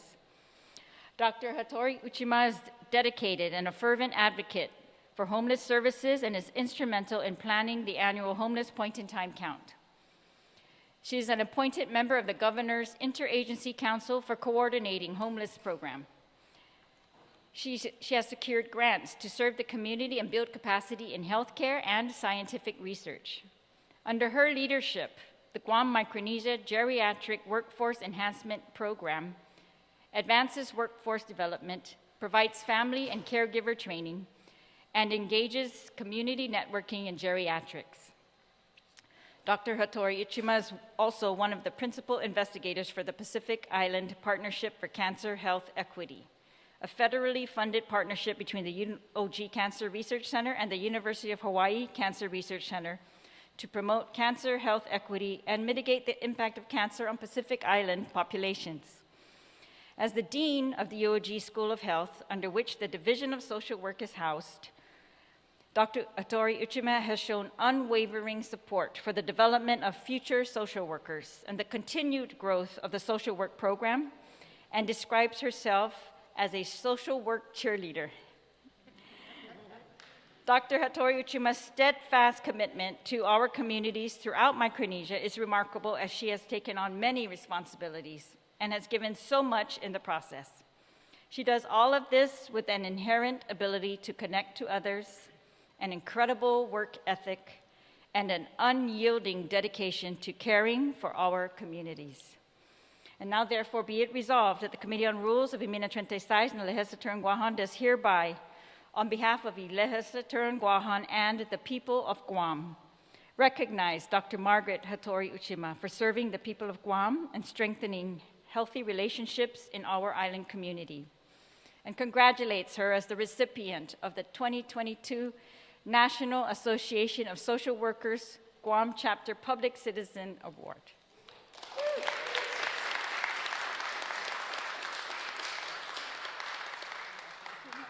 Along with my colleagues, we present this to you, and we thank you so much for all your service. Thank you.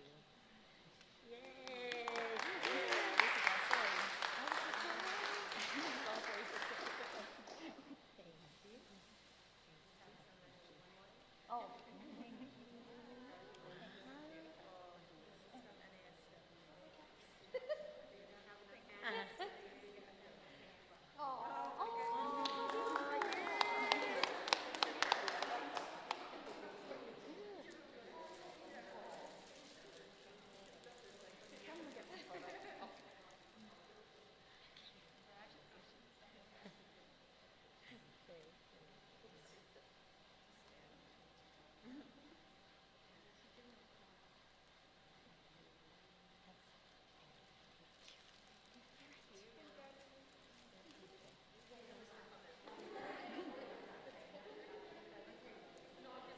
Now I'd like to invite the Vice Speaker to present the second award. Madam Speaker, for giving me the blessings to present this next resolution and this award to the recipient, and may I call her up? Rosalind S. Regis. Right?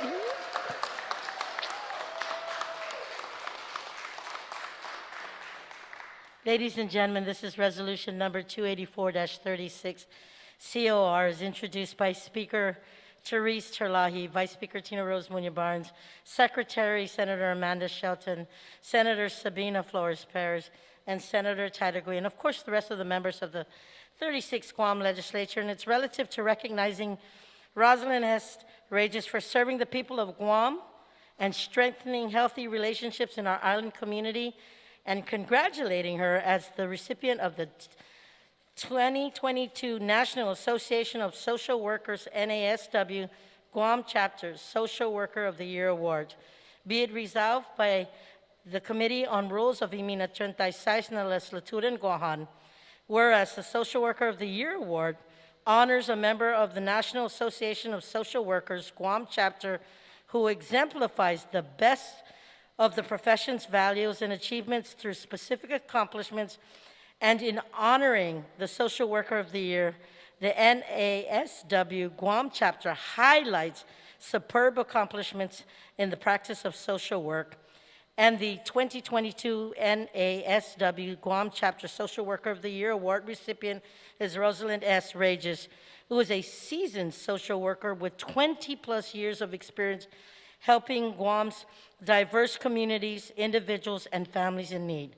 From the start of her career to the present, Ms. Regis, with her tenacity, steadfast advocacy, and voice and commitment to the principles and ethics of social work, has delivered incredible outcomes in the area of advocacy for clients and their families, social policy, social work practice, research and program development, and administration. And upon graduation from the University of Guam, Ms. Regis started her career at Child Protective Services, Department of Public Health and Social Services, for approximately 20+ years. Then through 1999 through 2020, Ms. Regis helped numerous children and families that were involved in reports of suspected child abuse and neglect. Her duties included intake and assessment, investigations, removal of children, court reports, expert testimony, community collaboration, presentations, and field instruction supervision. And in 2020, Ms. Regis joined, a place that's near and dear to me, Public Defender Service Corporation, as its first social worker to develop and implement its new program focused on holistic defense services for the PDSC's criminal division. And whereas since her start at the Public Defender Service Corporation, Ms. Regis has worked tirelessly on research and development, communicating and collaborating with experts in the field, including the Bronx Defenders, and assisting the PDSC's clients. She has also functioned as a victim advocate for PDSC, the Advocacy Center, a program for victims of domestic and dating violence, sexual assault, and stalking who are in need of protection and restraining orders. She has gone above and beyond in assisting one homeless client in obtaining funds to relocate back home, and she has helped many others in her varied capacities and roles. Ms. Regis is a critical part of the Public Defender Service Corporation's goal of providing holistic services to reduce recidivism, and whereas the scale of work Ms. Regis has accomplished has been enormous and not without risk. At CPS, she responded during all hours of crisis. She removed, transported, arranged placements of children on island and off island. She interviewed victims, alleged abusers, witnesses, and professionals. She conducted forensic investigations and searches at crime scenes, and she provided court reports and expert testimony in civil and criminal cases. And at the PDSC, Ms. Regis has shown her resiliency and commitment to develop a new program focused on reducing recidivism and producing better outcomes for the Public Defender Service Corporation's clients and their families and the community. And whereas throughout her career, Ms. Regis has supported social policies and practices that have improved the lives outcomes for many, to include children, families of low-income status, victims, survivors of abuse, neglect, and violence, the elderly, persons with disabilities, persons who are homeless, and individuals who are court-involved and or re-entering the community. Now, therefore, be it resolved that the Committee on Rules of Immunity 36 na Legislatura en Guahan does hereby, on behalf of the Legislatura en Guahan and her people of Guam, recognize Rosalind S. Regis for serving the people of Guam and strengthening healthy relationships in our island community, and congratulate her as the recipient of the 2022 National Association of Social Workers Guam Chapter Social Worker of the Year Award. And be it further resolved that the Speaker and the Chairperson of the Committee of Rules certify, and the Legislative Secretary attests to the adoption whereof, and that copies of the same be thereafter transmitted to Ms. Rosalind S. Regis, to the National Association of Social Workers Guam Chapter, and to the Honorable Lourdes A. Leon Guerrero, Imagahagan, Guahan. Congratulations. Please let her give her a round of applause. Biba!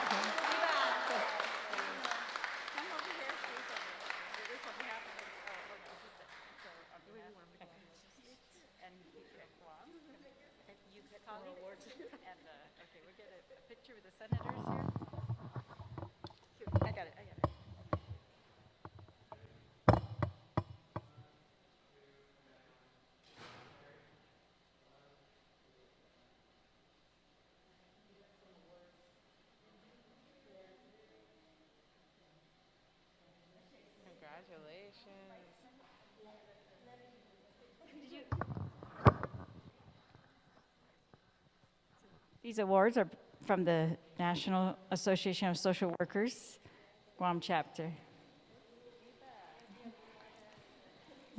The flowers.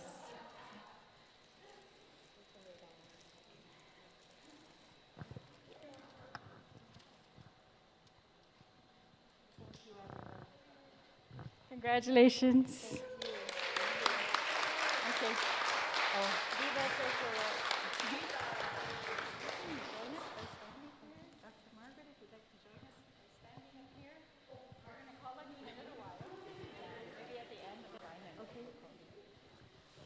All right, and now I'd like to invite our Legislative Secretary, Senator Amanda Shelton, to help present and recognize Sister Trini Pangilinan. Is she here?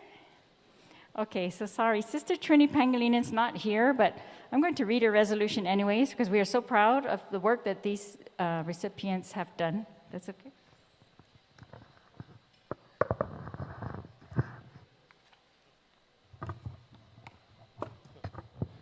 Okay, thank you very much, Speaker, for allowing us to be here and to celebrate with all of you social workers and your families. Congratulations, we're very honored. This is resolution number 285-36, introduced by Speaker Therese M. Terlahi, Vice Speaker Tina Rose Muñoz-Barnes, myself, Senator Sabina Flores Perez, Senator Tello Taitigui, and all the senators of the 36th Guam Legislature, relative to recognizing Sister Trini Pangilinan for serving the people of Guam and strengthening healthy relationships in our island community, and congratulating her as the recipient of the 2022 National Association of Social Workers Guam Chapter Lifetime Achievement Award. Be it resolved by the Committee on Rules of Iminay Trantaisais Nalaheslatur and Guahan, whereas each year members of the National Association of Social Workers Guam Chapter select a human service professional for the Lifetime Achievement Award to celebrate their lifetime of accomplishments and recognize the best social work values and accomplishments demonstrated in their lifetime career, which is a minimum of 15 years. The 2022 NASW Guam Chapter Lifetime Achievement Award recipient is Sister Trini Pangilinan, who was born Trinidad Taitano Pangilinan and is the 8th of 14 children of Jose and Maria Pangilinan. Sister Trini first entered the religious community in August of 1964 and taught at Santa Barbara Catholic School. And after a year of teaching, she went back to school and earned her bachelor's degree in social work at the University of Guam in 1971. Sister Trini then began working at the Department of Public Health and Social Services, and soon after, Sister Trini briefly left the community and joined her family in California. She furthered her education at the University of North Carolina, Chapel Hill, and earned her master's degree in social work in 1975, and returned to the community in 1978 and started working for the government of Guam. She continued her work for the government of Guam for 11 years and 8 years with the Archdiocesan Family and Youth Ministry, where she also served as Director of Incorporation. Sister Trini chaired the Social Justice Committee and the Communications team of the Sisters of Mercy on Guam, and also served as co-spiritual director for the Couples for Christ movement, which she also helped found in 1995 for the Archdiocese of Agana. Sister Trini was a founding member of the Rainbows for All God's Children group and served as president for Mercy Action Marianas, a ministry that gives scholarships to mercy, administered schools, and helps with the economically disadvantaged people of Guam in cooperation with village mayors. Sister Trini's most cherished and memorable moments in her ministry was during her work with Rainbows for All God's Children. She loved working with the youth and helping abused and neglected children. She also served as the assistant archivist for the Sisters of Mercy of the Americas, Guam, and she remains actively involved in her love for the divine worship of God through singing with the Emmaus Choir, which ministers at the Dulce Nombre de Cathedral Maria Basilica, and also with other choirs in need of beautiful voices to lift the prayer of humanity to the Holy Triune God. Sister Trini was also a previous executive director of NASW Guam chapter, and she has been and continues to be a member in good standing for many years. And in a mass celebration on August 15, 2021, with Archbishop Michael Burns presiding, she celebrated her golden jubilee of serving with the Sisters of Mercy. Now therefore be it resolved that the Committee on Rules of Imenay 36 na Legislature in Guahan does hereby, on behalf of the Legislature in Guahan and the people of Guam, recognize Sister Trini Pangilinan for serving and strengthening healthy relationships in our island community, and congratulating her as the recipient of the 2022 National Association of Social Workers Guam Chapter Lifetime Achievement Award. And be it further resolved that the Speaker and the Chairperson of the Committee on Rules certify, and the Legislative Secretary attest to the adoption hereof, and that copies of the same be thereafter transmitted to Sister Trini Pangilinan, to the National Association of Social Workers Guam Chapter, and to the Honorable Lourdes A. Leon Guerrero y Magahagan Guahan.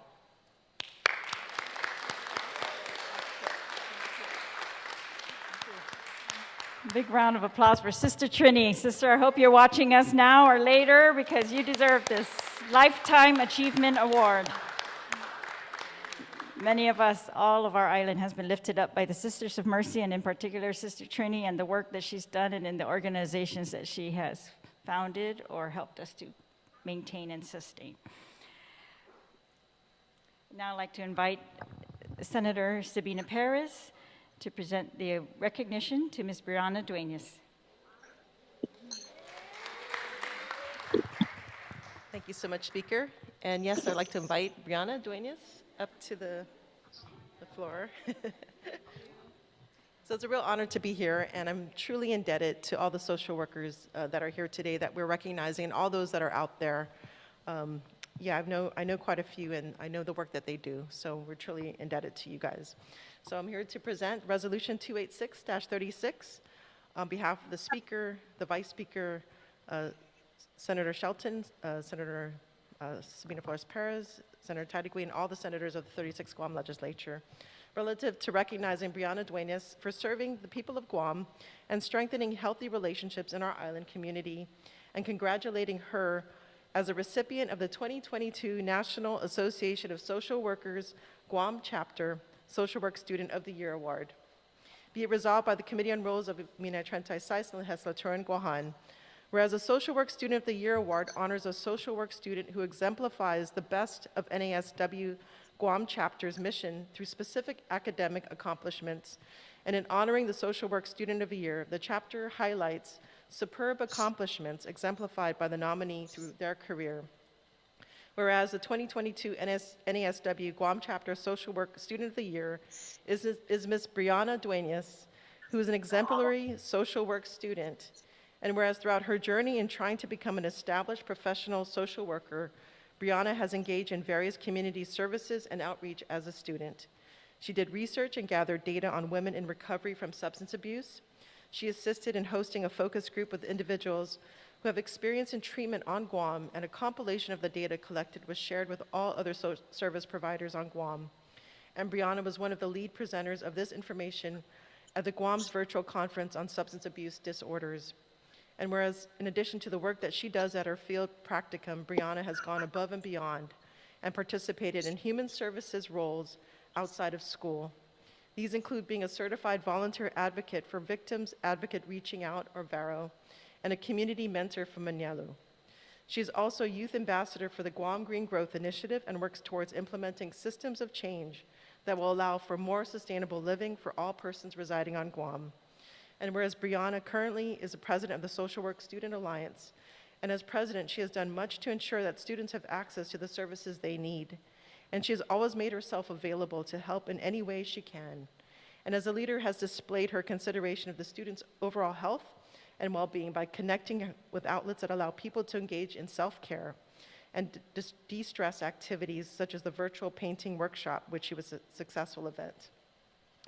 And whereas Brianna is constantly sharing forums and opportunities for community services that other students can take part in while promoting empowerment and self-determination, as she strives to make sure that everyone's voice is heard and that their concerns are taken into account.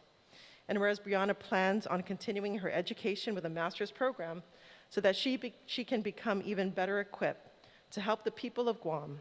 And she has made many sacrifices, such as moving away from her immediate family to study and serve the people in the communities. Now, therefore, be it resolved that the Committee on Rules of Minay Trenta Saisnal Saturan Guahan does hereby, on behalf of the Ila Saturan Guahan and the people of Guam, recognize Brianna Duenas for serving the people of Guam and strengthening healthy relationships in our island community, and congratulate her as a recipient of the 2022 National Association of Social Workers Guam Chapter Social Work Student of the Year Award, and be it further resolved that the Speaker and the Chairperson of the Committee on Rules certify and the Legislative Secretary attest to the adoption hereof, and the copies of the same be thereafter transmitted to Ms. Brianna Duenas, to the National Association of Social Workers Guam Chapter, and to the Honorable Lourdes A. Leon Guerrero, Imaga Hagen Kohan. Congratulations. Congratulations.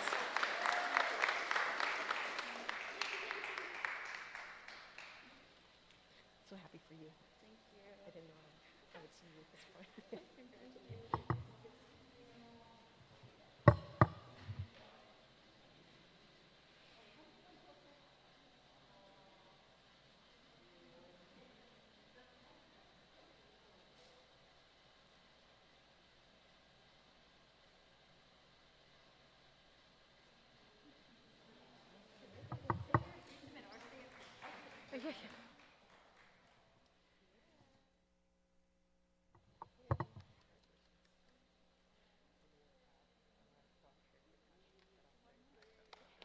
Thank you so much. Thank you.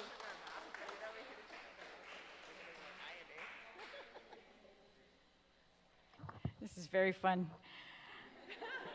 I'd like to now ask Senator Telo Taitagui to please assist us in recognizing the 2022 National Association of Social Workers Guam Chapter's Exemplary Service Provider Award.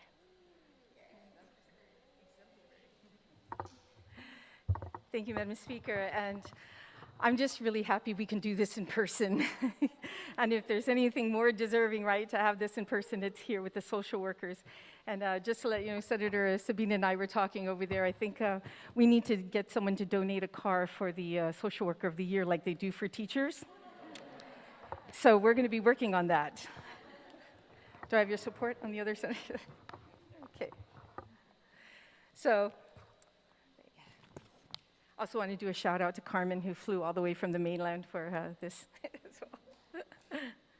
So this is Resolution 28736 COR, introduced by Speaker Therese M. Terlahi, Tina Rose Munoz-Barnes, Amanda Shelton, Sabina Paris, Telo Taitagui, and Joanne Brown, relative to recognizing Manetlu for its services in strengthening healthy relationships in our island community, and congratulating them as the recipient of the 2022 National Association of Social Workers Guam Chapter Exemplary Service Provider Award. Be it, okay, let me pull this back, okay.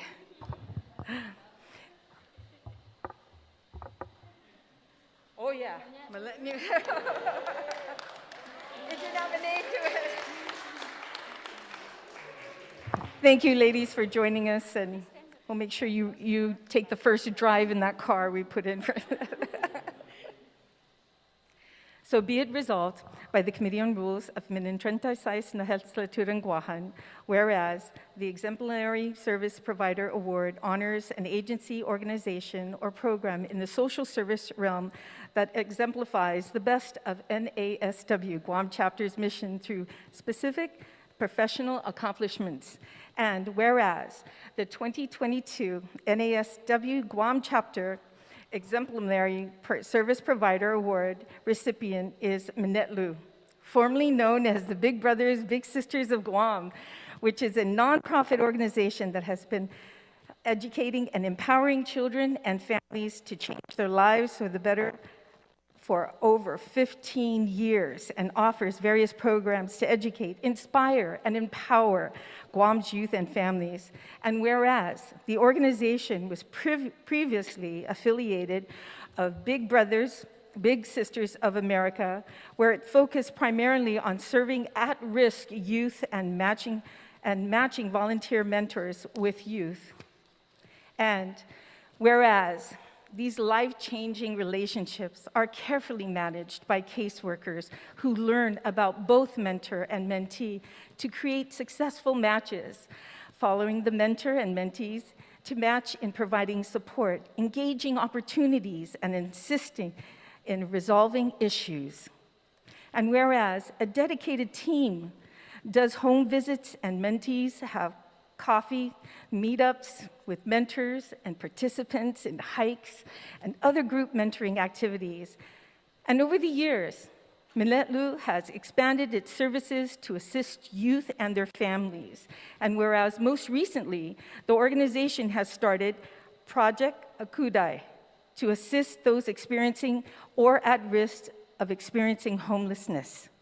And the project works closely with individuals to develop a plan to employ the best practices in identifying the household's strengths and opportunities, as well as focusing on the underlying issues which may lead the household to become homeless. And whereas, additionally, Minetlu has completed the Employment Empowerment Initiative, which provides workforce readiness workshops on individualized job search, and where project staff workers with clients to understand their work goals and assist in developing their soft skills, applying for jobs, and connecting to training opportunities. And whereas Minetlu Project, the Micronesian Resource Center One-Stop Shop, has assisted individuals and families who are migrated to Guam from our neighboring islands through case management services and workshops held in the client's native language other than English. Additionally, the one-stop shop is also in the form of a mobile office called My Van, allowing mobile access to information in the communities where the van brings access to computers, printers, and Wi-Fi internet to the communities where internet or computer devices are not accessible. And whereas some of the project workshops include half-a-day orientation, which introduces new migrants to Guam's laws, customs, and resources. Ready to Drive workshop, which assists participants in obtaining a driver's license through study sessions. Parenting workshops, which provide parents with skills and knowledge to better their children ages 0 to 13. Building a Common Ground, which provides participants with insight on cultural differences and strategies on how to avoid miscommunications. And lastly, drug prevention presentations, which provide information about the harm and risk of doing drugs and resources to help. And whereas Minetlu mission is to empower and educate youth and their family to provide their lives for better for the rest of their lives. Now, therefore, be it resolved in the Committee of Rules of Legislaturan Guahan, hereby, on behalf of Legislaturan Guahan and the people of Guam, recognize Minetlu for its services in strengthening healthy relationships in our community, and congratulate them as a recipient of the 2022 National Association of Social Workers Guam Chapter Exemplary Services Provider Award. And be it further resolved by the Speaker and the Chairperson of the Committee on Rules, certifying the Legislative Secretary attests to the adoption hereof, and that the copies of the same be there after translated to Manetlu, to the National Association of Social Workers, Guam Chapter, and to the Honorable Lourdes A. Leon Guerrero, Imagahagan Guahan.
Yes, now we get all our recipients in the middle here.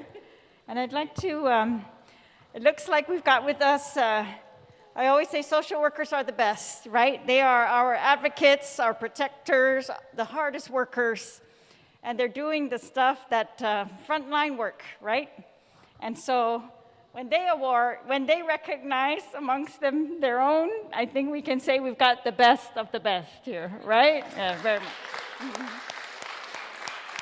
And so congratulations to all of you. I'd like to invite each of you to just say some brief remarks. Hopefully, you know, we are learning from you because you are our leaders in this type of work and this type of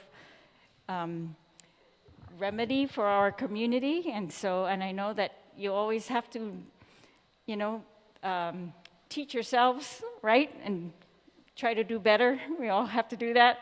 And so I'd like to ask you to share a few words for all of us. We'll begin with Manetlu, if you don't mind. Okay, so Hafaday and good afternoon. Thank you, all the senators and NASW and everyone who is here today. It's always so amazing to kind of hear, you know, we're always doing the work, but when you hear it read out loud, it truly is amazing to hear everything that we do. So on behalf of Manetlu, we want to say thank you. And really, we're just two people, but we're a team of 30 who make everything happen. So this is for them. Yeah, and so just thank you to all of our community partners. We're really honored to be here. We know all of these people, and we work so closely with them. So just seeing everyone being honored today is truly a blessing, and we're so happy to be part of this community and to continue to do the work that we do. As it was kind of said, we've really expanded, and we're just thankful for all of the opportunities that we've been given and are looking forward to more in the future. So thank you. Oh, yeah. Oh, yes. Hello, I'm Samantha Taito. I'm the executive director of Manetlu. And then with me today is Jackie Thanampong. She is our project coordinator for Project Akuti, which is the program, one of our newest programs that assists homelessness, people who are experiencing homelessness. She was previously a caseworker with the Micronesian Resource Center, and she's done such an exemplary job that, you know, we had to promote her to that coordinator position when we started the project. So, thank you.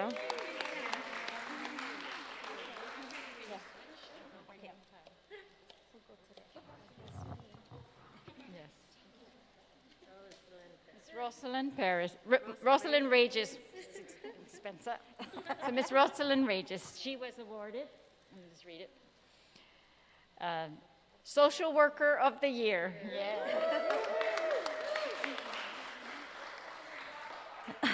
Half a day, everybody. I just want to thank the NASW. I'm part of the board, and I've been blessed and humbled to work with the ladies in the board and also all the social workers on the island. To the community partners, we do all work together as a team. Without our partners and our social work colleagues and all the services providers, the families we serve, I am humbled to serve them. It's been a long journey. I'm not a person to cry, but it has been a long journey. I never thought this would ever happen. I just keep working and working and doing and serve the people of Guam and the children especially, and the Manamkos. Those who need advocacy, those who need the right to someone to hear their voice, and we must rise up to change. And our island people need that. We need to come together and to just kind of be a family all over again. We need that. Thank you.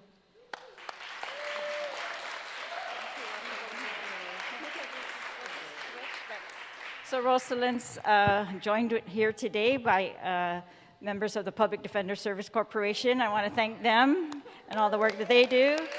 And of course, she's a previous employee of the Child Protective Services. Very hard work. So si Diyos masi, Rosalind.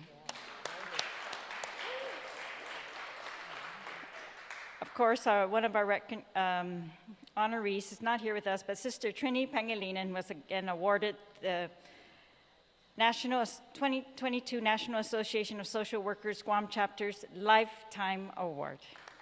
Sister Trini Pangilinan. And now, Ms. Brianna Duenas. She was awarded Guam Chapter Social Work Student of the Year Award. Student of the Year. Okay. Well, first of all, I'm really honored to be a recipient of this award. Truly everything that I do, I commit to it wholeheartedly. And it's just so real to be in this room filled with so many amazing people who do good for the people and really just try to create a better Guam for everyone. I'd like to thank my parents for truly being my #1 supporters.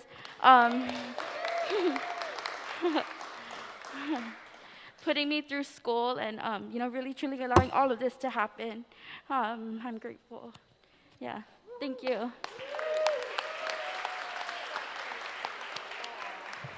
The social work students are one of the #1 advocates on legislation and policy changes that we try to make here, so I want to thank them. Thank you. All right, and now we would like to hear a few words from Dr. Margaret Hattori Uchima, 2022 National Association of Social Workers Guam Chapter's Public Citizen Award. Well, I didn't know such an award existed. So when Dr. Tressa Diaz had mentioned it to me and that the social work faculty nominated me, I almost cried. I was at the airport, so I tried to hide it. She didn't notice, I don't think. But I just have to say, as the non-social worker here, you guys know I believe so much in social work. What you guys do is just the hardest job in all of healthcare and social services. And for me, social workers are part of the healthcare system. And you're really our unsung heroes. Just hearing all the work that you guys do, I really hope that the public really understands or gets a better feel for how truly important social workers are. They deserve much more than they get in terms of salary. As a nurse, we always talk about nurses not getting enough pay, but I have to say that when you see what social workers do, and I have seen it up front, up close, they're just my heroes. And so I really want to thank you. And on behalf of the University of Guam School of Health, where many of you have graduated from, I'm just so honored to be here, and thank you. I can't thank you enough. And thank you.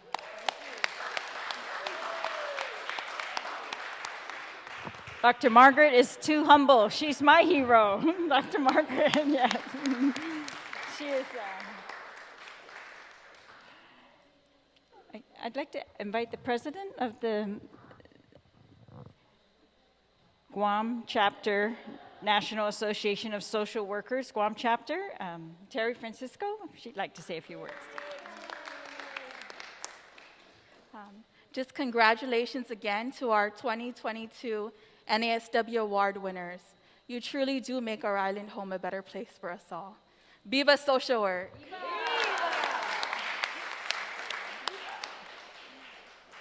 Again, thank you to all the officers and director of the National Association of Social Workers, Guam chapter.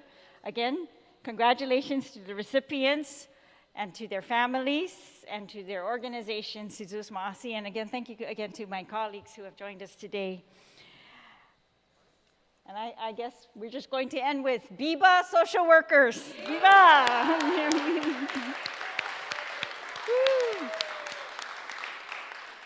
Thank you. That will conclude our program. Thank you.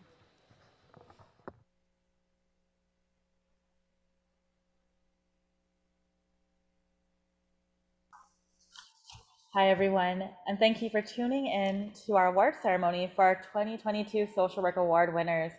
At this time, it is my honor to introduce a couple of our award winners who will be saying a few words to you all. First, we'll start with Ms. Brianna Duenas, who is our 2022 Social Work Student of the Year. Thank you, Amanda. First, I would like to say Happy Social Workers Month. As you saw, this week we had our award ceremony and everything was just so surreal. So I just had to spend some time and just really reflect on my journey and my purpose of why I chose social work. And through all like the time that I was thinking, it really is for the love of my island and its people.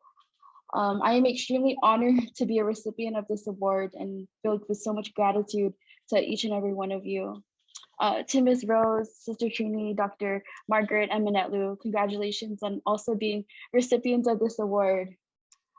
I'd like to give a shout out to the Guam Community College Human Services Program, for it was really there where I found my passion for social work.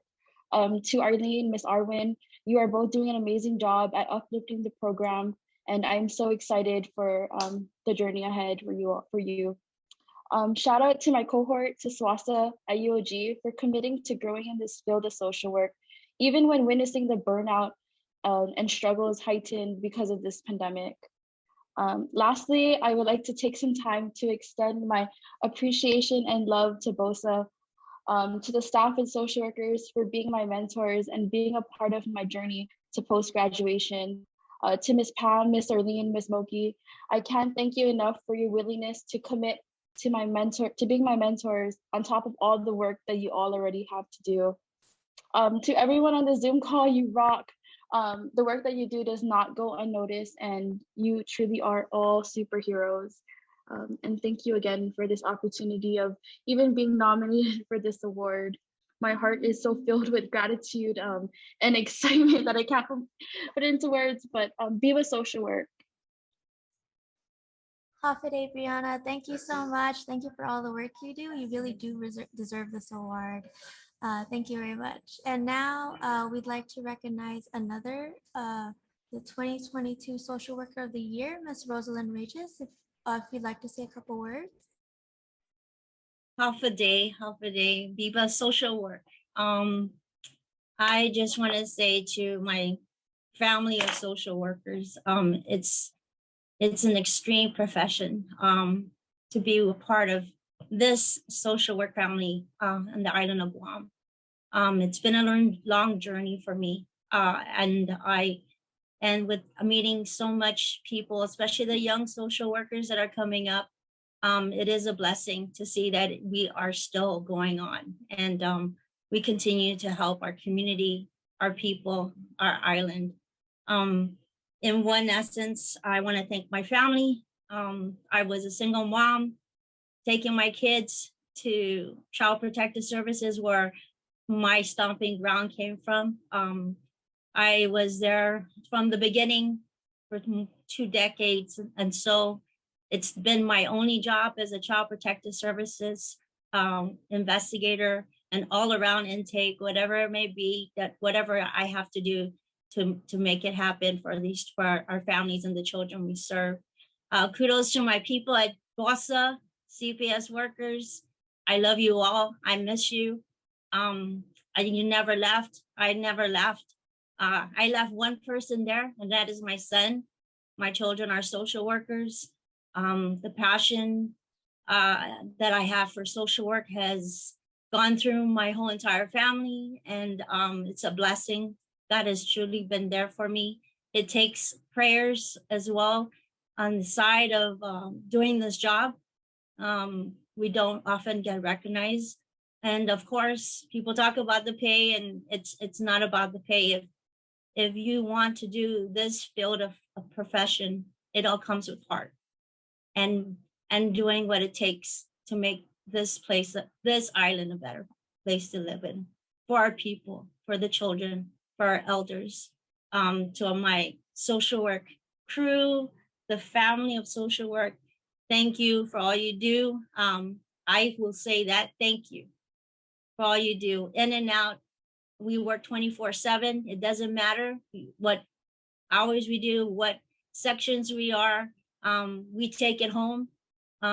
We give it all. It comes with heart. And I know often the challenges are hard, but remember self-care. That's something I never thought about throughout the years until I got older. And it does make it is an important thing to make sure you do self-care, because it could take a lot from you. And for the most of all, thank God. And I am grateful for having the ability to share my experience with the young ones, and to make the community service, and to say thank you to the NASW, my board, the ladies. Thank you. I've continued to learn, and I continue to take in. I'm here to serve as long as God gives me the will. So thank you so much. It's an honor. I'm very grateful. Thank you. Viva social work. Viva Social Work. Thank you so much, Ms. Rosalind and Ms. Brianna, for sharing a few words. And of course, we do want to recognize our other winners who aren't with us today. Manelu, Dr. Hattori, and Sister Trini Pangilinan. Thank you all for all the service, and Ms. Rosalind and Brianna, again, thank you for what you do for our community. We're at the time we're about to end our conference, but before we do go, we do want to mention a couple of closing out things. In the chat, we will be sharing the post-event survey for today's event, for today's conference. We encourage you to fill out the anonymous survey. It allows us to ensure that we maintain the quality of future programs and future conferences, and gives an idea of what parts of the agenda you enjoyed and like to see again. I also want to remind everybody about the availability of CEUs. For those interested in CEUs, NASW will be offering one CEU for yesterday's ethical presentation with Dr. Schwab. And for the second panel today, you will also get a CEU. This is separate from the CEUs that are coming through University of Guam Global Learning and Engagement. For social work CEU inquiries, please contact Ms. Ovi Perez at naswgu@gmail.com. And for other CEU inquiries, please contact UOG at uog.gle@triton.uog.edu. Again, thank you for being part of our two-day conference, and we look forward to seeing you all next year, virtually, in person, or hybrid. Thank you again for joining us. Viva Social Work. Viva.